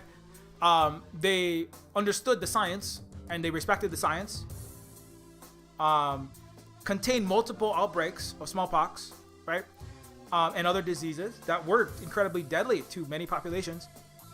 And also did their own contact testing and tracing, and discovered when white ships like America routinely does, like for example, lying about who's on the ship when they got off in Okinawa last year, and spread, so went from 100 cases for all of Okinawa to thousands and tens of thousands, multiple magnitudes of cases by U.S. military lying or concealing who was sick, and allowing American sailors to just flood sick COVID American sailors from American ships to flood Okinawa and destroy their population. Guam, same thing. Hawaii, again. RIMPAC, I already talked about this many times on these streams before. But importantly, the concealing of that information also is what is stopping, what has the distribution of the prior science education, right? Prior just medical science, to accept vaccinations, to accept medical science as not superstition, not use your religion as an excuse to not wear masks, to get vaccinated, and other ascientific nonsense, right? Hawaiians got the information, and to make sure people were educated in the 1800s, right? Coming back to this, right? That allowed them to contain the pandemics, right? Stop people from getting sick and dying by having a massively educated, actually scientific population, the most literate and the most technologically advanced in the world. I mean, by the per capita inventions, literacy, how much people could read, what people could read, what they were doing, right? And this is what allowed the island nation to be ahead in literacy, and then enlightened countries of Europe being behind it. The word enlightened stolen from Asia as well, and the West never achieved it. So, and so all that together. So speaking of information, right? It's not just about getting information. It's not just any information. It's about getting good information, it's not just about getting people going to school. It's like making sure that people are actually getting educated in these schools, right? A lot of people are going to school in America, but half the country didn't want to put on a mask or wear or you take a vaccine. So not enough people are actually getting educated, right? I mean, it's not enough. It's like most of the country doesn't have anything where they need it. Kalakaua, so on the start, one of our leaders, Kalakaua, of course, invented aquatic, subaquatic vehicles, while Jules Verne was dreaming of 20,000 Leagues Under the Sea. We were living a Wakanda, socialist Wakanda, like more technologically, economically, socially, politically advanced than any Western nation. We also had, again, the lack of racism. So they're very important. I would argue that if Hawaiians were actually racist in the way that Americans and Europeans were and continue to be, and so their colonizers are, right? Not to say that there's no inter-ethnic conflict, but they're not like operating with such deep and strong racist societies, such that Karl Marx is talking about hereditary stupidity of the Chinese, and labor left organizers are talking about despotic authoritarian Asians debasing the blood of, that's it's like as Goebbels, Marx, are all united in saying things like race is once the beginning and the end of history and the sum total of all of a civilization and its accomplishments. And to this day, it unites. The racism is uniting the left, right, and center against China in particular. It's uniting America, the patriot left and the patriot right and the patriot center against decolonization and addressing, right, the wrongs of America and the errors and the sins of America. They just want to gloss over that and wave their flags and put leotards on, and it's sad because that is going to cause another failure. And so this is very important. The sovereign country of Hawaii had black citizens before the U.S. Civil War. In fact, slaves who stepped onto Hawaiian soil were considered free. Chinese were full citizens in Hawaii as the U.S. chained them up to build railroads on the West Coast with terrible racism and lynching of Asians. I mean, I've gone over this many times, but very importantly, right, if you are, again, how does this speak to artificial intelligence? If China has some of the best, highest quality information in history, it does. When you look at what they actually have, it surpasses. I mean, not just the fact that they have the best quantum computing that is, it's 20 zeros times 20 zeros worth of magnitude greater than anything America can produce. If it produces anything, it doesn't really produce anything. It net produces negative when you add up all colonialism and global wealth extraction. But what if you are not listening to advanced indigenous civilizations that have more knowledge, education, literature, math, science, technology, engineering, environmental science, quantum science, artificial intelligence, and you're not cooperating and listening and working with them, right? You are not going to even come close to producing, human or artificial intelligence that is anywhere near as good as you could be. So again, the racism is also stopping you, right, from getting to our, successful, useful, not net beneficial artificial intelligence. I would argue AI in the West, which is headquartered in Silicon Valley, that is using itself to jack up. I was going to be an artificial intelligence programmer for Goldman Sachs. And let me tell you, what they are doing with AI is using it to parasitically vacuum the world's wealth up into people who don't need it. AI is net destructive, I would argue, net destructive in the US and its allies in the Western world. It is not producing anything of value, ultimately. It's it's multiplying the racism police forces, multiplying the racism and also just disallocating the knowledge and the skills of black, indigenous, brown, women, and non-men into jobs. It's because the AI is trained on, the hiring of the AI is trained on racist, sexist, it's trained on aristocratic, cacistocratic, HR recruitment history, right? Over like NASA, which is privileging white dudes that are mediocre over the hidden figures, the black women that are actually more competent at the job. So when you hire based on NASA's hiring history, you're gonna misallocate. It's both self-destructive, stupid, and racist all at the same time, right? So when you do that AI, the AI itself, by being used by governments and businesses, and universities, it is going to be just destroying and crushing your society with all its opportunity costs, because it's going to be high frequency misallocating people's skills and not doing meritocracy, not doing Mandarin Chinese style indigenous civilization, not doing Kahuna Native Hawaiian civilization, right? It's going to be doing that, right? So again, the racism itself is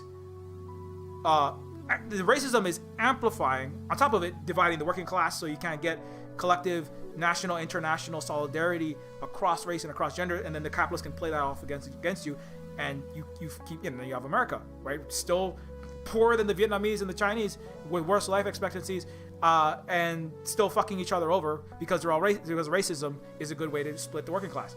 So you're fucking yourself. I mean, it's really the racism is so destructive across the board, and it amplifies as time goes on how badly it amplifies the damage economically, sociopolitically, inter-ethnic strife, ecologically. Ultimately, it's so destructive, and so it has to be addressed. But that's another reason why if Hawaii was more racist, so if Hawaii was saying Chinese, you can't come in, Filipinos, no.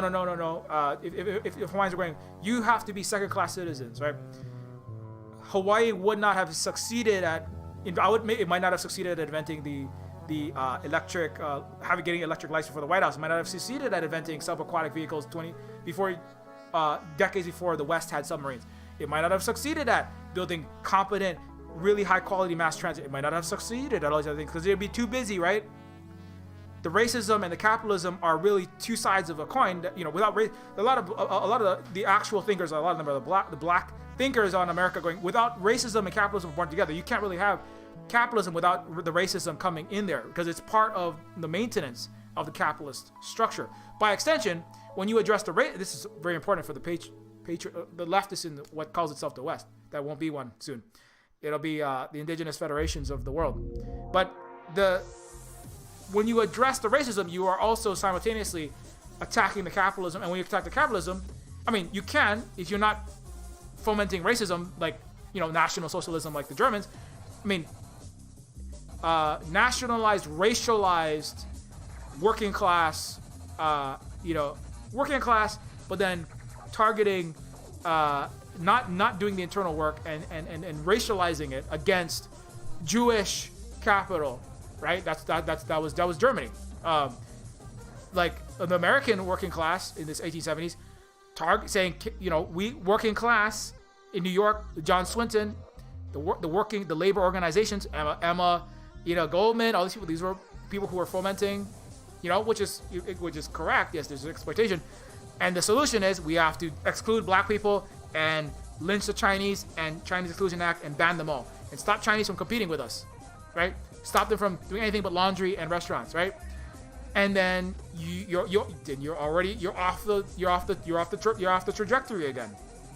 You fucked yourself over, and then you didn't get rid of capitalism, and racism really helped to stop that. So again, example of greater actual equality, democracy, existing socialism without racism, hatred, greater technological advancement in a people of color nation, put the U.S. West and Europe to shame, put the white man's burden out of the water, which was why they legally crushed Hawaii. So again, the evidence that Hawaii was actually an indigenous, anti-racist, anti-imperialist socialist civilization is the fact that America saw it as a threat and as a very important place to coup.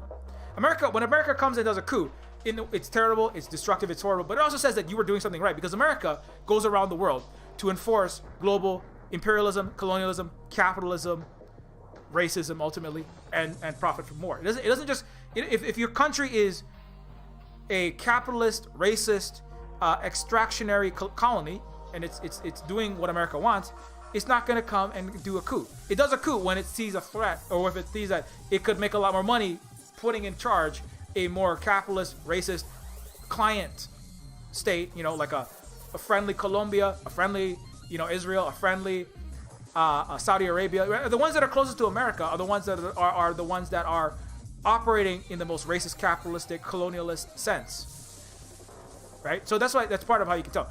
And in particular, but that's just one data point, right? Asians, particularly Chinese, were a threat to the oligarchy, because the white oligarchy, because of the Hui system, whereby they avoided white banks and businesses who were basically co-ops. So again, the existence of these co-ops, and I brought up Sun Yat-sen last time, the father of anti-imperialist, socialist, anti-imperialist, technologically advanced, modern, highly educated socialist China that has succeeded today, right? Was raised in Hawaii and learned the successful indigenous socialist civilizational practices from Hawaii and then brought it to China. It took 100+ years, but that's why I say Hawaii is the Yoda and Luke is the Luke that fights the real empire is China. Whether they're bigger, it's different material conditions. Hawaii is smaller, and there's many aspects. It's geopolitics is different, but anyways, so the alliance between the Hawaiians and the Chinese, Sun Yat-sen's father, Sun Yat-sen's older brother, right, had a important, successful, moderately prosperous ranch on Maui, and said you should model yourself. He literally pulled himself out of Iolani school when he saw that Sun Yat-sen was getting too close to the Christian. He's like, no, don't learn the wrong things. If you start moving towards Christianity, we don't want that, because you're gonna start getting ahistorical Christian illusory nonsense in your brain, like Voltaire said. Don't do that. And ultimately, Sun Mei finally went back. He sold everything that he had to go into the Chinese Revolution, that threw off the shackles of China. I went over this on previous streams, so I'm not going to go fully into that. But Teng Menhui, multiple attempts at revolution, to undo, what basically was a lot of it was a collaborationist dynasty with the colonial powers. It was not successfully liberating itself, and it was not successfully doing for the people. For a lot of reasons. The West really liked that one at the time. Anyway, it's a long story. I don't want to go into the whole thing. But basically, the beginnings, which both the PRC and the ROC, both the Chinese mainland and Taiwan, which are one China, which both of them agree on, don't fucking get that wrong and help the military-industrial complex spreading nonsense about Taiwan, please. Sun Yat-sen was very important as the leader and the originator of the Chinese revolutionary process that continues to this day, maintaining Shakang Shahui, the moderately prosperous society, or aiming towards that, right? It's really, they're still aiming towards building a China that was like the Hawaii of the 1800s, but even more advanced, of course, in many ways, but still aiming in that direction, right? Socialist, anti-imperialist, technologically advanced, modern, and with Chinese characteristics, not a Western liberal democracy. Not to say there's something wrong with voting per se, right? But it should happen in its due course, right? In a dialectical way, and it will be the decision of the people, not forced down the throat of the Chinese by panda huggers and the Clintonites and the Marshall, the CIA's grand chessboard, real world Harkonnen and Paul Atreides, white saviors, right? But the Chinese will decide how to, how and when to implement such a system, should they feel that is on the path to common prosperity, socialism, anti-imperialism, and ultimately stateless, classes, moneyless society, ideally. But that will be the choice of those people. But anyways, so very very important. Anyway, I'm way off the topic, but when America does coups, it isn't doing the coups. It's not. It doesn't, just because you had a coup, it doesn't mean that you're such an awesome, good society. But if you're doing a coup, you're doing something that is not in the interest of the United States. And in particular, in Hawaii, it was not, the capitalists in Hawaii were not happy with the Hawaiian Hui system. They were not happy with the Li. They were not happy with universal education. They were not happy with the fact that they were not able to make as much money as they could with the support of the Hawaiians for cooperatives, for increased support for the working class. They actually wanted more unionization. They wanted even more socialism than they had, because they still had white capitalists within Hawaii that were operating. So it's not just like China still has white Western capitalists operating in Shanghai, Taiwan, in fucking Hong Kong, and people that are collaborating with them as well. But it's not free of those problems, right? But it is on a trajectory, and from the commanding heights of Hawaii, just like the commanding heights in a Leninist sense, China was in that socialist path, doing for the masses of people, right? Reigning in Evergrande, right? Reining in private tech, big finance, right?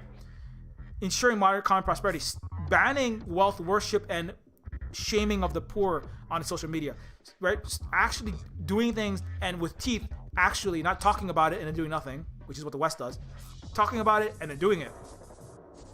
And so Hawaii was doing that, and that's why Hawaii had to be overthrown from the United States and Western capitalist colonial perspectives. So, anyways, but that's enough about that. So, yeah, it's 2:00 already. So when we talk about, so how does that do it? What does that have to do with artificial intelligence? Again, this is a screenshot from Neofeud 2. Artificial intelligence, software engineering, right?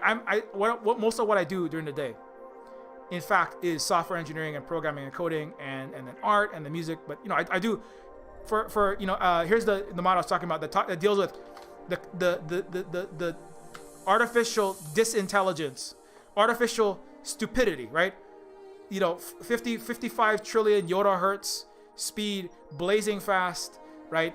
Advanced adversarial neural network, cloud computing stupidity, right? It just magnifies the stupid. The faster your machine gets, if you're putting garbage into your Amazon or your Facebook AI, right, or your military AI, it's gonna come stupid out, right? So Terminus Machina is the mod that was about this. It's like literally that's what it kind of starts with, right? It's like Terminus. It's a Deus Ex Total Conversion. I worked on a couple years before Neofeud. In the future, benevolent God AI runs the world. This is part of my problem with Deus Ex, which is that it's limited in the futures that it sees.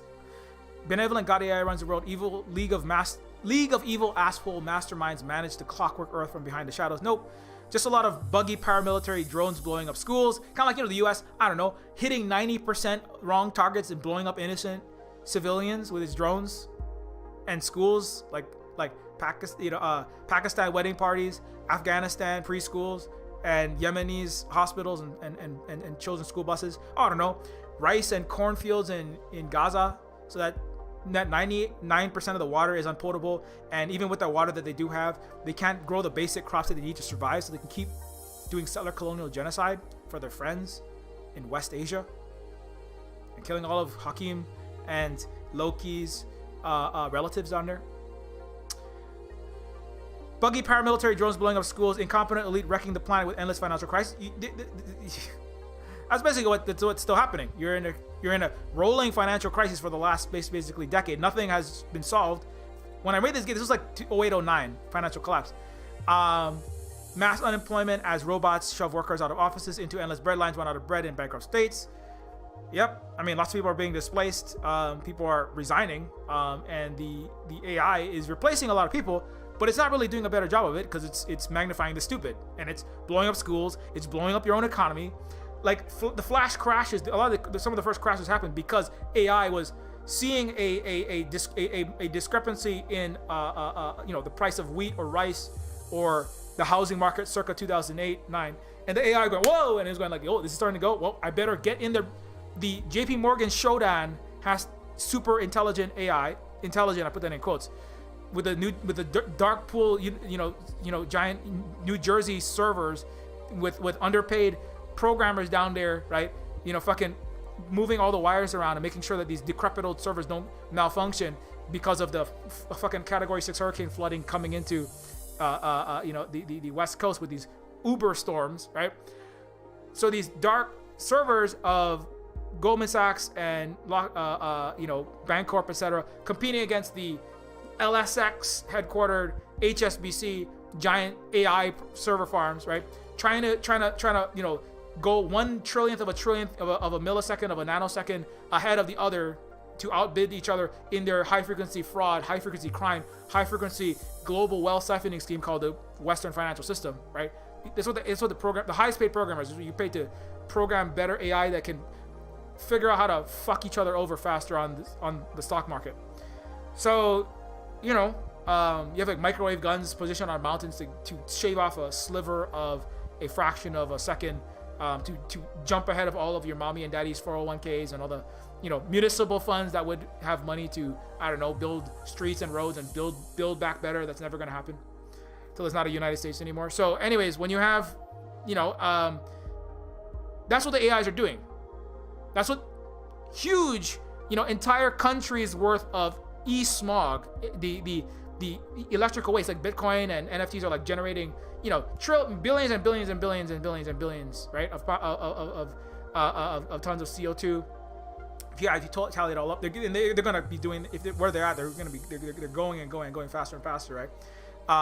As the mathematical calculations required to maintain such a structure accelerate, and the AI that are maintaining the legacy financial structure, which ostensibly the crypto bros say they're gonna take down, they're not gonna do shit. They're just fucking basically they're just circle jerking themselves off, and they're a global digital money laundering scheme, like Sotheby's auctioning off Banksy duct tape bananas to the side of a wall for $1 million or $10 million, right?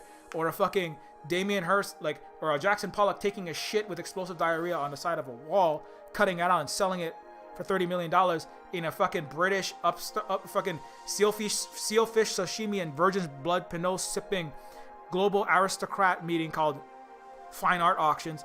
It's just a money laundering scheme to move money around the world. And NFTs are, oh shit, COVID-19 hit and we can't move all of our money across the world. It's easy because Sotheby's is closed. Hey tech nerds, hey quants, can you make us like digital Van Goghs so we can launder money from London, from all the bombs and all the throats that Australians slit in Afghanistan, and all the billions of American money. And I want to move that in a Ghani, for America's CIA asset in Afghanistan, $169 million flowing all over the fucking side of the tarmac as he's getting in a plane to take off out of Afghanistan after that war crime you did.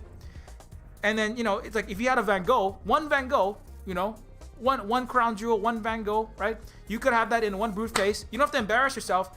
Not that it matters. They can give him more money if he needs it because he's just a fucking CIA asset working for the empire. You have infinite money. You can print infinite money. It doesn't fucking matter. But if you have a Van Gogh, you have a nice, $200 million. Or Damien Hirst, you have like some old white guy's fucking diarrhea so that the United States and the Western capitalist world can say that we're better than Russians because we can take a shit on the side of a wall, call it avant-garde, and say that we have free, intellectual, artistic, avant-garde engagement, and Russia is dark and sad and gray and put everything in black and white. And they're despotic, authoritarian Harkonnens and evil Vladimirs over there. And so anyway, so you don't have to you could have some old dead white guy's shit on a piece of paper. The piece of paper with old dead white diarrhea, too much probably beef and potatoes on that. Too much beef and turmeric and salt, on that. But old dead white guy's diarrhea in a piece of paper, you can move that across from an Afghan airport into London or into Saudi Arabia or into a US empire friendly fucking neoliberal city. You could get it out of Afghanistan without embarrassing yourself, and it only weighs maybe 2 ounces, 3 ounces, right? Whereas $169 million, that you're talking about hundreds of pounds, if not tons, right? You can fit $1 million, $5 million in a briefcase, but when you in $100 bills, dead war criminals covered in cocaine and the blood of dead global South people. But when you get, which every $100 bill is covered in, if you get a $1 billion, you need like multiple, you need like shipping containers for that. You can't carry that around. What you want is dead white guy art. You want dead bullshit white guy art. You want a Van Gogh. You want some get some not that Van Gogh was a bad artist, but or you can maybe sometimes alive. You can have a Banksy art. You have like the shredded paper where Banksy said capitalism is bad, and then he shredded the paper, and then everybody thinks that Britain is all we're smart and enlightened because we're ironic about how capitalism sucks, and then you sell up the shredded paper for $10 million. So you can get shredded Banksy paper that said capitalism was bad, recuperating Britain's image as if it gives a fuck. That only weighs like maybe an ounce, and you can move that in a briefcase, right? You could probably put that like next to the picture of the Epstein abuse that you just did and the death that resulted from that. You can that's like a little picture, like a printout picture, and then the Banksy, you can go right next to that in your wallet, right? You can fit that in your wallet, and then you don't have to spill $100 million, in a making it rain like the world's most expensive strip club all over the tarmac of Afghanistan. That's what you want to do. That's what the art world's for. So that's what NFTs are for. That's what Bitcoin's for. So that we can keep playing this video game, and then you can take your Bitcoins to Mars by burning the Earth with all of the e-smog and melt the Arctic, and then get the fuck out of here, right? And then nuke Earth. So all of that's all AI. That's a lot of coders. That's a lot of programmers that are working very hard to destroy the world faster, amplifying Western, barbaristic, capitalist, colonial, racist stupidity with their artificial intelligence and with their coding. So good job. Good job. That's what you did. You produced Terminus Machina. Well, not fully. They don't have robotic paramilitary drones blowing up. What is the actual Terminus Machina game is? Let me get the pitch. The actual pitch for Terminus Machina is sci-fi dystopian Deus Ex Machina where homeless socialist hacktivist dodges AI-run robot cops and drone strikes in downtown San Fran outside of barbed wire walled billionaire and trillionaire enclaves, attempting to free smartphone-making sweatshop prisoners. So your prisoners are already, well, they're all dead. So actually, it's worse than Terminus Machina. All of California's wildfire putter-outers are all dead because they died from COVID-19 in San Quentin for being black on the street corner, right? When Kamala and all of her friends had to get a career by locking up black people to have 25 cents an hour prison slaves to make vegan and non-vegan Whole Foods cheese and put out your wildfires that are going to be worse next year. So it's actually worse. Terminus Machina is not as bad as the present because the smartphone making sweatshop prisoners, which is what black people do in prison, they help make smartphones. They do tech support for the Twitch headsets. They make the license plates for every vehicle in the United States. Like Andrew Cuomo's New York, or is he gone yet? I don't know. So all of that is it's not quite as bad because it's actually they're still alive. They're slaves, but they're still alive. Well, I don't know if that's worse. But now in actual 2021. Like half of them are all dead because they died from COVID-19 in the COVID petri dish that got no healthcare called the U.S. prison system. Rikers Island, everybody died there. You killed all your prison slaves.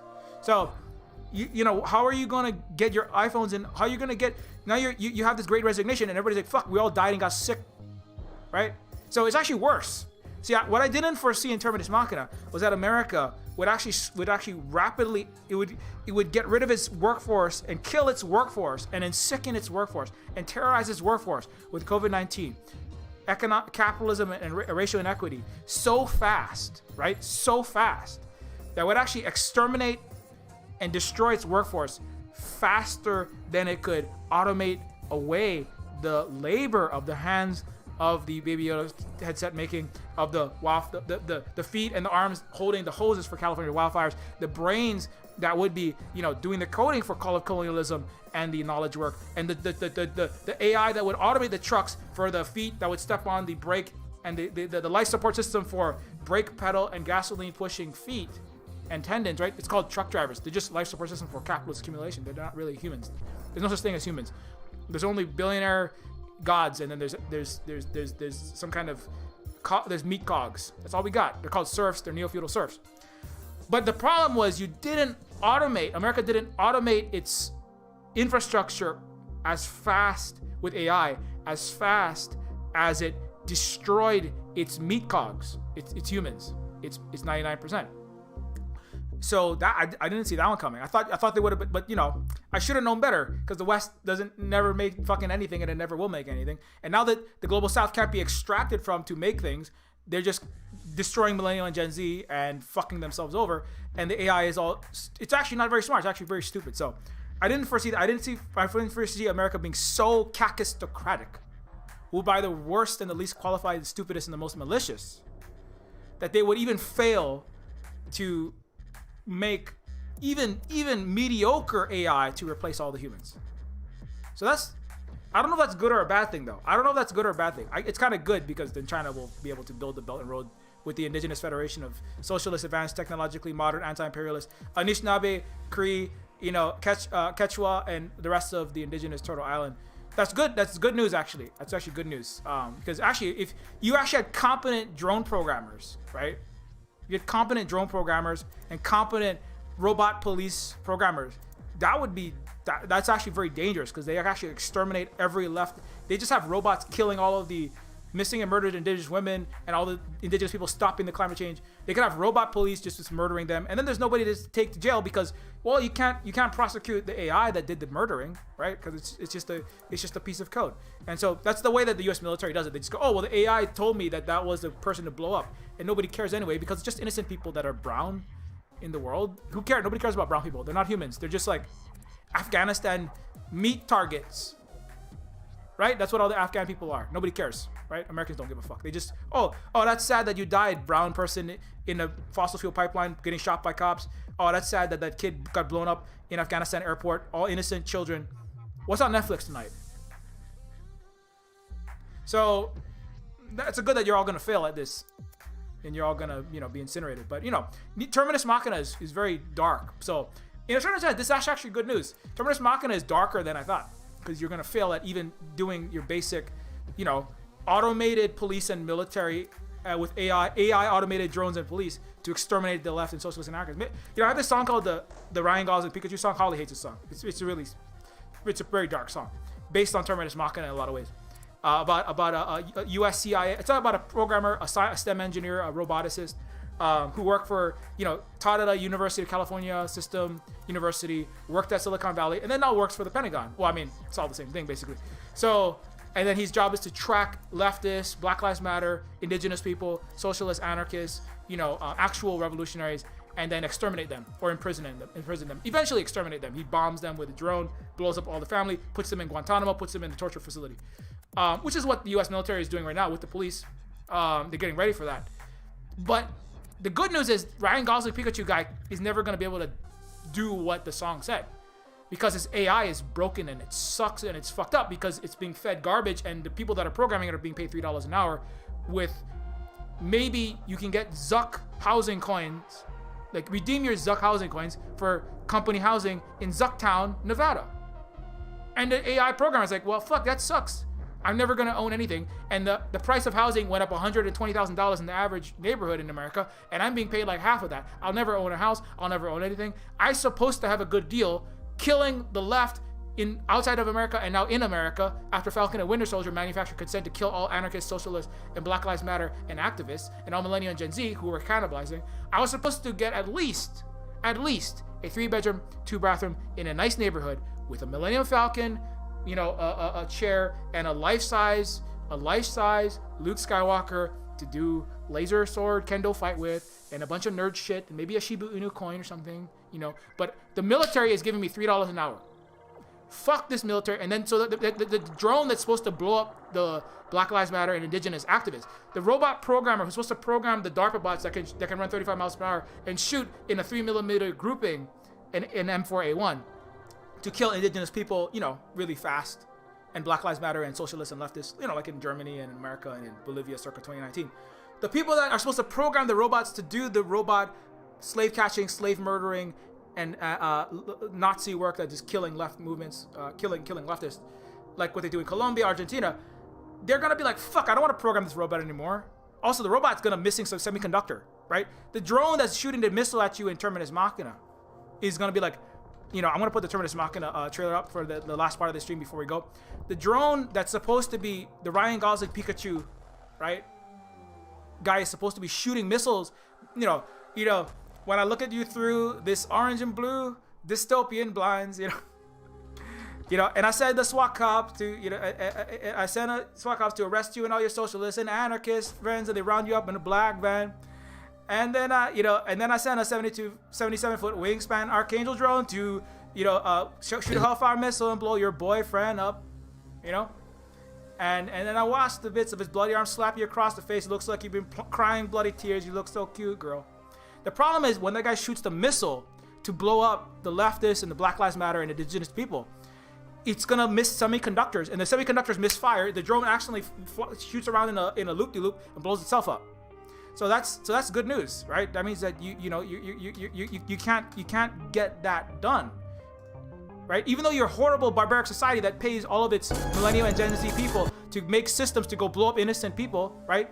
To be clear, if you're in the U.S. military, you are already, if you work for any giant tech company, you're already programming drones, F-35s, F-16s, F-20, the ones that fly, and U.S. military software, headsets for the troops to go blow up innocent leftists across the world. That's what you're doing in Ethiopia. That's what America's backing extremists to do right now. Battlefield 2042 is Battlefield ETIM, support the free men of the world to go blow up with proxy warfare all the Belt and Road and stop global socialism and China from expanding. That's what Battlefield 2042 is, in the middle of Category 6 hurricanes and Sharknadoes and fucking Firenadoes. So, and so the good news is that, like, America is not going to be able to get this done because you don't have any semiconductors. Your supply chains are all falling the fuck apart. You crash in your fucking subs in the South China Sea into seamounts, and then all your soldiers are dying. You should quit the military before you get killed in a seamount, a collision. Smashing your face into the side of a fucking, submarine radar or LiDAR system and then cracking your skull open, and America says, fuck you. Well, if you suffer, you can go die. Just like all the other thousands of military servicemen and women and non-binary people that died from COVID-19 because they don't care. You're going to die from it, period. That's literally what the military tells you. There's no social distancing in the military. You're just going to die. And or 1 in 5 of you have permanent, 1 in 3 will have permanent brain fog. You won't be able to construct sentences. You won't be able to basically do a lot of basic tasks. Or you'll have serious heart conditions. You'll be on an inhaler for the rest of your life in the U.S. military. You're going to get COVID in the military. So just remember that. And if you don't get COVID 1.0, you get COVID 2.0 when they have to roll out the next plague through the U.S. military. So, you know, that's that. I didn't foresee that level of self-destructive, cacistocratic, oligarchic, Western, barbaristic stupidity. I didn't see that level. You know, I thought you might be a little more competent than that. But you're really proving me wrong in how fucked up you can be. You know, you should quit the U.S. military immediately. You know, before you start doing this to all of you leftists. What I want to see is, I want to see the Great Resignation accelerate by like tenfold. 5, 2, 3 million. It should be more like 10, 50 million. Like most of, just quit. Everybody quit. Start a cooperative. Fucking start a fucking hui. Do things in a non-capitalist, non-racist, non-capitalist, non-transphobic, misogynistic way. All the tech companies are full of this. Netflix is going, fuck you, we love Dave Chappelle. Trans people don't count as humans. That's what the companies are telling you. That's what the US is telling you. Fuck you. Fuck you. Fuck workers. Get off your ass, go back to work. No, you're not gonna get healthcare. You're gonna get sick in our office. Fuck you. So you should tell the US corporations and the US military and the US Wall Street and all of these people that are gonna kill you, and they're gonna make you kill innocent people that stop capitalism and racism from functioning. Tell them to go fuck themselves even faster. You tell them to go fuck themselves even faster. You know, before they fuck you even harder, because they're not gonna. It's not gonna get any better. Build Back Better is a joke. It's a joke. To even get close to building infrastructure, giving help, they're talking about, the squad is talking about, oh, we wanted more socialized social programs. They're not gonna get any social anything. You don't have a mass movement. Nothing ever comes from a plutocracy except by mass economic or military demand that stops them from what they're doing. You don't even have that. The Bernie Sanders era, Bernie himself even said, you know how I'm gonna do it? You know how I'm gonna do this? You know how I'm gonna do this? Republican on Fox News and on MSNBC. I'm gonna tell the Republican House Speaker, you see that? You know, we need health care. We need a infrastructure bill. We need $1 billion to billionaires. You know, we need all this socialist shit. You know, it's good stuff. You know, it's like, you need to do all those things. We're gonna have health care. We're gonna have socialism. We're gonna have, housing. We're gonna have free college. We're gonna have things that Hawaiians had 150 years earlier than any of us. Hawaiians had universal health care before Marx published Das Kapital, and we want to have like half of what the Hawaiians had. It's not even that much. You're not even close to what the Hawaiians had 150 years ago. I'm Bernie Sanders. I'm Bernie motherfucking Sanders. You know that? You know that, Republican? Huh? You know that, Kristen Sinema? You know that? You know that, Tucker Carlson? And or what? What are you gonna do? Well, you know what I'm gonna do? Look at that movement outside that window. You see that movement outside that window of the White House, of the Senate? You see that? You see that people in DC? You see that 300 million people out there? 100 million people out there? They're all out in the streets. This mass-activated, mass-based movement. You see all those people out there? Yeah. They're gonna do something. You know, you didn't say what, but they might vote you out. They might do other things. They're gonna do something to you. You know, something bad's gonna happen. You know, but Bernie can't point to that. The movement's all dead. There's nothing out there. You know what's out there? There's a bunch of fucking dead, pissed off, patriot leftists that just want to have national socialism, Hitler style. They just want to focus on working class, which isn't really. Most of them these fucking just all grifters. So you have a bunch of grifters who want to fuck. They just want to fuck DC over and have white racist America. Maybe a little healthcare, maybe, but you know, we'll just take not addressing our own internal problems and being racist over that. The Trumpians, they're like, we're gonna destroy that, and that's what's outside the window. And the center and the right, they're going, okay, so we'll have like, you know, we'll just, yeah, I mean, that's, you're not gonna get it done because you're making the same mistake that Karl Marx made, not addressing the internal contradictions of racism, colonialism, etc. You're not addressing the mistakes that John Swinton and the labor organizers and the left, socialists, anarchists, and communists of the 1800s American working class movements did. You're not addressing those things, okay. You're making the same mistakes that Mussolini and Hitler did. We'll just co-opt your entire fucking movement again, the way that we always have.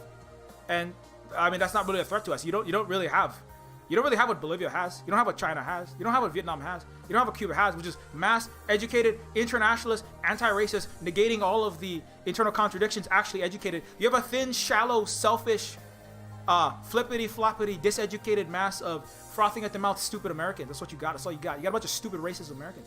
What? Fuck yeah. We'll have a racist capitalist. We'll have full mask off Nazi fucking. We'll have full on fascist racist America, and we'll make a lot of money doing that. I don't give a fuck.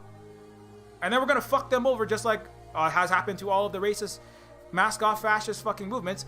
We're gonna play the workers off against each other, and we're gonna use their lack of education and racism to collapse America further and fuck y'all further. Yeah, go ahead. But there's nothing that's gonna get you that. So even by Bernie's own words, right? If you believe in what Bernie was saying, which is, you know, he's not even close to actual left. He's like, he wanted the FDR preserve capitalism with a little sock them characteristics while maintaining global colonialism and racism. Actually, that's what Bernie wanted. So Bernie's over there, and misogyny, because remember, the 50s was women in the kitchen and the help Stepford wife, and the black people are fucking all slaves still. Well, personal servants and racially degraded, and black people are actually 10 times poorer than they were at the end of the civil rights movement. And there was never any racial equality ever anywhere in the fucking United States. It just transformed form. Kind of like global colonialism transferred to neocolonialism. So Bernie, but even taking Bernie at his own words of this is how we're gonna get the healthcare, the social services, the education, and the material conditions approved for the people of the United States, right? You don't even have that. You have disorganization. You have people free. You have doomerang, disorganization, racism, patriot nonsense, bullshit. You have people blowing themselves up with their own COVID-19. 90,000 suiciding themselves with fucking fentanyl and opioids. You have a fucking dying, self-exterminating population. You have a failure. You have a fucking failure. And then you have indigenous people and black people and people that are willing to interrogate their racism and their colonialism and what America is, decolonizing themselves, actually getting educated for the first time in their existence. They're going like, well, you know, we have to be in solidarity with the actual radical international decolonial across race, across gender, across all vectors of oppression, which all have to be negated simultaneously together to address the, you know, the primary capitalist contradiction. And they're going like, we have to address all of this simultaneously. And there's those people, but you know, they're increasingly not calling themselves Americans. They're not waving American motherfucking flags. But that's where the majority of people in the United States and Canada still are. Now, Millennial and Gen Z, I can't fucking see into where everyone is at all times. I don't have a crystal fucking ball, but you have to use the artificial intelligence. You have to use the nuclear sub-surveillance system called your brain, where you feel out into reality with little bits of information and try to piece together what you have. Nobody has perfect access to exactly what's happening right now everywhere in the 330 million people in what's called America and the 30 million of Canada, 30 plus million of Canada, which is America's, you know, it's America's little pet. America's little pet dog up there. Europe is America's poodle. Canada is America's pet moose. Japan is America's pet Shiba Inu. India is America's America's coolie. Vietnam threw off its coolie chains. India is still doing America's bidding. So when you're not gonna, you know, it's and again, this is not for my good. This is not. Well, it is ultimately in the long run, but it's for the people of the United States' own good to finally get to this a point. Now, what exactly it looks like, how exactly it plays out, I can't say exactly how and what it will all look like, you know, but the failure of both, well, the success of Goebbels and Hitler and the National Socialist Party, the national, you know, the whole demon Nazi thing. That this is a lot of this is played up by America to make it look better. It's a bad guy for America. It's the heel for America to look better. Not to say that the Nazis were good, but the Nazis were just like Mussolini just wanted better working class conditions without addressing internal bigotry and racism, and just going working class. And it's, you know, and reading actual Goebbels, American working class union organizers were actually like more overtly racist than a lot of the propaganda. I was like looking through it. I compared the two scripts. I was like, wow. Because Goebbels actually said Jews are humans, but they operate by different laws. It says stuff like later on it got more, in different circumstances it got more extreme. But John Swinton was just like, the Chinese don't count as humans. They're like debased, demonic. They are literally causing us to be fully degraded and subhumanized. And they have no capacity for political thought. They're amoral. It's actually a lot. It was more the American working left American working class labor organizers, unionists, union organizers, were actually like worse. I was like, wow, that's intense, man. So it's important to remember. So the Patriot left is, again, it's like the Swinton left. It's the Mussolini left. It's the, it's valid to want better conditions for your people and to stop having rich, powerful, capitalists, etc., not doing a lot and accumulating vast quantities of your labor value. But then if it's like, and also it's very racialized and we're very racist. Danny Haiphong said, if you say that you can organize the working class without interrogating racism, I don't know if have you ever tried actually going into workspaces and there's actually full of racism. You actually have to deal with a lot of racism and sexism to even start to organize the working classes, because they'll start throwing off their frustrations at other races, like Mexicans, like Muslims, which is what Trump won on, which is what Brexit Boris motherfucking won on. Like that is like, that's a big. Now you can get past that and start talking about working class. Our labor of our hands. We should see the benefits of the labor of our hands and not have this parasitic class of capitalists and landlords and owners taking it from us. You could get there and then still go, and all those capitalists and landlords and bankers and owners are all Jewish, so we have to get rid of, and that's Germany. It begins as an anti-capitalist and legitimate attack on economic inequality and these problems, and then the solution is everyone who has a lot of money is Jewish, and so we have to get rid of those people. And then you can still be led astray again, and you'll have failed later, but you'll still have failed. And United States America is going to get worse. The terminus machina, again, this is like, it could still get this bad. But and I think that the idea is, all this negative stuff is all online. No. Yes, in-person left organizing can be more good faith and actual people working together. But the ratio of actual left organization in the United States and Canada and Europe, I would argue, relative to neoliberal and right organizing and populist organizing in the meat space and online too, is by far it's still too much. It's still half or more. It's hard to say where exactly everybody. It's very easy to flip from populist left to it's easy to flip from there to go, oh man, I'm pissed off about inequality, I don't have healthcare, and go, well, maybe I'll join the alt-right now, right? Many Bernie voters, right? Trump voters voted for Bernie, or many people who are supporting Trump also support Bernie, and Bernie also support Trump, because what unites them is valid upset and anger at wealth and inequality and bad material conditions, right? It does unite them. And then, well, can we play the race card and just go kick out all of the Muslims, right? Like kick out all the Jews in Germany? I'll play that card. Maybe it'll work. I don't know, right? Maybe we'll rein in the billionaires and like ask for FDR style social democratism. Yeah, maybe we'll try that. And the people flip all the time. It's like, how much of the right is just like former Nazi or former alt-right, former MAGA, former Gamergate, right? And they go, oh, I'm an incel now. Okay, well now I'm a left. Oh, now I'm a fake. I'm an I'm a post-leftist. Then I'm an anarchist, liberal anarchist, anarcho-communist, communist. Well, maybe Marxist. No. Libertarian anarchist, libertarian socialist. Fuck this. This didn't work. I'm a post-leftist. Fuck Bernie failed.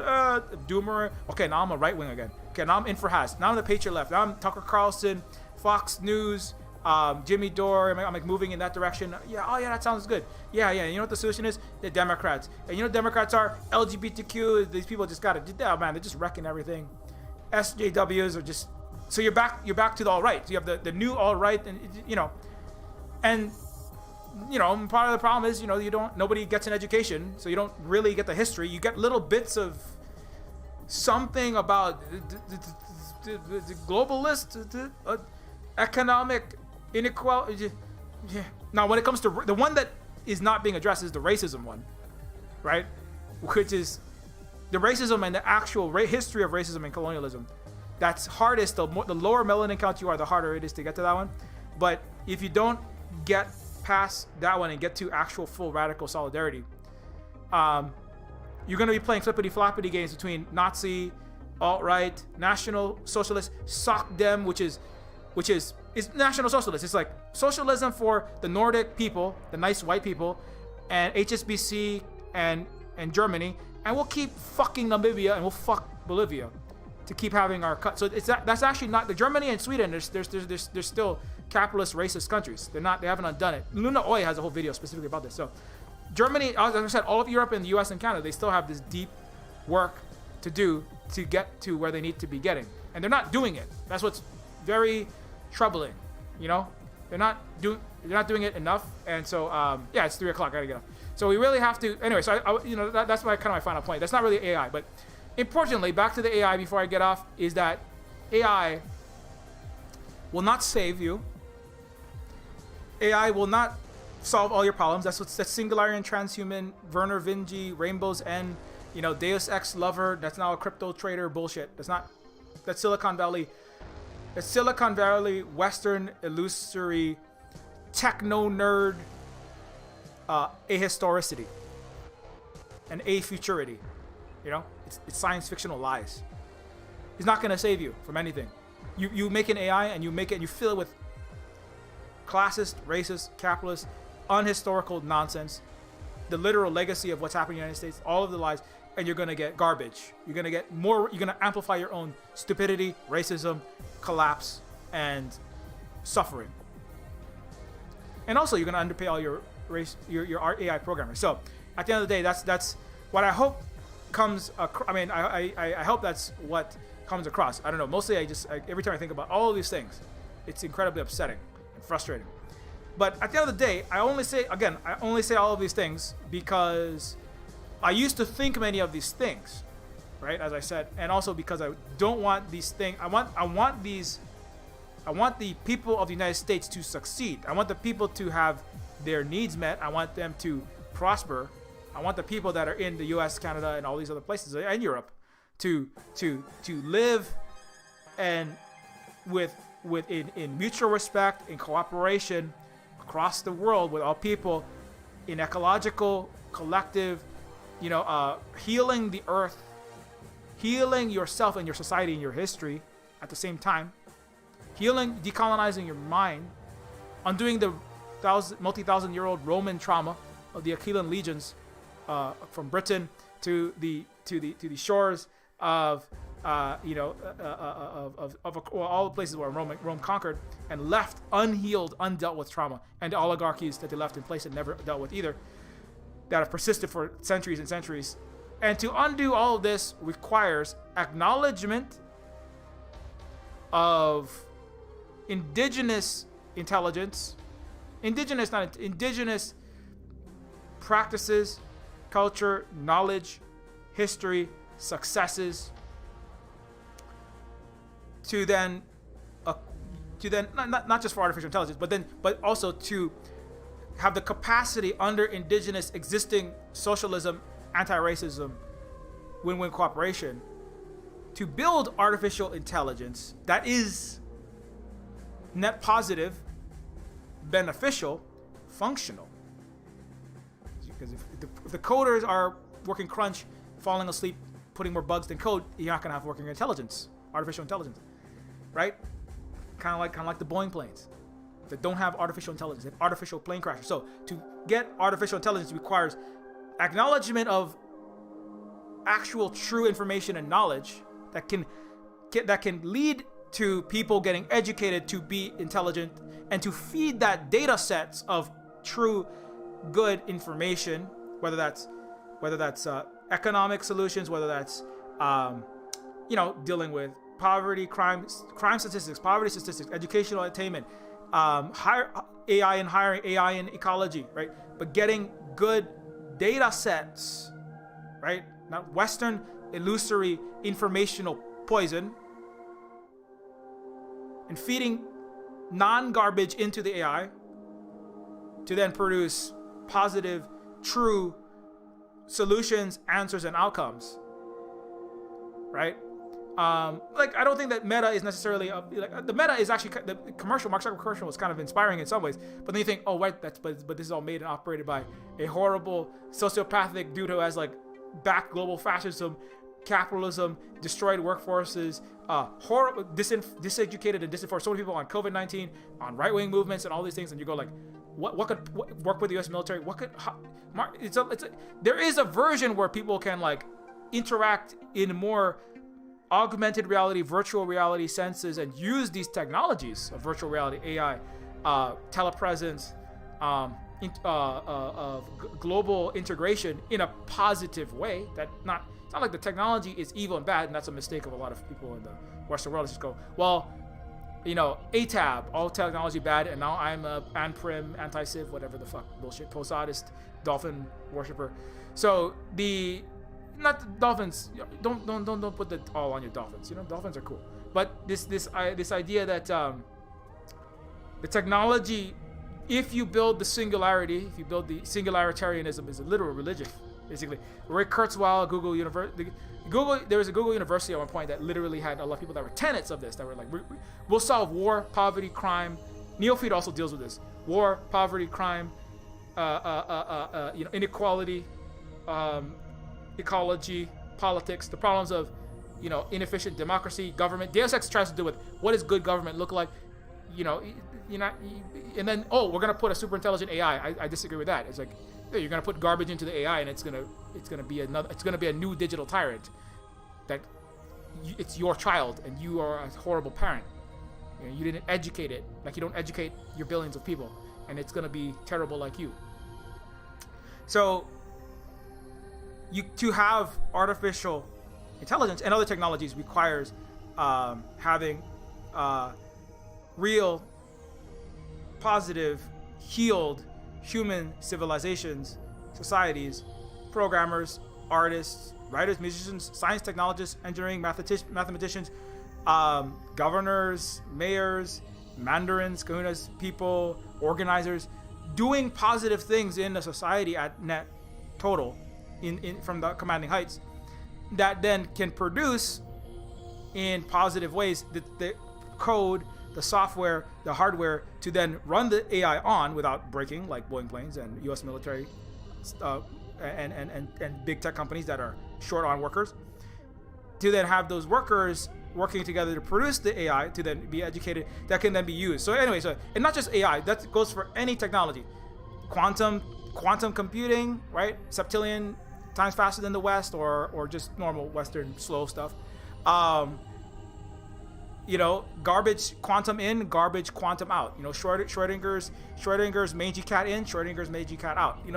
Space tech, space colonization. Not necessarily like space colonization is bad. Like traveling to the stars. Hawaiians, I'm sure Kalakaua and our leaders would have been like, why haven't Hawaiians invented a Vasimir ion-powered zero carbon footprint spacecraft that can get from a satellite into Europa? And why aren't Hawaiians already on Mars exploring? We explored the ocean. Why aren't we exploring the sky Moana, the Moana of the space? I'm sure this is what Kalakaua would have said. He was a pioneer, and all the elite Hawaiian people would have been. We should have been leading and inventing. Hawaiians would have already been in space, I would argue, with the Chinese and all of our other relatives, like 100 years ago, if we weren't held back by the inefficiency and the suffering and the self-stumbling, self-harming colonial Western barbaristic world. We would have already been there. If you ask the actual scientists, they'll tell you we could have solved a lot more problems if we weren't hindered by all these needs to make money and stroke the egos of the CEOs and the billionaires. The Tesla workers could tell you this, right? They do. They said this. So that's why it does require this and so if you are colonized, become indigenous is not a thing that's like built into you It's not blood quantum, right? That's a Western colonial racist understanding. It doesn't mean that you can become indigenous by going, I pledge allegiance to the Anishinaabe people whose land I stand on. Thank you for this beautiful land acknowledgement. That doesn't make you indigenous, right? But undoing, decolonizing, it's not really something that, like poverty, that as like poverty alleviation is not judged by the person, the prospective Communist Party of China level 1 future Mandarin, right? It is not determined by that person. It is determined by the people whose poverty you're alleviating, right? Your indigeneity and your allyship and your comradeship and your solidarity, your accompliceship, whether you are in true radical international solidarity, will be determined by those people who are most oppressed, who are in the real struggle at the end of the day. It's not for you to go, okay, well, I'm good and not colonizer anymore. I renounce that. That's a very white Californian bullshit, like white fragility, like all the white people like kneeling down and going, I am sorry to a black woman or something, and the white black woman like getting $1,000, not bad, pretty good for an hour of work. I'm so sorry, and the black woman just there, and all the white people like bending down, going, I renounce my white guilt. I renounce. I'm sorry. I apologize for my white colonial racism. The racism. My racism is over. I'm sorry. That's not what it is, right? I mean, some people believe that, and that's part of the diseducation system. But decolonizing yourself, getting educated, examining who you are, where your wealth comes from, what you are doing, what organizations you work for, in a dialectical way. It doesn't mean you have to. I know I said you could quit immediately. I'm not. Don't quit. I mean, if you can, do it. But if don't like throw yourself into deep, extreme duress and stress and get your family homeless and starving. If that's what's gonna happen, if you're locked into some terrible, situation. Like don't do something like completely destructive. But you're gonna be destroyed. Things are getting really bad really fast either way. And Trump is probably going to win, or somebody like him is probably going to win in 2024. So doing more radical action sooner is, you should weigh that against the negatives of quitting the organization or working with an organization that jeopardizes your good job if you have one. A lot of people probably don't have good jobs, but that's something that has to be, you should weigh that against how radically bad it's going to get for the world soon, and you in America. So that's the end of the stream. It's now late in the day, so it's already 3. So Neofeud is a video game that supports everything that we do here. It's a dystopic cyberpunk adventure game in the vein of Blade Runner with an overlay of Game of Thrones like political intrigue and hand-painted stylized visuals. Neofeud is a game where this is applicable, so I'm going to read a little bit of this. In 2033, we create AI. Sentient robots arrive, but not as our Terminator overlords or our singularity saviors. Conscious machines are humanity's unwanted bastard children. A few are geniuses who design flying cars, beat cancer, invent teleportation, but millions of defective prototypes roll out of factories, mentally challenged, motivationally challenged, and criminally inclined, legally conscious but unhireable. These defectives are shuffled through public housing and welfare assistance, straining an already overburdened back of a meager social safety net. The robots, who do not end up in prison, are dumped as a last resort into a massive landfill known as the Pile. Humans engage in perfection of their species, or at least the powerful and well-connected do, genetically engineering children with human and animal DNA. Failed eugenics experiment Franken people are discarded into the Pile as well. The new dynasties, the neo-feudal lords, living towering neon glass castles, shuttle around in pristine nanotech-enabled pods, minds in their bodies full of cyberware, spending most of their time taking selfies and optimizing their monetization schemes. A race of supermen concerned only with their own status, prestige, and success.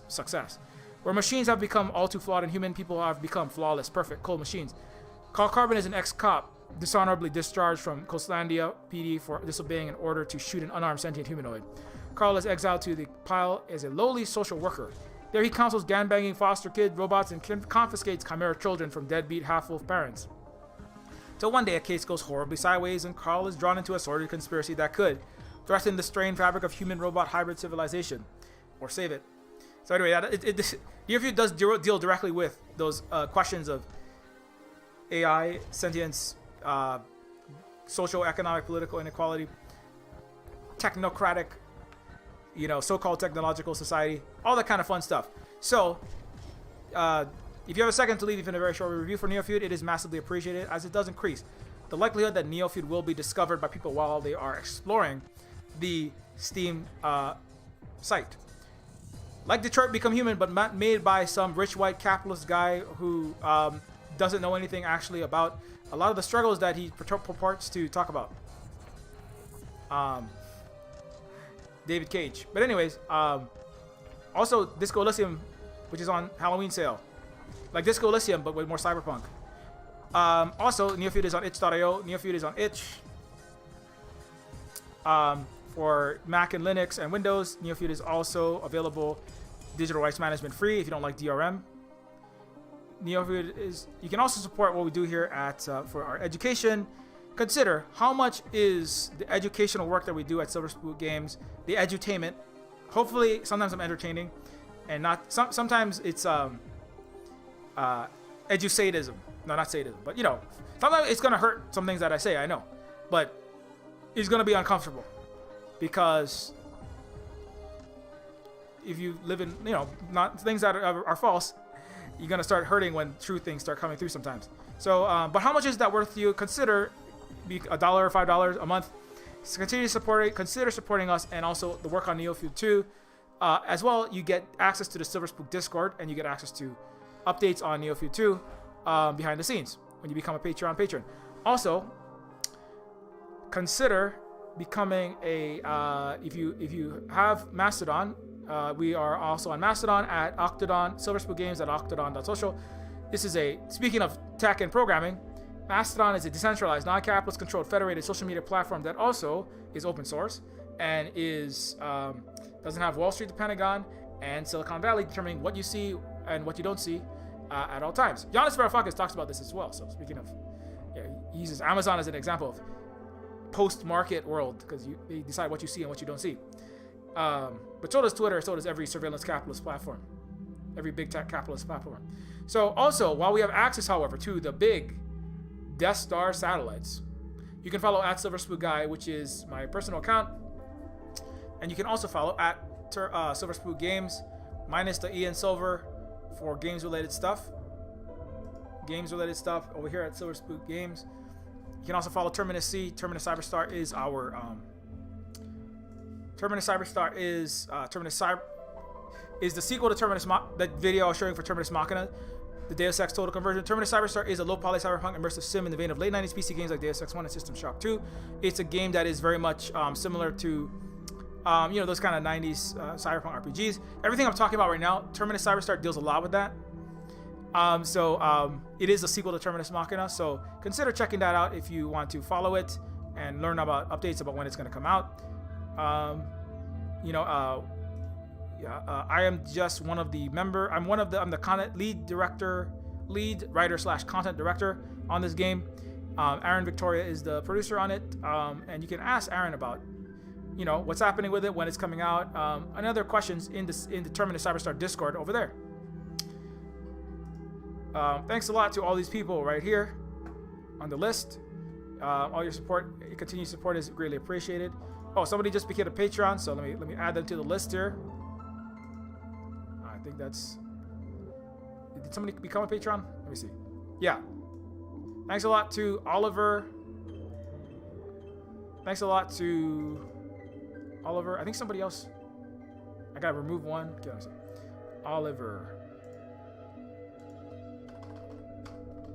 Thanks a lot to Oliver for becoming a patron, and thanks to all these people for your continued support. Adam M. Smith, who is also, you should follow Adam M. Smith on Twitter. Adam M. Smith, speaking of AI and all that related stuff, Adam is a, well, you can follow Adam wherever you want. But Adam, I don't know where it is. But anyways, Adam M. Smith is a very high-level patron and supporter. And also, Neofeud was recently featured at a university of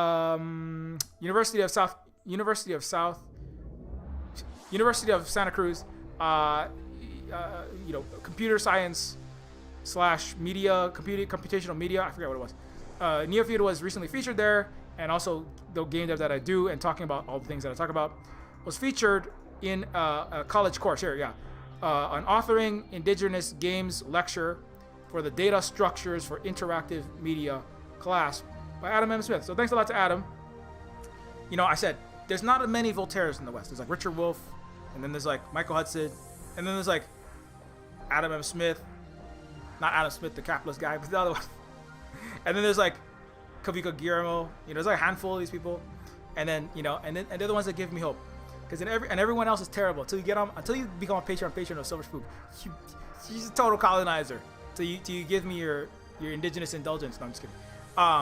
But it is it's good to hear that there are people that are sharing some of the things that we're talking about on these streams in other contexts as best as they can manage under current circumstances. And also, of course, thanks a lot for this continued patronage.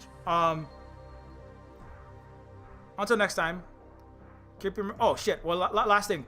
Don't forget the Neofeud album is up. I'm sure Holly has put this out already, but don't forget, there's a new album out that's called Indigenous Aloha Civilization. That's the album that I didn't get out for Halloween.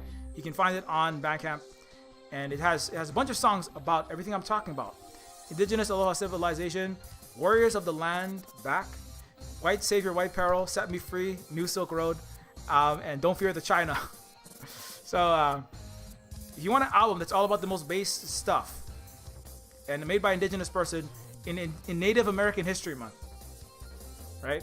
Is that what I think it's Native American Heritage Month? You can help this indigenous person out and this help us out also by picking that up. Until next time, keep your marriage policy, be excellent to each other, and decolonize your AI, decolonize artificial intelligence, and decolonize your own intelligence, and try to not produce artificial stupidity and stupidity.